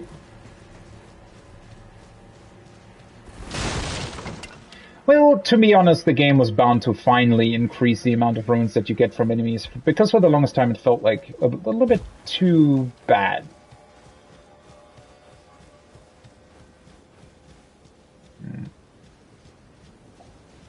Oh, I think there's actually... It looks like there's like a long path down here that leads to that Colosseum place.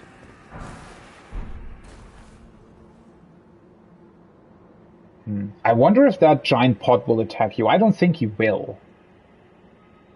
It's quite funny, though, that he exists. The other Colosseum that exists in Limgrave is purely for PvP, correct? I think you can initiate PvP battles there.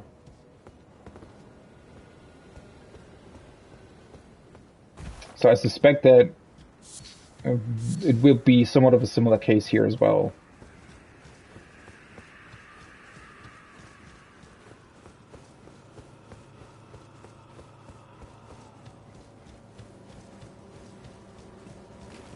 One thing that I do somewhat appreciate about Caelid, though, is that because everything's sort of burned to the ground, or rotten, or whatever you want to call it, the landscape is fairly easy to look at, right? I mean, you can pretty much see the entire region, more or less.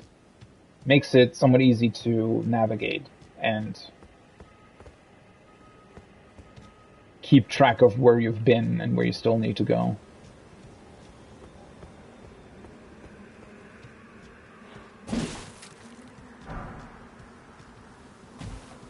Okay.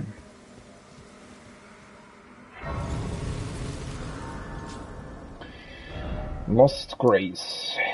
Calum Ruins.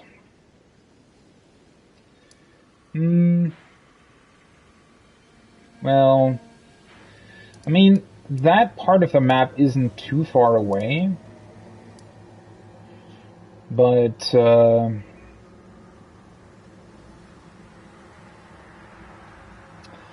just not really sure whether or not I want to go or travel into that direction, because it's still a bit further away, and I'm honestly, since there is like this big ravine in the middle as well, not entirely sure if I would even be able to get there.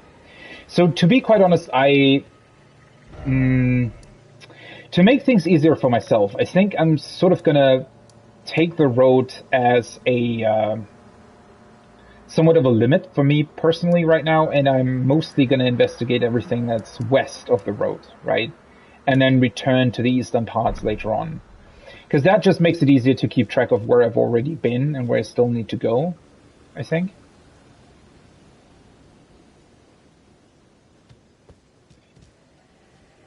I do need to take a look at all of that as well.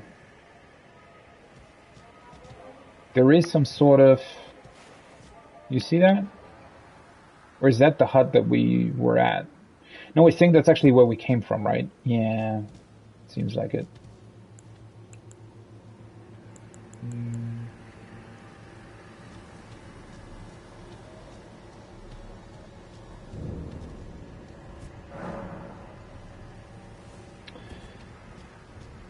Why are these guys burning, though?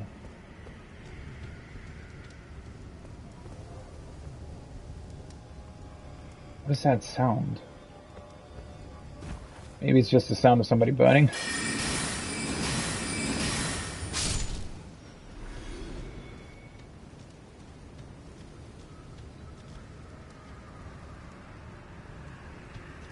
There's something to the left there. Do you see that green thing? Almost looks like a giant, I don't know, spider thing? Squid spider? No idea.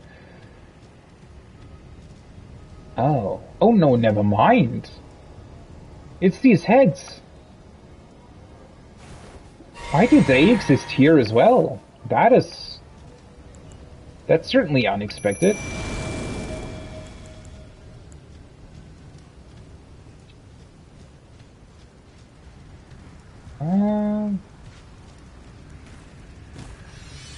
That looked weird.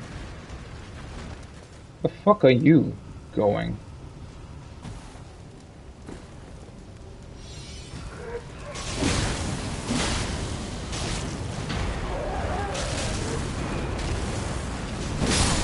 Whoa! The fuck?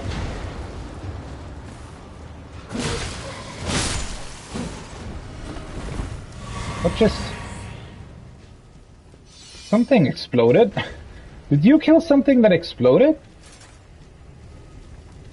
That was weird.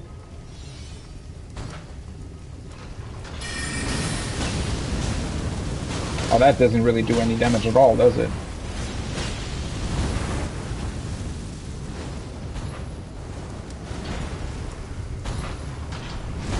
What the...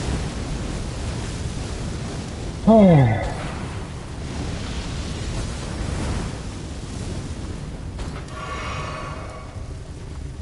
Oh no! Did it honestly...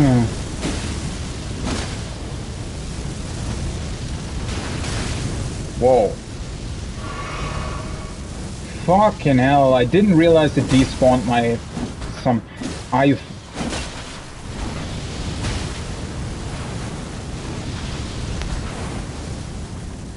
God, these things are annoying.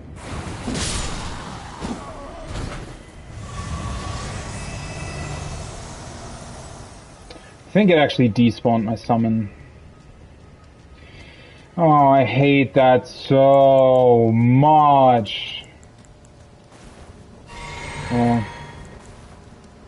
And now I can't even summon him again. Oh, for fuck's sake. Well, that's going to be really annoying. Are the big dudes the ones that explode?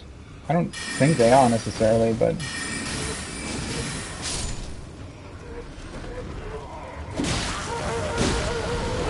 Oh. Okay, so they do explode. But only if they're sort of activated, I guess. If you kill them beforehand, they don't do that.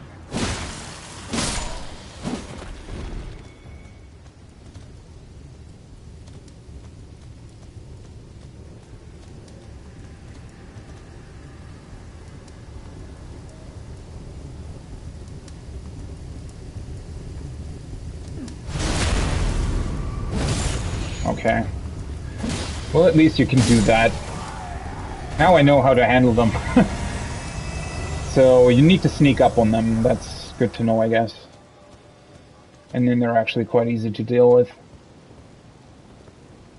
Okay. I knew it.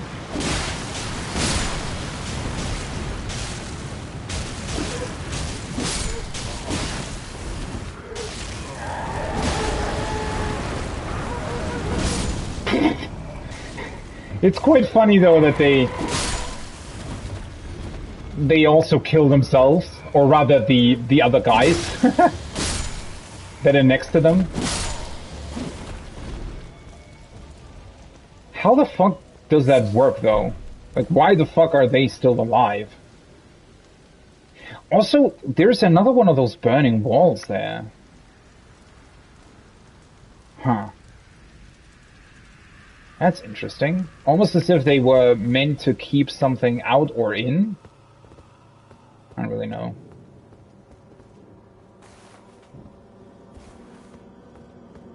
Oh, for fuck's sake, there's a boss enemy here?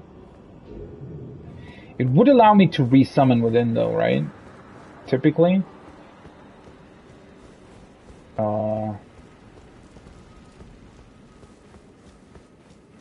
Because that means I might want to try and refill my stuff. Let's try and sneak up on that thing as well. Which direction is it looking? Down, right?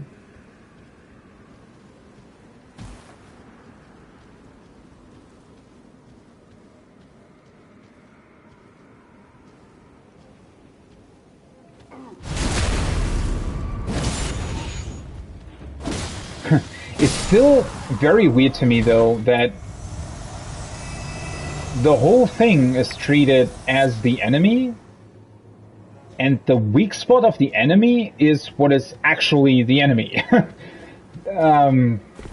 Quite a curious choice, to be completely honest. Well, fuck. Do I want to try that boss? It would be really annoying to die there. I mean, well, then again, the Site of Grace is actually pretty close.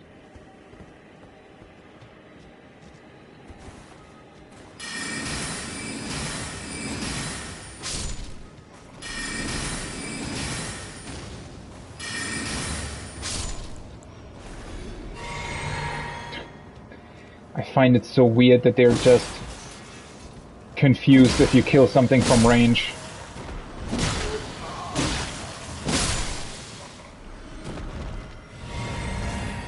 Okay, I got the charge back. So technically,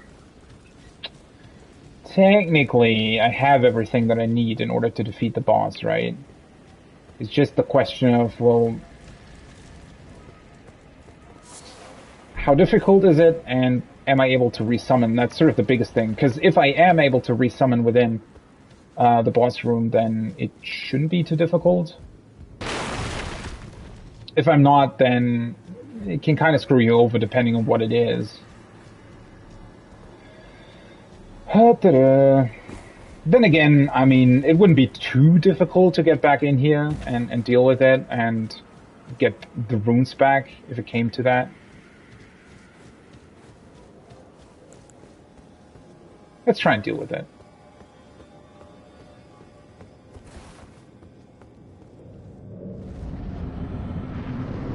Oh. Okay, once again, two of these guys.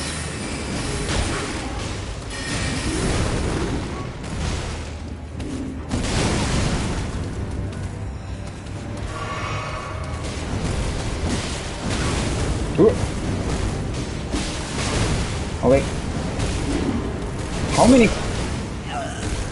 Yeah, great. Incredible boss design. Incredible boss design.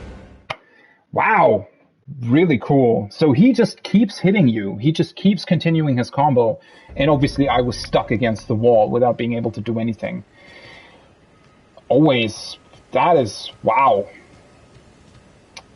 Really incredibly awesome. Okay, before I don't want to activate the Great Rune again. Of course they place these guys in a way where you sort of have to awkwardly run between everything, right?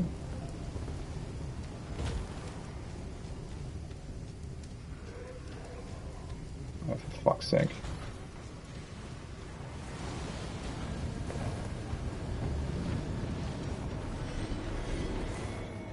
I think somebody exploded.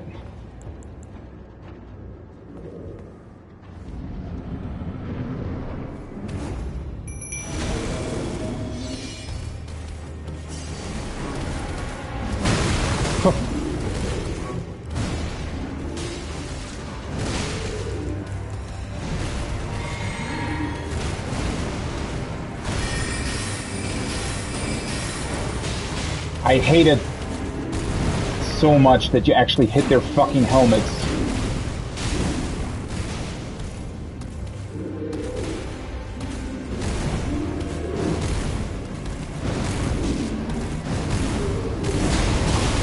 What the fuck is that about? Are you fucking kidding me? He's just constantly repeating his attack. How the fuck is that supposed to work? Oh, for fuck's sake, and now my runes are in there. At least I didn't activate another rune arc. That would have been annoying as hell.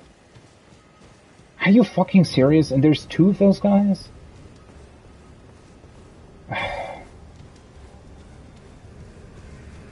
They're not that difficult to deal with overall. They would be incredibly easy to deal with if there was only one of them. But obviously they decided, hey, let's put two into that, because otherwise it would be too easy for the player to deal with.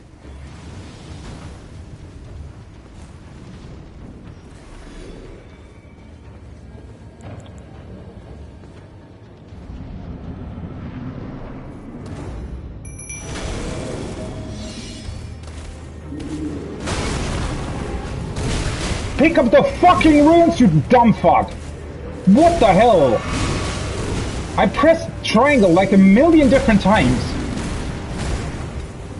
Oh, I hate this so much.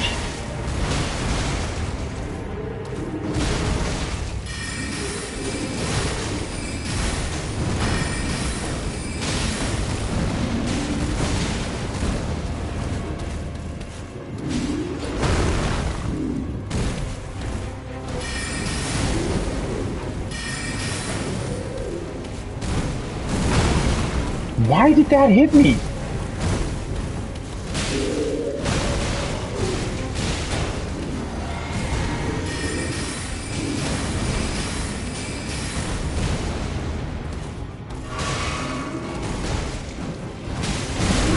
I swear. Okay. Well, now it should be easier. Can you please...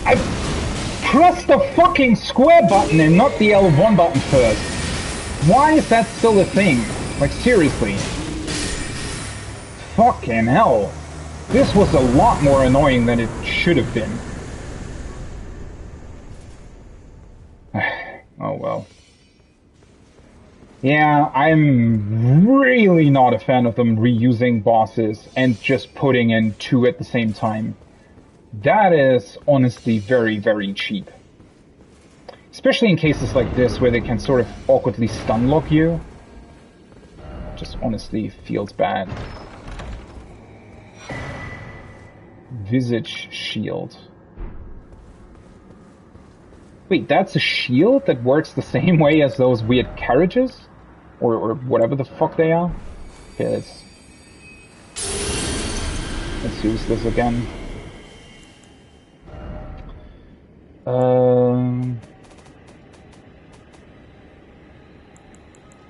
The game is just really the game is not built around you summoning, and the game is also not built around multiple enemies at the same time. It's just, it doesn't really work. This requires 44 strength. Holy shit. Tricksome bronze shield depicting the face of a fire giant. Okay, interesting. So the fire carriages, or whatever the fuck you want to call them.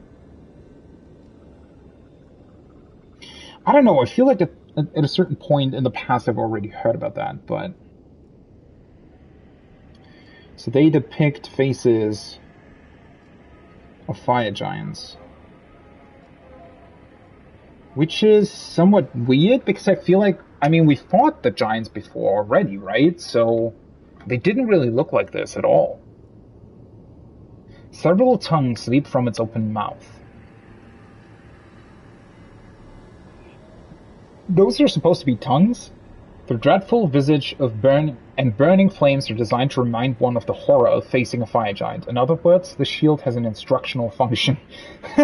Yeah, that's one way of putting it, I guess. And it has a unique skill, Tongues of Fire. Ready the shield, then spray violent jets of fire from the tongues protruding from its maw. Hold to continue spraying fire. The skill can be used while walking. That honestly sounds pretty awesome.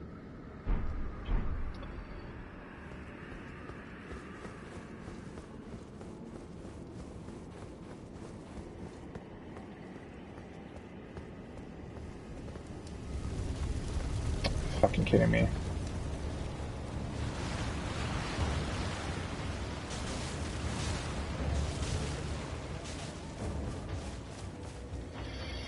I don't really want to deal with you right now.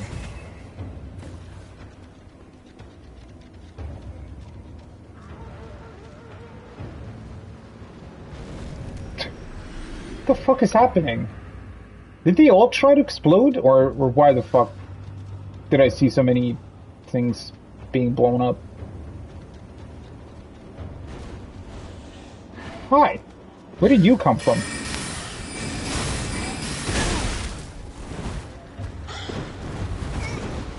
What? What the fuck is that?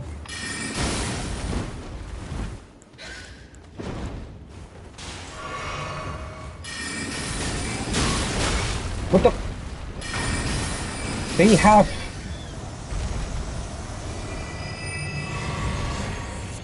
strange timings as well. They're still running after me as well. Oh well. Just wanted to go this way to make sure that I haven't really missed anything over here. Because there are ruins there as well, right, that I need to deal with, I feel like. Why am I still in combat?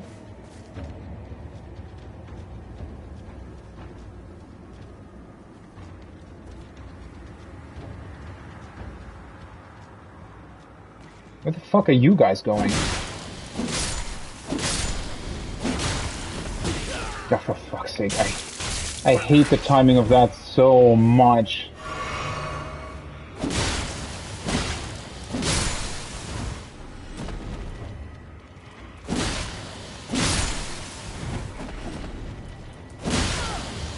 Why? Why is he not getting stun locked by my attack? I don't really get it.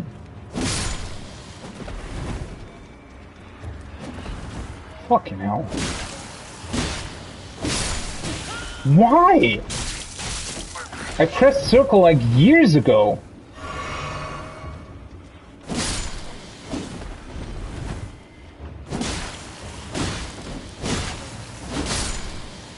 Can you... Oh, for fuck's sake, it was the end of my combo. Also, my stamina ran out, I think. Oh, well. At least I'm finally not in combat anymore. It's also weird. There's like the second path leading down here, but it's not really showing on the map, seemingly. It's leading over to these ruins, right? I mean, this is clearly a path, but... That is also something, I mean, I don't necessarily need consistent maps. Why the fuck do you have red eyes? I don't necessarily need consistent maps in games. It's actually quite funny if, you know, certain things are maybe not displayed on the map as well.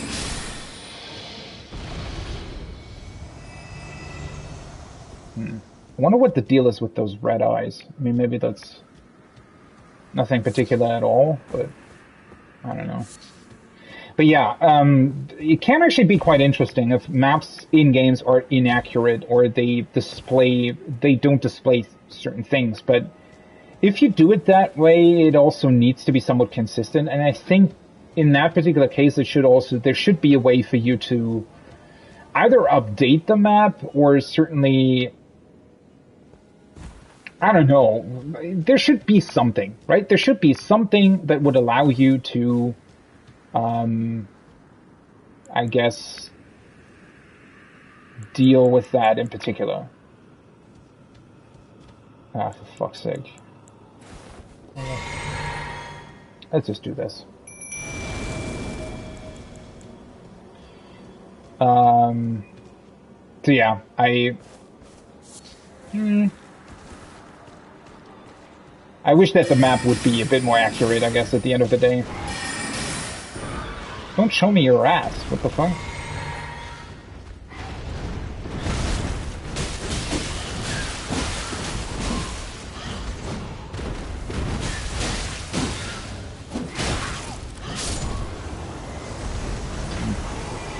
Fighting these things is a bit weird. I don't know what it is specifically, but it sometimes feels as if they are...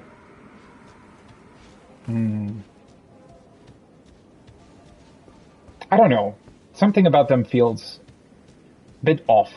As if their attack frames or something don't really match up. Or their bodies, I don't know. Maybe it's just their erratic movement. It's not necessarily a bad thing. I mean, it also keeps enemies interesting, obviously. But, I mean, you need to make sure that it works, right? And in this particular case, I feel like they're somewhat strange.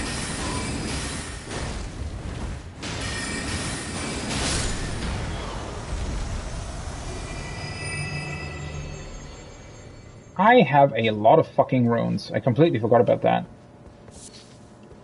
Yeah, enemies here drop quite a lot as well. I feel like. I mean, that is somewhat of a good thing, because I definitely think that I need more things. Especially since, oh, you know what I think feels so weird about these guys? They have some sort of thing where they can sort of stun lock you by doing wind or something. And I think it's just, the problem is that the game is not entirely really, like, I guess it's like, I think I'm sort of missing a visual indicator for the wind. I think is the biggest issue. So you see the animation of them, right, producing the wind stuff, but at the same time, there isn't really any kind of concrete thing for it, right? It's not a big deal, but I feel like it could be a bit more, could work a bit better visually.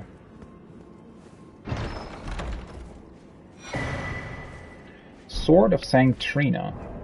It's been a long time since we've heard of Sanctrina. Quite beautiful. Silver sword carried by clerics of Sanctrina. Inflicts sleep ailment upon foes. Sanctrina is an enigmatic figure. Some say she's a comely young girl. Others are sure he is a boy. The only certainty is that their appearance was as sudden as their disappearance. Okay. Unique skill, Mists of Slumber. Releases a faint purple mist that spreads across a wide frontward area. This mist inflicts the sleep ailment upon foes.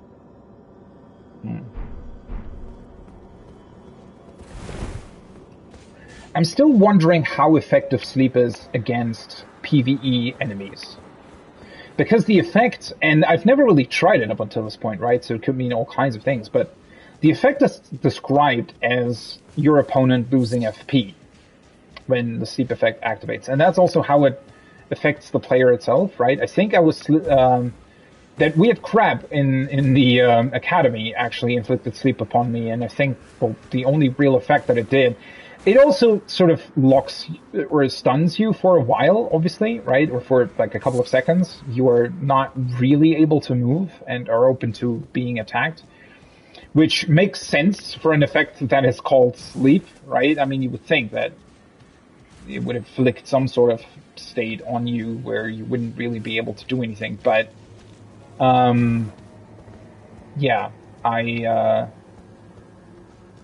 honestly wonder what that effect would be specifically for PvE enemies, because I don't know if they even have FP, to be quite honest. I don't know how the game handles that specifically. I do think that enemies... Well... Now that I think about it, everything sort of points more at the fact that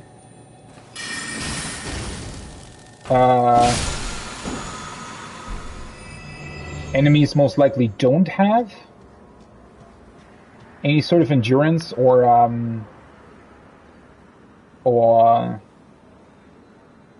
FP. Simply because if they had... I don't know. I don't think they do. I wish they would have that, because I think it would make fights more interesting, to be honest. If you could sort of bait out enemy attacks, obviously, you know, if they introduce something like that, I think the AI would also need to be heavily updated to keep that in mind as well. I do think that maybe in like NPC invaders could have those kinds of effects. That could be a thing. As I said, I'm not really sure about that, but yeah, that could honestly be a thing. I can see that, you know, making sense, I guess. Oh, for fuck's sake. Oh no, I scrolled past it again. This one. Let's see how this works. Okay. Well, it's cool, I guess.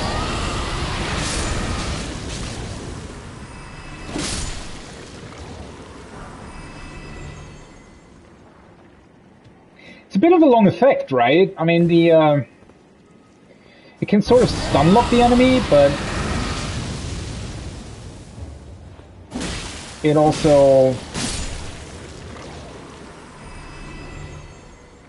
I don't really know. Is it really that good?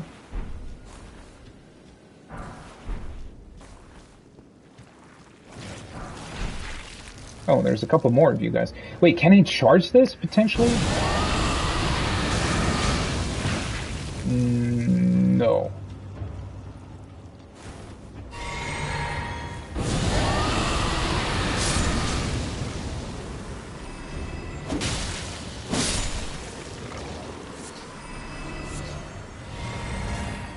These things drop beast bones, by the way. I just realized. How weird.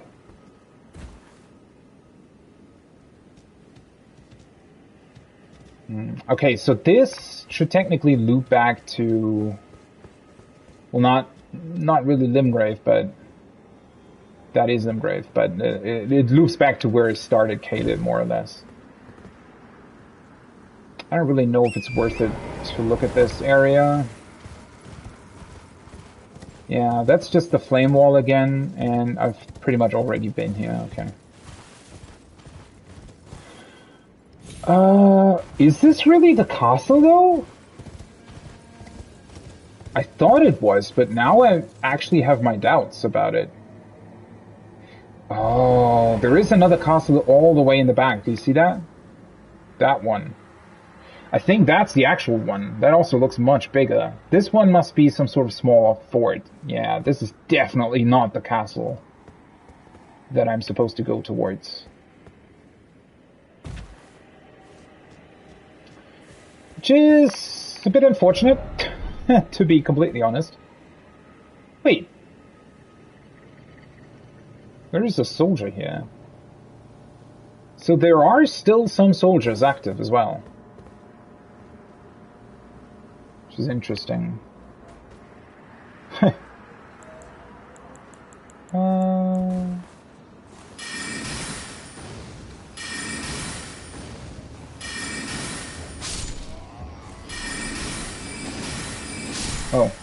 Why did... I guess because I stood behind him or something?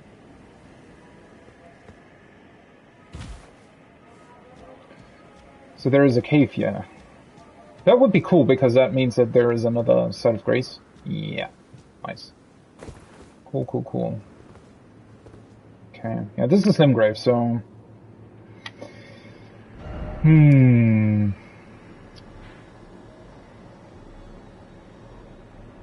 The problem is the map for Caelid honestly looks like very broken up, right? Almost as if the map itself has been rotten or something.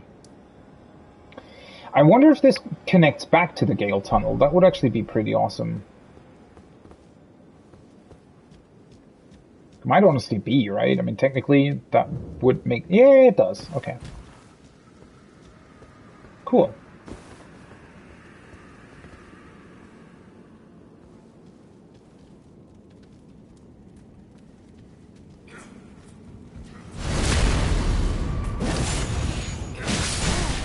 What the fuck?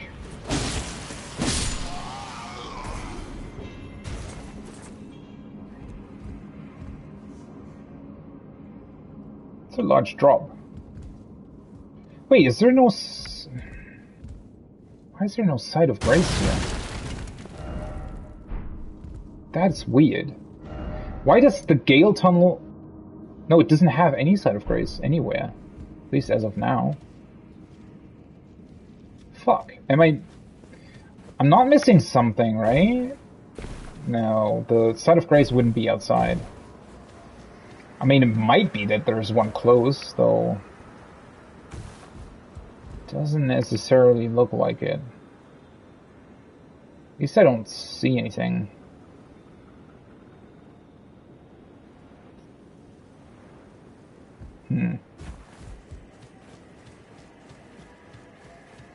There must be one inside, right? Somewhere? I'm still really taken aback by the fact that I'm able to sort of hold my own fairly well here in Caelid. I got my ass beaten so much when I first ventured in here that I honestly felt like it would take ages to come back, but apparently that's not the case. What's up with this tunnel, though? Ah, the site of grace is down there. Okay. Nice, nice, nice.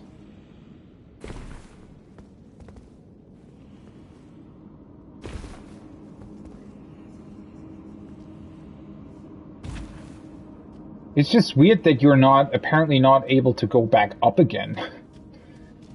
Even from the site of grace. It makes this even more interesting.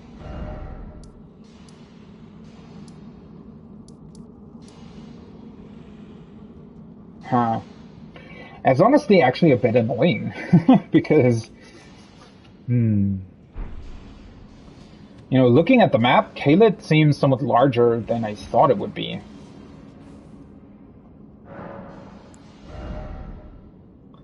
Okay, level up faith.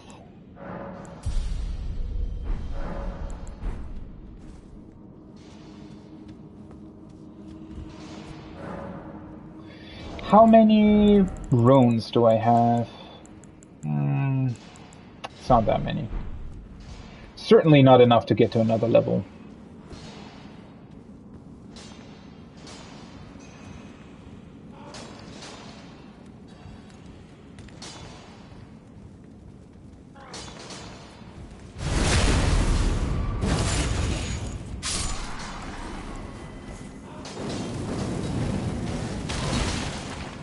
God, I hate it when this thing doesn't hit.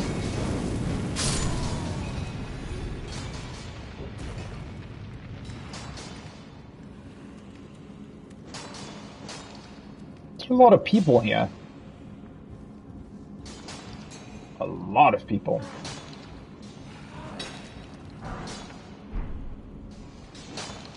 What are these soldiers doing here anyways? So they're like Caelid soldiers, right? Or rather, I suspect that they maybe belong to...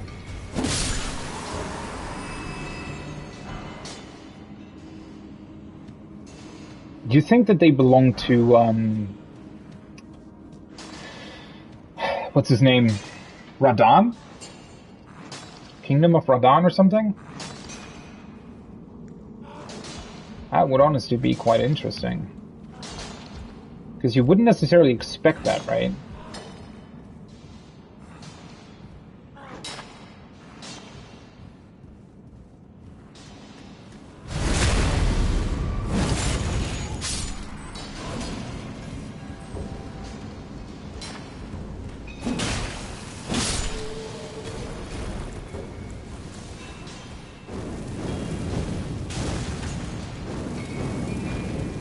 God, for fuck's sake.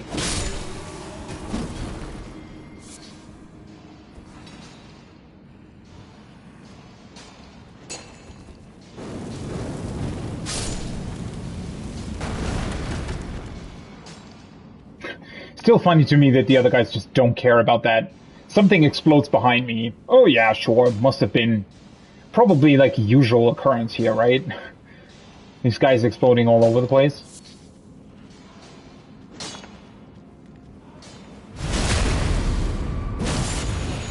Guess I can kill all of them this way, huh?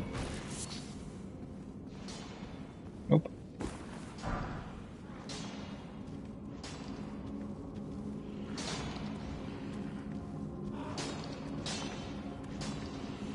Yeah, what's so interesting here is that seemingly they seem to be sort of under the care of these soldiers, aren't they?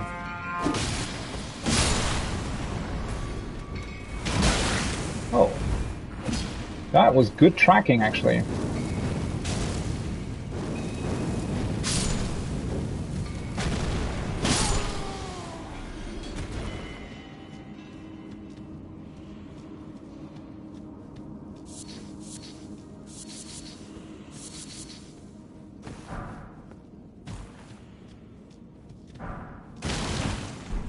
Redmane circled.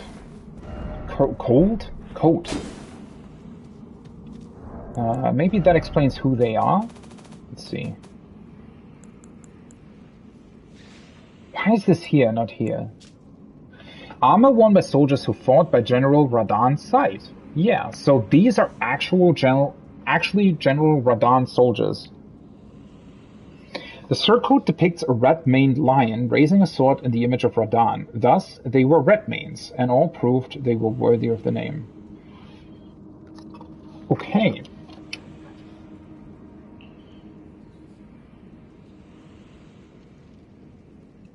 Radan's soldiers. Crest depicting a red-maned lion.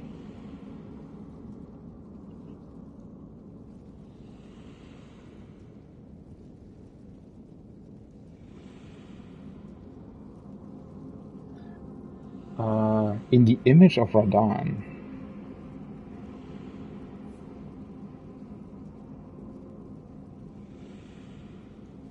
And therefore, Redmanes. Interesting that they wear almost the same colors, though, as the Academy. It's not the exact same colors. The Academy wore, like, this blue-red stuff here, right? And this is purple-red. Fairly close, though. Also another lion. I mean, we now know that the kind of beast in Stormvale is not necessarily a lion. Just something similar, I guess. But they're fairly close in their crest design, aren't they?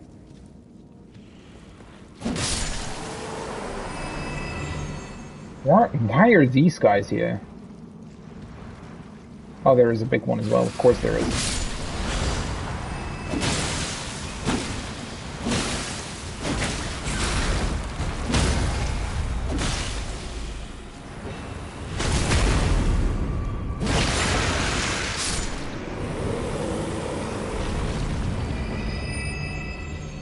At least they're somewhat easy to defeat once you know what to do.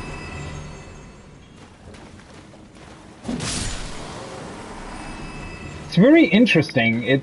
there are a lot of instances of these giant squid things in these caves, right? How the fuck did they get in here? Seek Bliss. Cross Nagitana. What the fuck is that?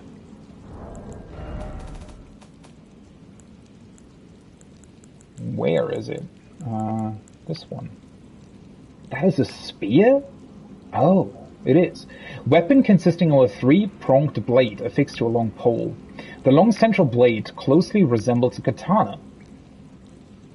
A weapon of the land of reeds, known for its ability to be wielded as a spear while still being capable of performing slashing attacks. I also find it really, really interesting. It's actually been a long time since that is mentioned, but you can play as a samurai in this game, right? And everything samurai related is actually described as being related to the land of reeds, which, you know, is sort of a reference to Eastern Asia, Japan, stuff like that, right? Very obvious one. Which once again sort of begs the question, what is up with these lands between? Where the fuck are we, right? Are we on some weird magical island somewhere in the ocean? Or are we in some godlike realm? I don't know, above the clouds of Earth. Still nothing that really would support either theory, I feel like.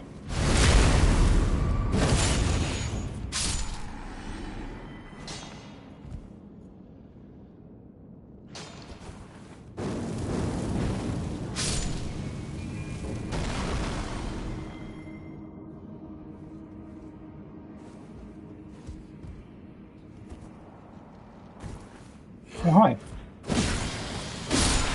You didn't really care for any of these two guys dying, did you? A Grace Mimic. 5 times. Why? What? Oh, well, whatever. Large glintstone scrap as well. Sometimes the smithing stones on the edges aren't even that easy to see.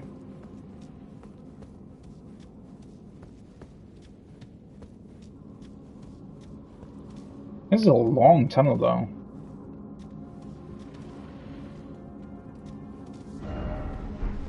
No hidden path ahead. I think, isn't that the door, though, that I wasn't able to go through the first time? Oh, yeah, it is.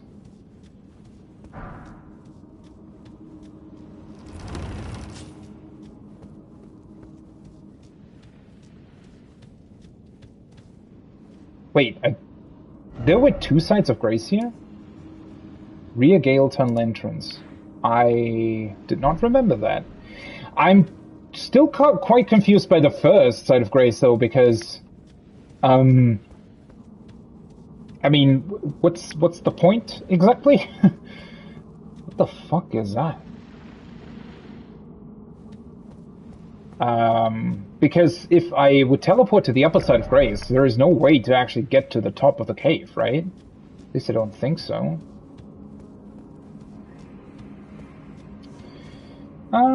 15,000. I do need like 30,000, right? Sadly, not really enough.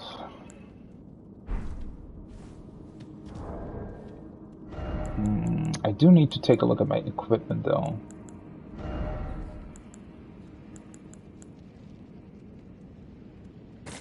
Should probably equip these.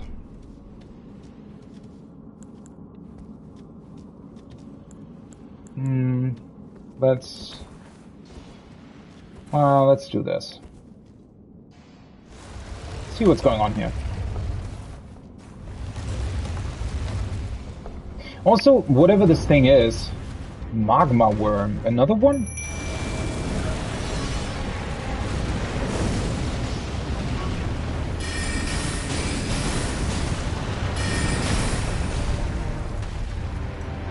Oh, oops.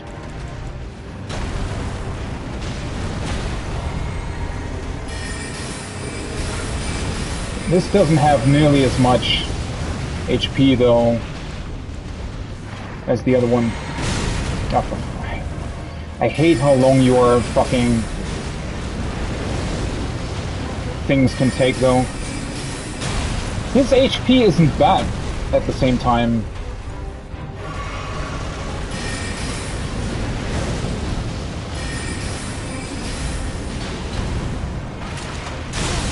Why? Ugh. I hate that so much. I never would have thought that the PlayStation controller would actually have that problem in this particular case, right? Where it's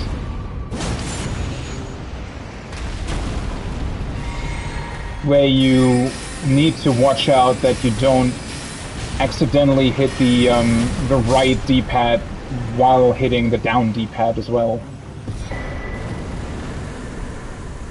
Moonveil. And another dragon heart? What is up with that? The fuck?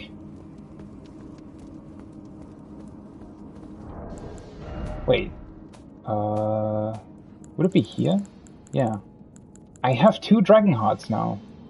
But there is only one other thing that I'm actually able to get.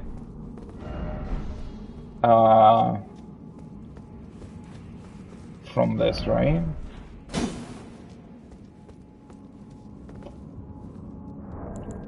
And I also got another weapon, I feel like. Where is it? This one, Moonveil. That isn't actually the katana, right? Katana forged of glintstone. I wonder if this is a reference to Sekiro's Moonveil Tower. Is it called no, it was called Moonview Tower, right? Yeah. Masterpiece of a Sellian swordsmith. Light and wreathes the blade when sheathed. Explaining his Moonveil moniker. Unique skill. Transient moonlight. Sheath blade. Holding it at the hip in a composed stance. Follow up with either a normal or a strong attack to draw the blade at great speed for an instant slash attack. Both attacks fire off a wave of light. So that is somewhat, at least from the description, that is somewhat similar to a skill that you would be able to acquire in Sekiro, right? I honestly, what was it called? It wasn't Mikiri something, it was something else. But enemies were doing that as well in Sekiro. It's actually a pretty cool weapon, to be honest. Okay, let's see where this leads. I wonder if this will lead me to the top entrance or the bottom entrance.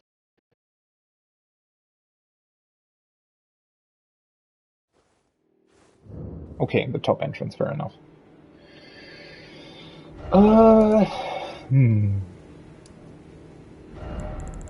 Okay, this is completed. I kind of want to find another side of grace, though.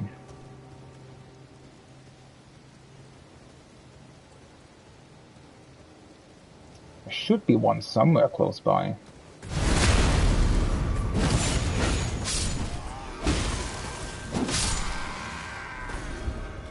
Honestly, in this particular case, it's actually annoying that this side of grace in the Gale Tunnel itself apparently doesn't really allow you to use it as a teleport point for this place, right? Because, well, you can't go upwards. That's a side of grace, though, right? Yeah, it is. Ooh, and there's another one of these running things. Because, well, I kind of want to continue, but it is getting kind of late as well. And I've done quite a lot, so I would think going back to that side of grace, getting another level, and then continuing tomorrow is probably the better choice. Although I actually don't know if I'll be able to continue tomorrow. Though, I mean, I want to. Because at this point, I actually need to start thinking about preparing for the Final Fantasy patch that will come in a while. Is he shooting at me? Oh, interesting. They're shooting each other. They're fighting each other, rather. I was wondering about that, right? Because earlier it looked like these hounds were, or had killed the soldiers, rather. But yeah, it seems like that's the same case here as well. I honestly didn't think they were able or capable of dealing with that thing. that's unexpected. Well, these are miners as well. Maybe that's why, because they're pretty resilient. Well, technically. They're dropping beast blood? Oh no, never mind. That was probably from the dog itself. I wonder if there's something on that hill, considering that the bird is sitting up there. But yeah, let's unlock the Site of Grace. It's also at a pretty good location where you can sort of take it as a base of operations to explore the western parts first, right? Because as I said before, at least as of now, I kind of want to keep west of the road, just to have a reference point of what I can and of what I still need to do, right? And yeah, so unlocking this would probably be pretty good. Then I could look at the castle first, and then sort of loop back around and look at the rest of the stuff.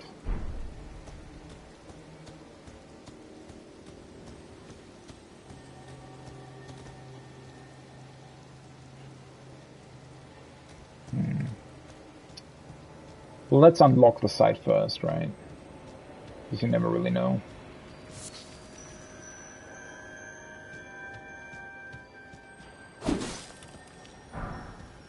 It's actually moving past here, though. How long does it take to come back? Oh, that's a long path. Holy fuck, where the hell is it going?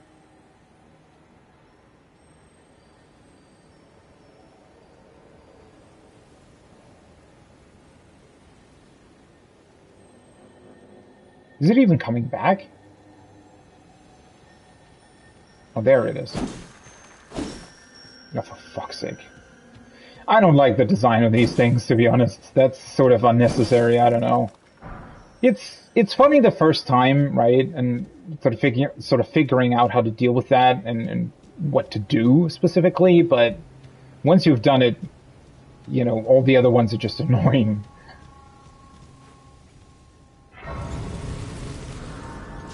Okay, what is this one called, though? Fort Gale North. Okay, so this is Fort Gale, which also explains why this is called the Gale Tunnel. Okay.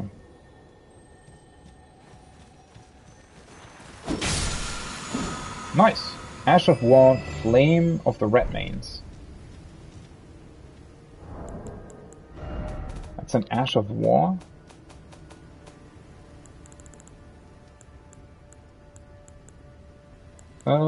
Oh, this one.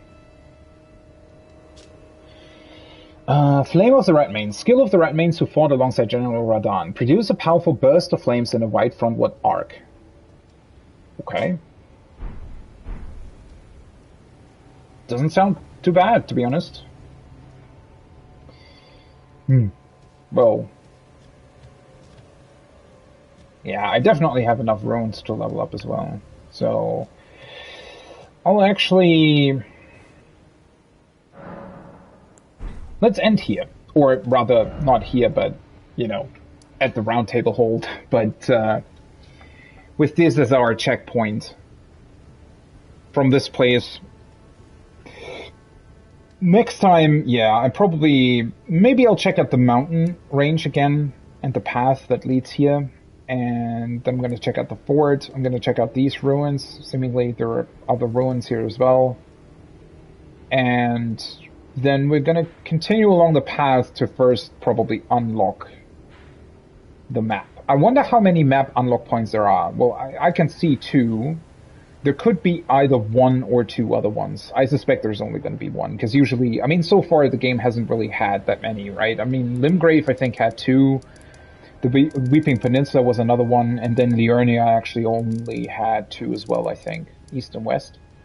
So this seems like north and south. Maybe that even uncovers everything, I don't really know. But yeah, that's definitely my target. Do I actually want to have... You know what? I've never really used these kinds of markers throughout the entire game, so now I'm just going to use it. Although it's probably going to annoy me a lot.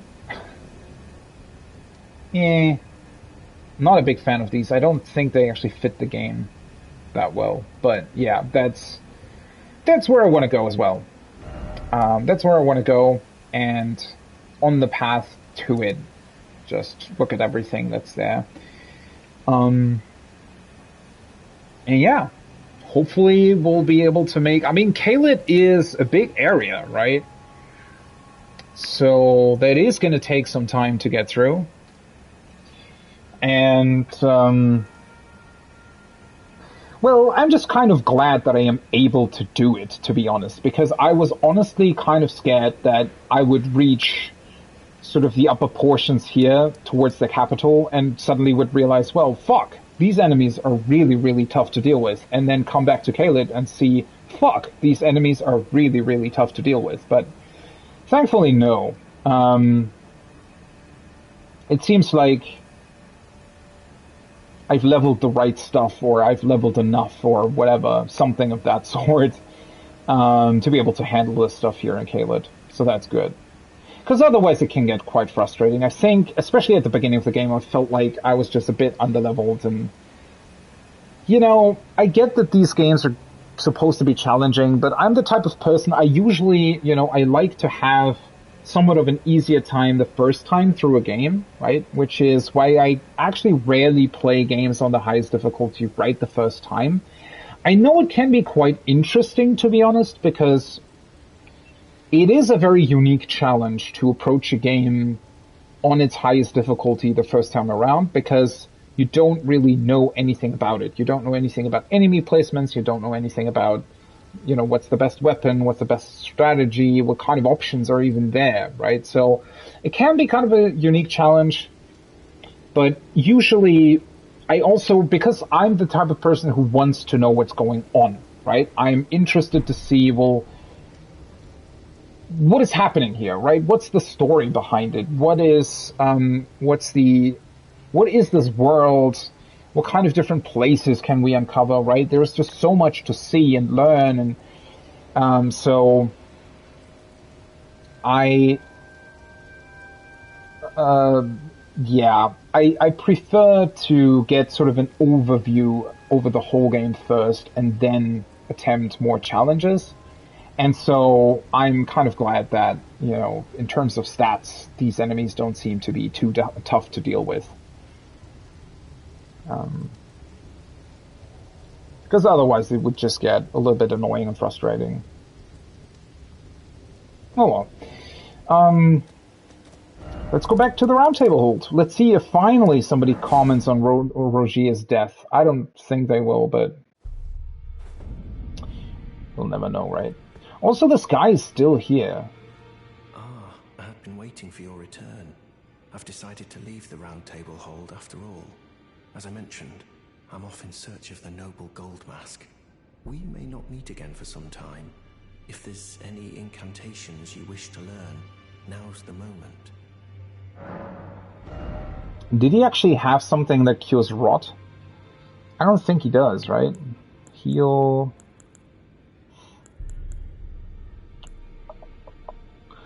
I mean, the fire damage negation might not be bad, to be completely honest, but... Nah. May the Golden Order shine through you. I wonder where we'll see him again.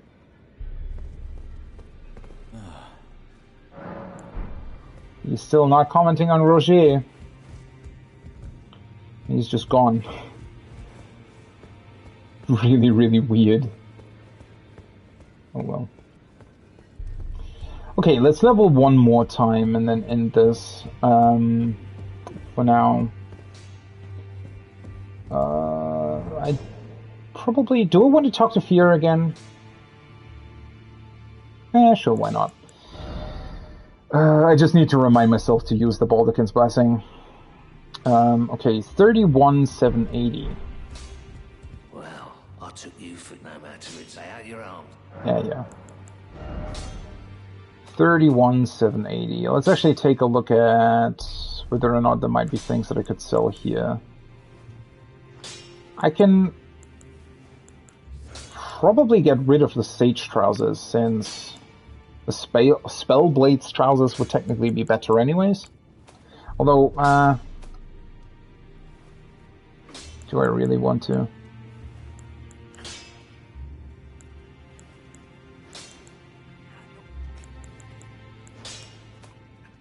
At this point in time, I have so much crap in my inventory that, honestly, I'm not really that bothered by not clearing it out entirely. Just obviously the duplicate stuff I can sell. Do I want to sell this? Nah, it has a unique skill, right?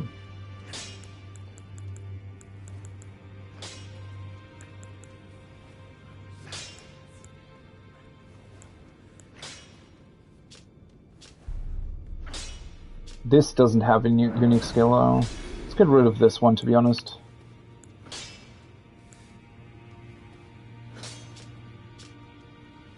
Let's also get rid of this one.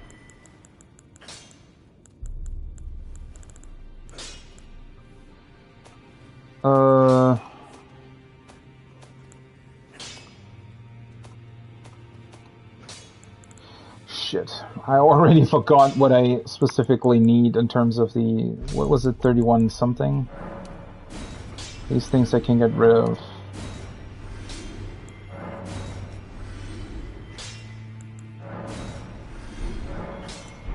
Uh, 31,780, okay. Back all no matter. 31,780.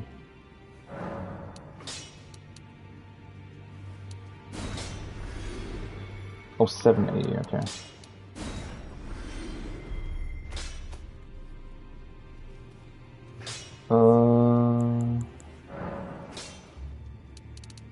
So this would be 780.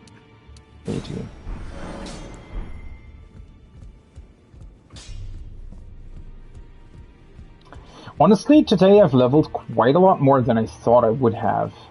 Or than I thought I would be able to. See, I have Faith at 27 now, Vigor at 26.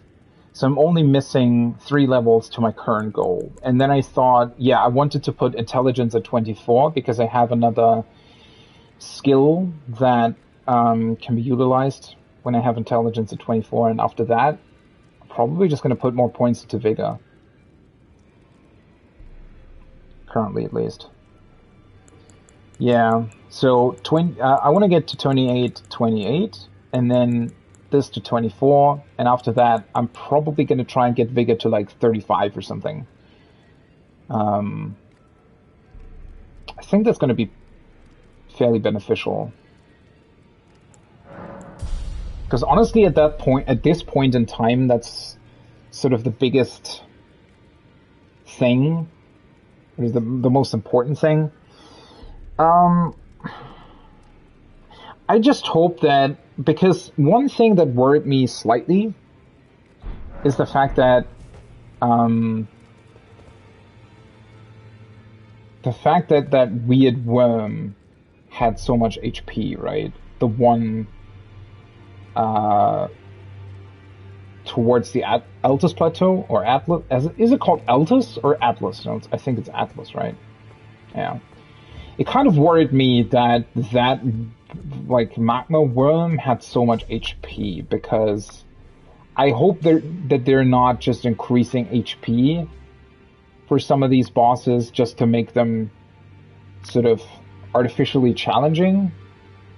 That would be quite boring, honestly. I was also slightly, like, the fact that they even placed 2 summons in front of it, almost as if to say, hey, this boss has an insane HP pool, you probably want to summon for this. Just kind of strange. Especially since now that I fought another one here in the Gale Tunnel, I mean, yeah, I had my spirit summon with me as well, but I think for the most part of that fight, he was actually attacking me, or aggroing me, and its attacks weren't particularly difficult to dodge, to be completely honest. So, yeah, if the other magma worm was similar, I think it probably would have been quite a boring fight with that insane amount of HP. Okay, let's see. I don't necessarily think that she will comment on Rogier's death, because nobody else has, but she was quite concerned with him earlier, though, right? Which is what was confusing me. Oh, may I ask a favor? My dear, might I ask something of you? Could Wait, you I thought... please find the owner of this dagger and return it to them? Weathered dagger. A certain person gave it to me as a gift. It's a very precious thing. It must have a special place in the owner's heart. So I would like for the original owner to have it back, if you wouldn't mind. Okay. About the dagger. I'd like you to find the owner of the dagger I gave you and return it to them. It's a very precious thing. It must have a special place in the owner's heart.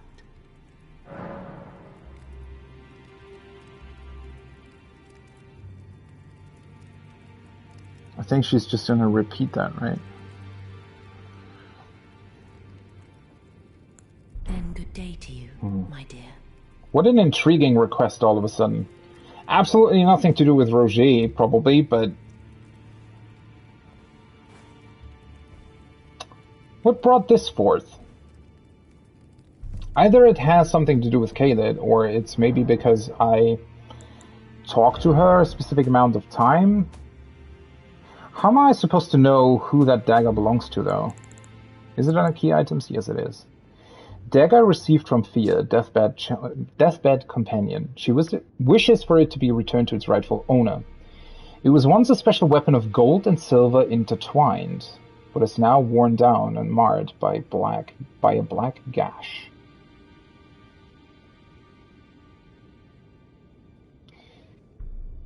How are we supposed to know who this belonged to?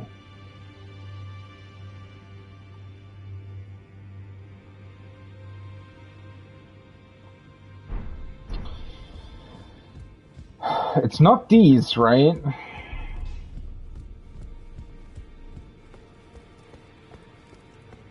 Oh, that. The other guy's already gonna think. Hello there. Is it his? Well, what have we here? How did you get your hands on that dagger? Well, that hardly matters. I know very well whose dagger it is. Why don't I return it to them for you? Good work bringing this to me. What? That's it? Did you need some? Fuck. I mean, well, I didn't really have a choice there, right? What the fuck?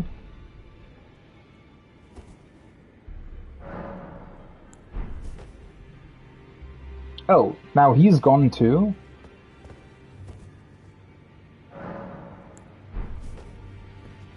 Huh.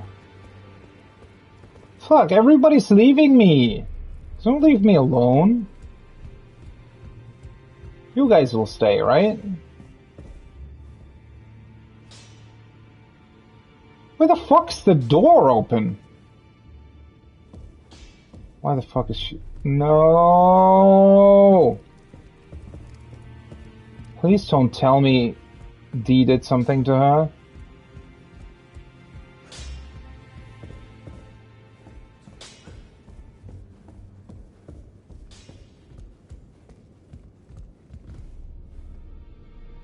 Oh, never mind. I think she did something to him.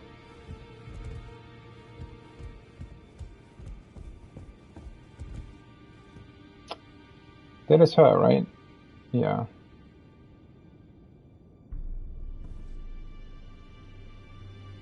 So...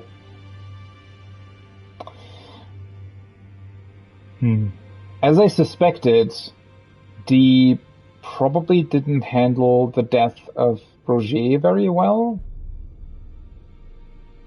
Finally, it is returned to its rightful place. The stolen Hallowbrand of the exalted noble.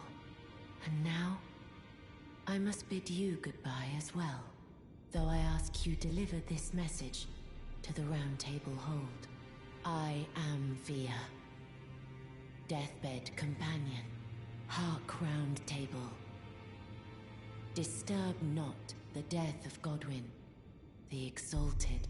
We who humbly live in death, live in waiting. To one day, welcome our Lord. What right does anyone have to object? Our Lord will rise. The Lord of the many and the meek. Whoa!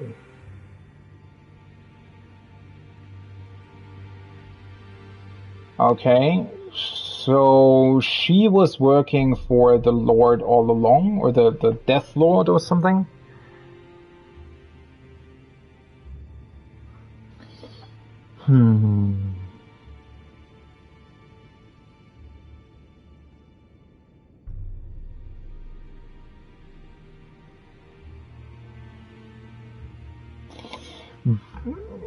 I guess my only choice would have been to just not give Dee the dagger, most likely. Probably? I don't really know.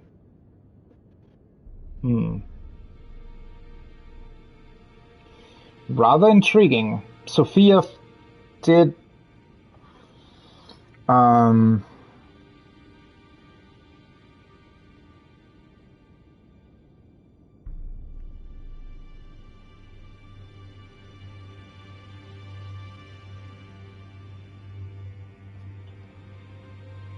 I mean, she didn't really... She wasn't really specific with what she just said, was she? I'm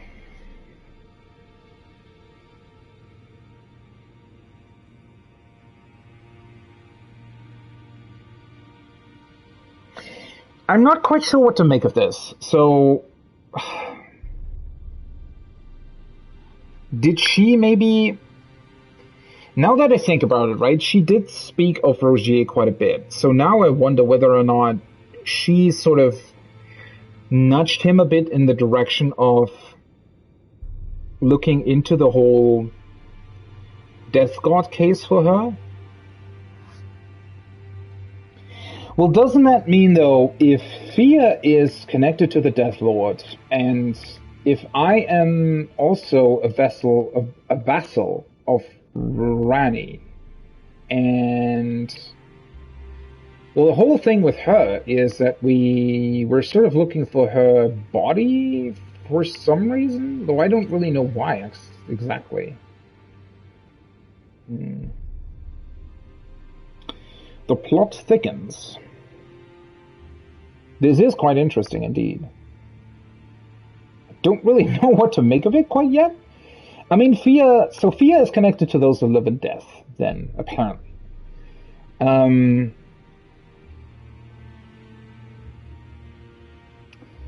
If Rani was the one that was killing the Death God at some point, then technically those would be enemies, right? Rani and Fia. Though it's at this, I mean, it's kind of unclear as to what they even want. I mean, what's their ultimate goal?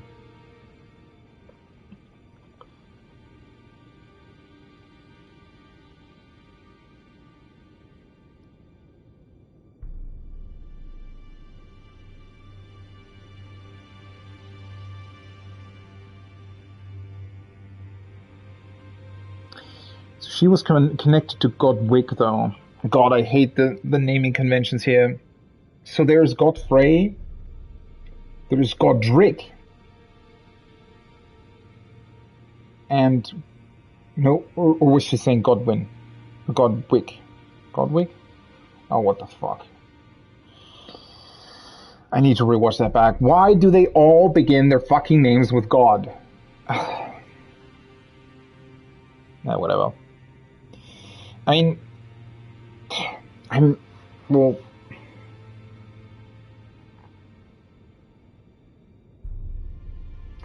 I mean, it seems to me that she probably infected Rogier, though, maybe on his Maybe with his blessing. Question mark. Because, I mean, Rogier was sort of studying this whole thing, right?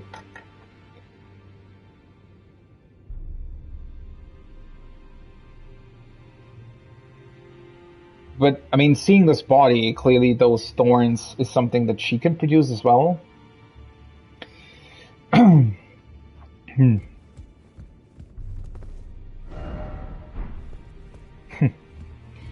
All kinds of other doors here as well. D spellbearing.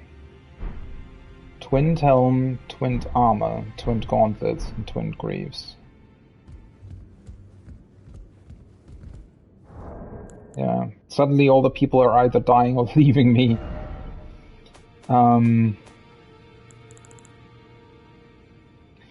Did D still have something that I didn't buy from him? I don't think so, right? Found upon his perished flesh. And then... that's his helmet. Helm depicting entwined twins of gold and silver. Oh, right. I was completely... I'm an idiot. Yeah, I didn't even understand the reference. With the gold and silver stuff on the dagger.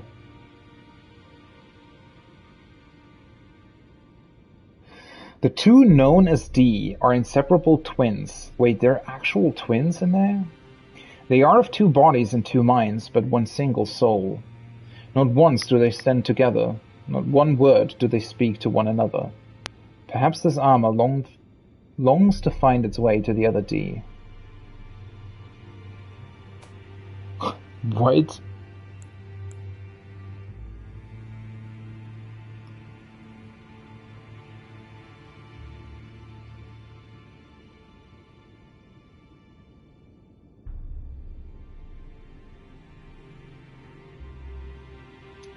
Wait, but they are of two bodies and two minds.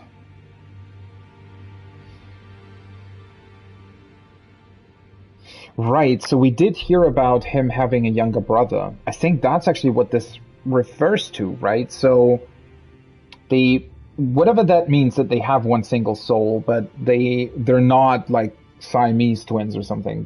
They're actually two different people.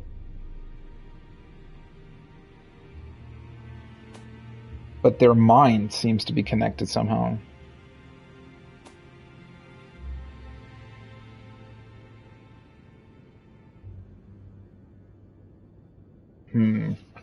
Well, we have heard that his younger brother is in... what's the thing called? In Nokron, right? So that's going to be interesting to see. And Fia is now just gone. Well, I took you for no matter. Lay out your arm. Once again, nobody really commenting on that. In this ash, it reminds me. Okay.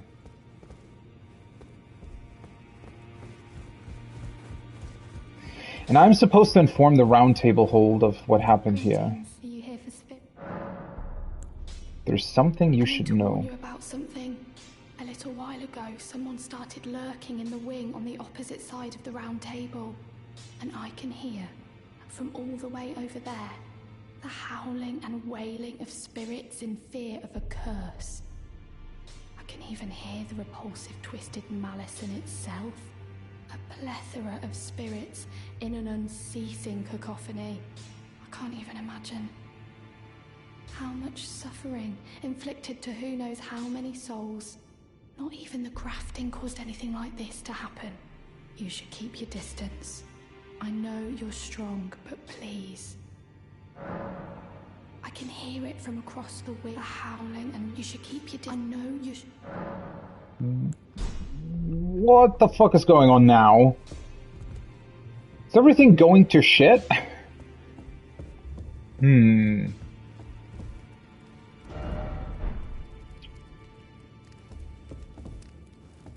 Yeah, Sophia's just gone.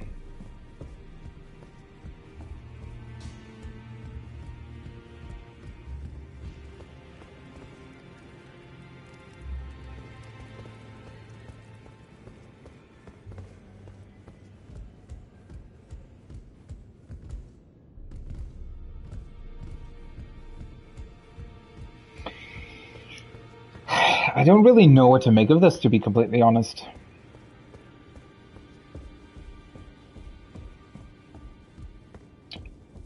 Two fingers are still there.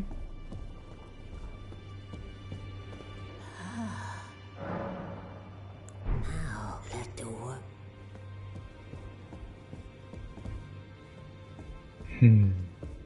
They can't be too pleased with what was happening, right?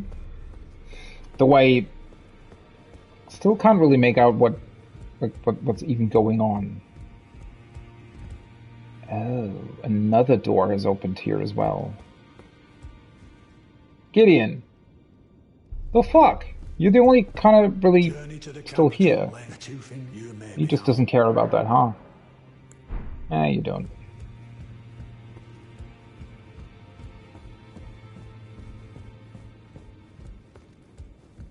Well, first of all, let's get the offering to them.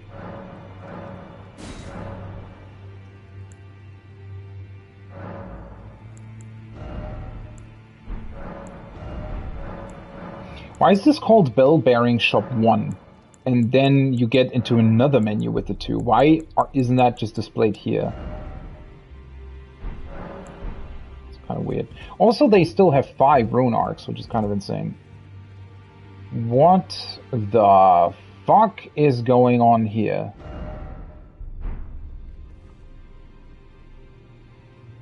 Can I fight that guy? Do I want to?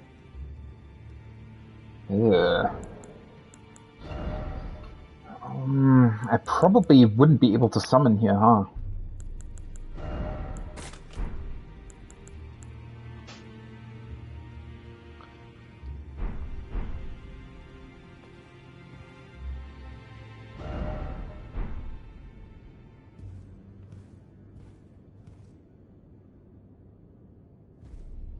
What the fuck's going on?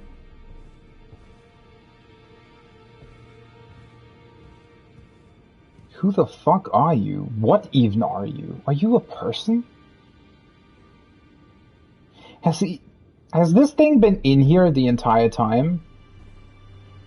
Why are there like a million dead bodies here? The fuck? Have you ever felt the curse?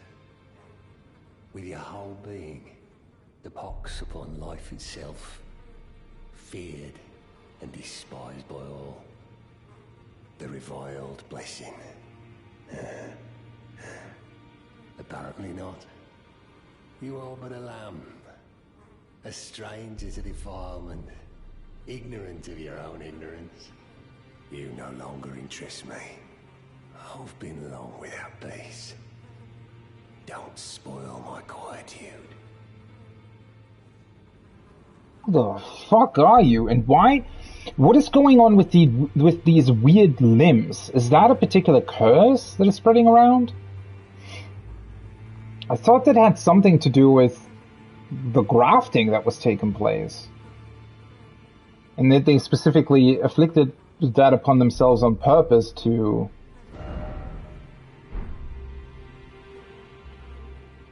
I don't know. Do something? Ew. The fuck did you do in here? I asked you not to disturb me. Be thankful of the whole serenity. It is all that keeps your death and defilement at bay. I asked you not to be thankful of that. It is all that...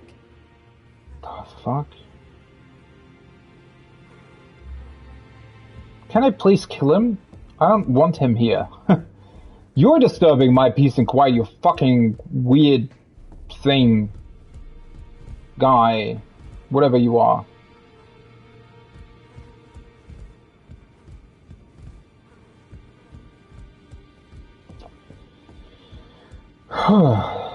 Well.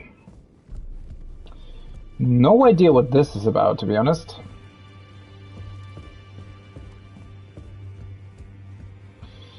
I didn't expect to find so much death between those two closed doors.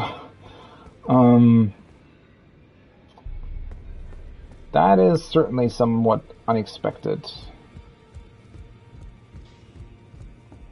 Fia gone as well. Greetings. Are you here for... I can hear it from across the howling and wailing of spirits in fear of the curse. You should keep your distance. I know you should... Well, I don't know what else to tell you. I'm honestly a bit stumped by all of this. Fia gone, unfortunately. The empty bed left. Yeah, I don't really know what to make of this, to be completely honest, because we somehow know quite a lot about this, yet at the same time, not that much at all. And, well, the Fia is representing the Death God, or the Prince of Death in this particular case, because the Death God is dead, right? We know that the Death God has been killed by Ranni. So, I mean, in a way that makes me think that Fia might try and take revenge on Ranni? What is going on with this weird guy in the Round Table Hold all of a sudden, though? Right? Where did he come from? Was he always here? And why is he here? Who is he? What is this curse that he's talking about as well?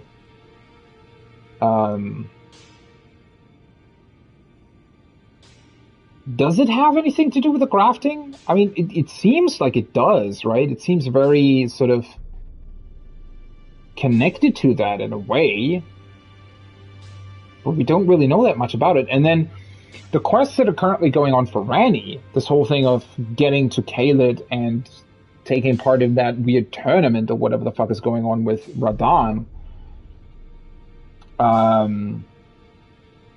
seemingly is disconnected from everything that happened here with Fia as well. But, I mean, at some point that'll probably sort of come back together again. What I find rather interesting is that, and I honestly don't really know if that's a good or a bad thing, because it feels like these characters are sort of playing me as the player, right? I feel more like a, almost like somebody who's just watching from the sidelines, watching this, I don't know, cacophony of death and destruction and, I don't know, watching this unfold, right? Watching, almost as if I'm watching a stage play unfold. And in a way that's really, really cool, because it makes the world feel like the characters in it have agency, right? It makes it feel like, well, these characters are deciding things on their own. They're not waiting for my input. They're not, you know, dependent on something that the player chooses to do. They just make their own choices and have their own goals and things that they're trying to accomplish. So in a way that feels really good, but the problem is that FromSoft still has this... they have a little bit of trouble in terms of implementing this stuff, right? The fact that the status of these NPCs only ever changes once you rest at a site of grace is a bit weird, right? The fact that you, quote-unquote, have to reload the level or have to teleport somewhere in order for things to change makes this whole thing feel a little bit too gamey, almost, right? Like a very, I don't know, classic 20-year-old RPG where you're taking things from one step to the next, sort of. And so it takes a little bit of that away, right? There is this weird clash of, oh yeah, these characters have agency, and you as the player actually, you know, you can decide certain things, and once you know what's going on, I'm sure you can influence these quest lines in certain ways, but the NPCs do have their own goals and ambitions, and that's what they're trying to do. And that's pretty cool, but at the same time it clashes with this a little bit awkward game design, right? Where the game only ever changes its state, or these things only ever keep happening when you are actually reloading the level, so to speak, right? Yeah, that's just a tiny bit unfortunate. I think the positives vastly outweigh the negatives here, certainly. I sometimes wish they would have more actual cutscenes for these things taking place, though. You know, actually introducing sort of cinematic elements to this. But, there's also a certain kind of atmosphere with the way that the game handles this and with the way that it works, right? And maybe having like a cutscene in between that sort of takes the player agency away as well. Maybe that wouldn't really fit this type of game. I don't know. But I just wish that it would be a bit more smooth. Also, I think maybe the issue here is that I honestly feel like the pacing of these events is... Maybe that's the bigger issue here, right? Because I feel like the fact that you resting once somewhere changes the state of the game or the state of these NPCs, that wouldn't be quite as obvious if it would take some time for these changes to appear. And that's where I feel like the game's pacing in terms of these NPC quest lines is a bit weird. I kind of wish that, especially considering that, for example, Stormvale has a lot to do with these thorns and with death, and, well, what at one point seemingly was the Death God is literally lying at the base of Stormvale, right? So I kind of wish that during the whole Stormvale arc of the game, right, while you're exploring Limgrave and exploring the castle especially, that during that particular time, everything with Rogier and Dee would be going down, right? And I feel like, I don't know, I said this multiple times now as well, but just to, you know, bring it together, I guess, I honestly feel like for the first probably 70 hours of my playthrough, right, nothing really happened with these NPCs. I met them, I talked to them, they had some sort of initial dialogue, and that was mostly it, right? And they sort of stayed where they were for the most part. Some of them did move sometimes, but there really wasn't that much going on. And especially, I guess, the core issue was that they weren't really... I mean, they might have been moving, or they might have also changed their dialogue, but there weren't really any actual quest lines going on at that particular time. And then suddenly, once you finish the academy, a lot is happening at once, I feel like, right? And a lot of these threats are suddenly unfolding, and a lot is, you know, going on with Rogier and with Death and Ranni, and suddenly Fia is doing something, and Dee is doing something, and the round table changes, and then Nefali as well, and Gideon is completely changing after Stormvale as well, and again, the pacing of that is just a bit strange, and I feel like that's what makes this, the way the game handles these NPC states, a bit too obvious in my opinion as well. I feel like the way FromSoft does these quest lines, and the fact that sort of you coming back to the round table after a while potentially changes the states these NPCs are in. I feel like that would be a lot more powerful and would work a lot better if, the changes to these NPCs would be a bit more spaced out, right? Instead of having a large portion of at the beginning of the game where nothing is really happening, and then suddenly everything is happening, it probably would have been better to space all of that out over the entire run-through of the game. Though I also recognize that it heavily depends on what the player is actually doing, right? and who they're interacting with, what kind of interactions they find in the open world, what kind of NPCs they find, and what kind of things they're doing. I mean, maybe I also just happened to sort of get into an unfortunate state of doing all of these things sort of at once and finding everything at once, right? So it might also be connected to that, at least a little bit. But, you know, honestly, I also feel like a game should handle that as well, right? I think that if you design a game like this with an open world, with these NPCs in it, and the NPCs have certain states and everything, blah, blah, blah, I feel like it would add to the whole atmosphere and to the pacing of the game if you sort of, if you, I guess, pre-plan ways with which a game handles the player finding multiple things at the same time, right? So if for some awkward reason the player isn't finding quest lines for a very long time, I think the game should point you towards one, right? And in the reverse case of the player finding 3 quest lines at the same time, the game should do something to space them out a little bit more, right?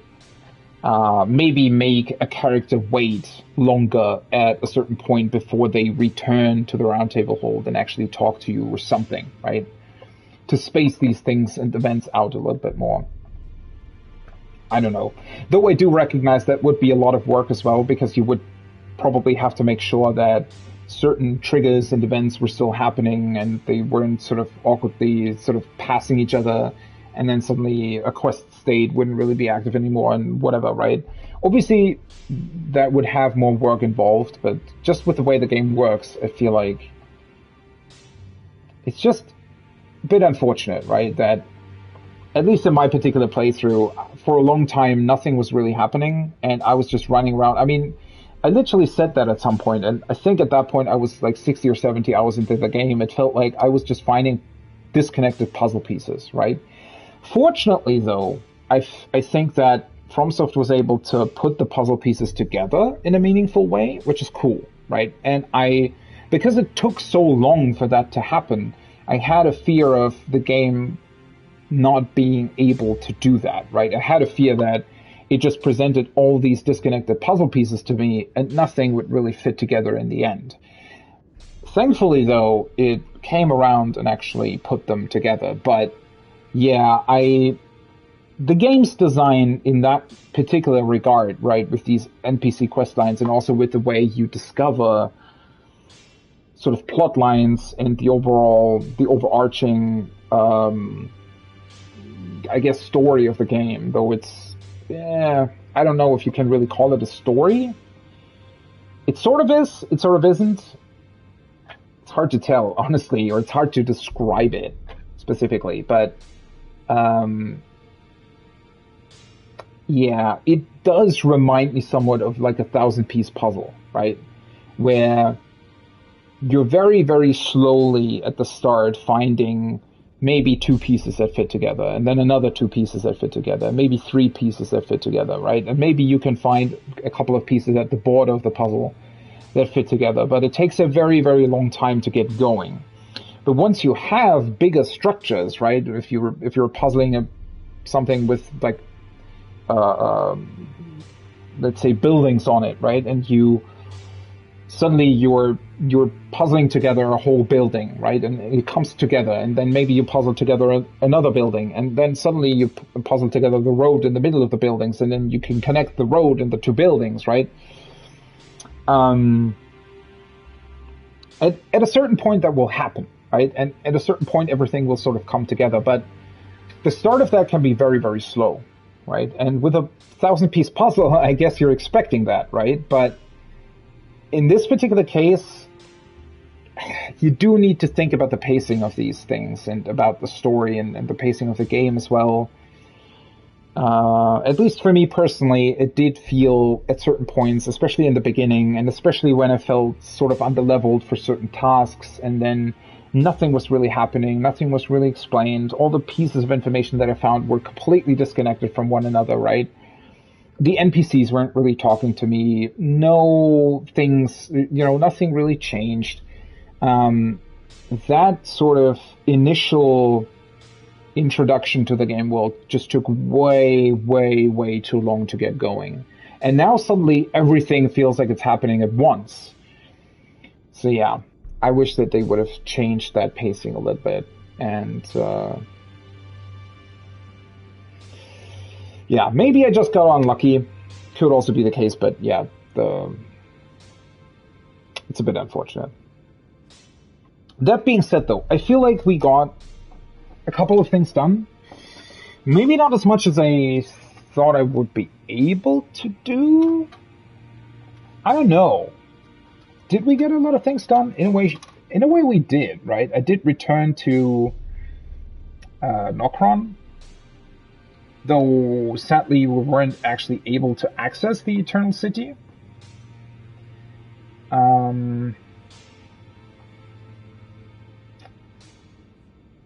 Yeah, I mean, we discovered a lot about the NPCs. That's mainly what was going on, right? And I did venture into Caelid a little bit, which I'm really glad that I did, and obviously that's where I'm going to pick up the next time. And hopefully we'll be able to eventually finish Caelid, right? In the future. And then we'll see what Radahn will talk to us about, if he will even talk. We'll see if we can get to Nokron or not. We see how that will be connected to Ranni. And ultimately, after that, once we actually get through Caelid, it's going to be really interesting to see what the Erdtree has to offer for us, and the capital, and what that will entail, because, well, most of the things that have been going on up until this point seemingly don't really have that much to do with the Erdtree itself, right? There are a lot of plot threads that are currently suddenly going on. A lot of NPCs with a lot of different, I guess, ideas of what's supposed to happen. But the actual Erdtree, the Two Fingers, the Golden Order, all of that, still somewhat of a mystery. So that's certainly going to be interesting to figure out. Yeah. I'm really, really intrigued. I'm a lot more into this now that something's finally happening. And hopefully it's going to keep going. So I hope you had a great time. I hope you're having a great rest of your evening, morning, day, wherever you are. And hopefully I also see you back for the next stream of Elden Ring. Until then, have a good one. Bye-bye!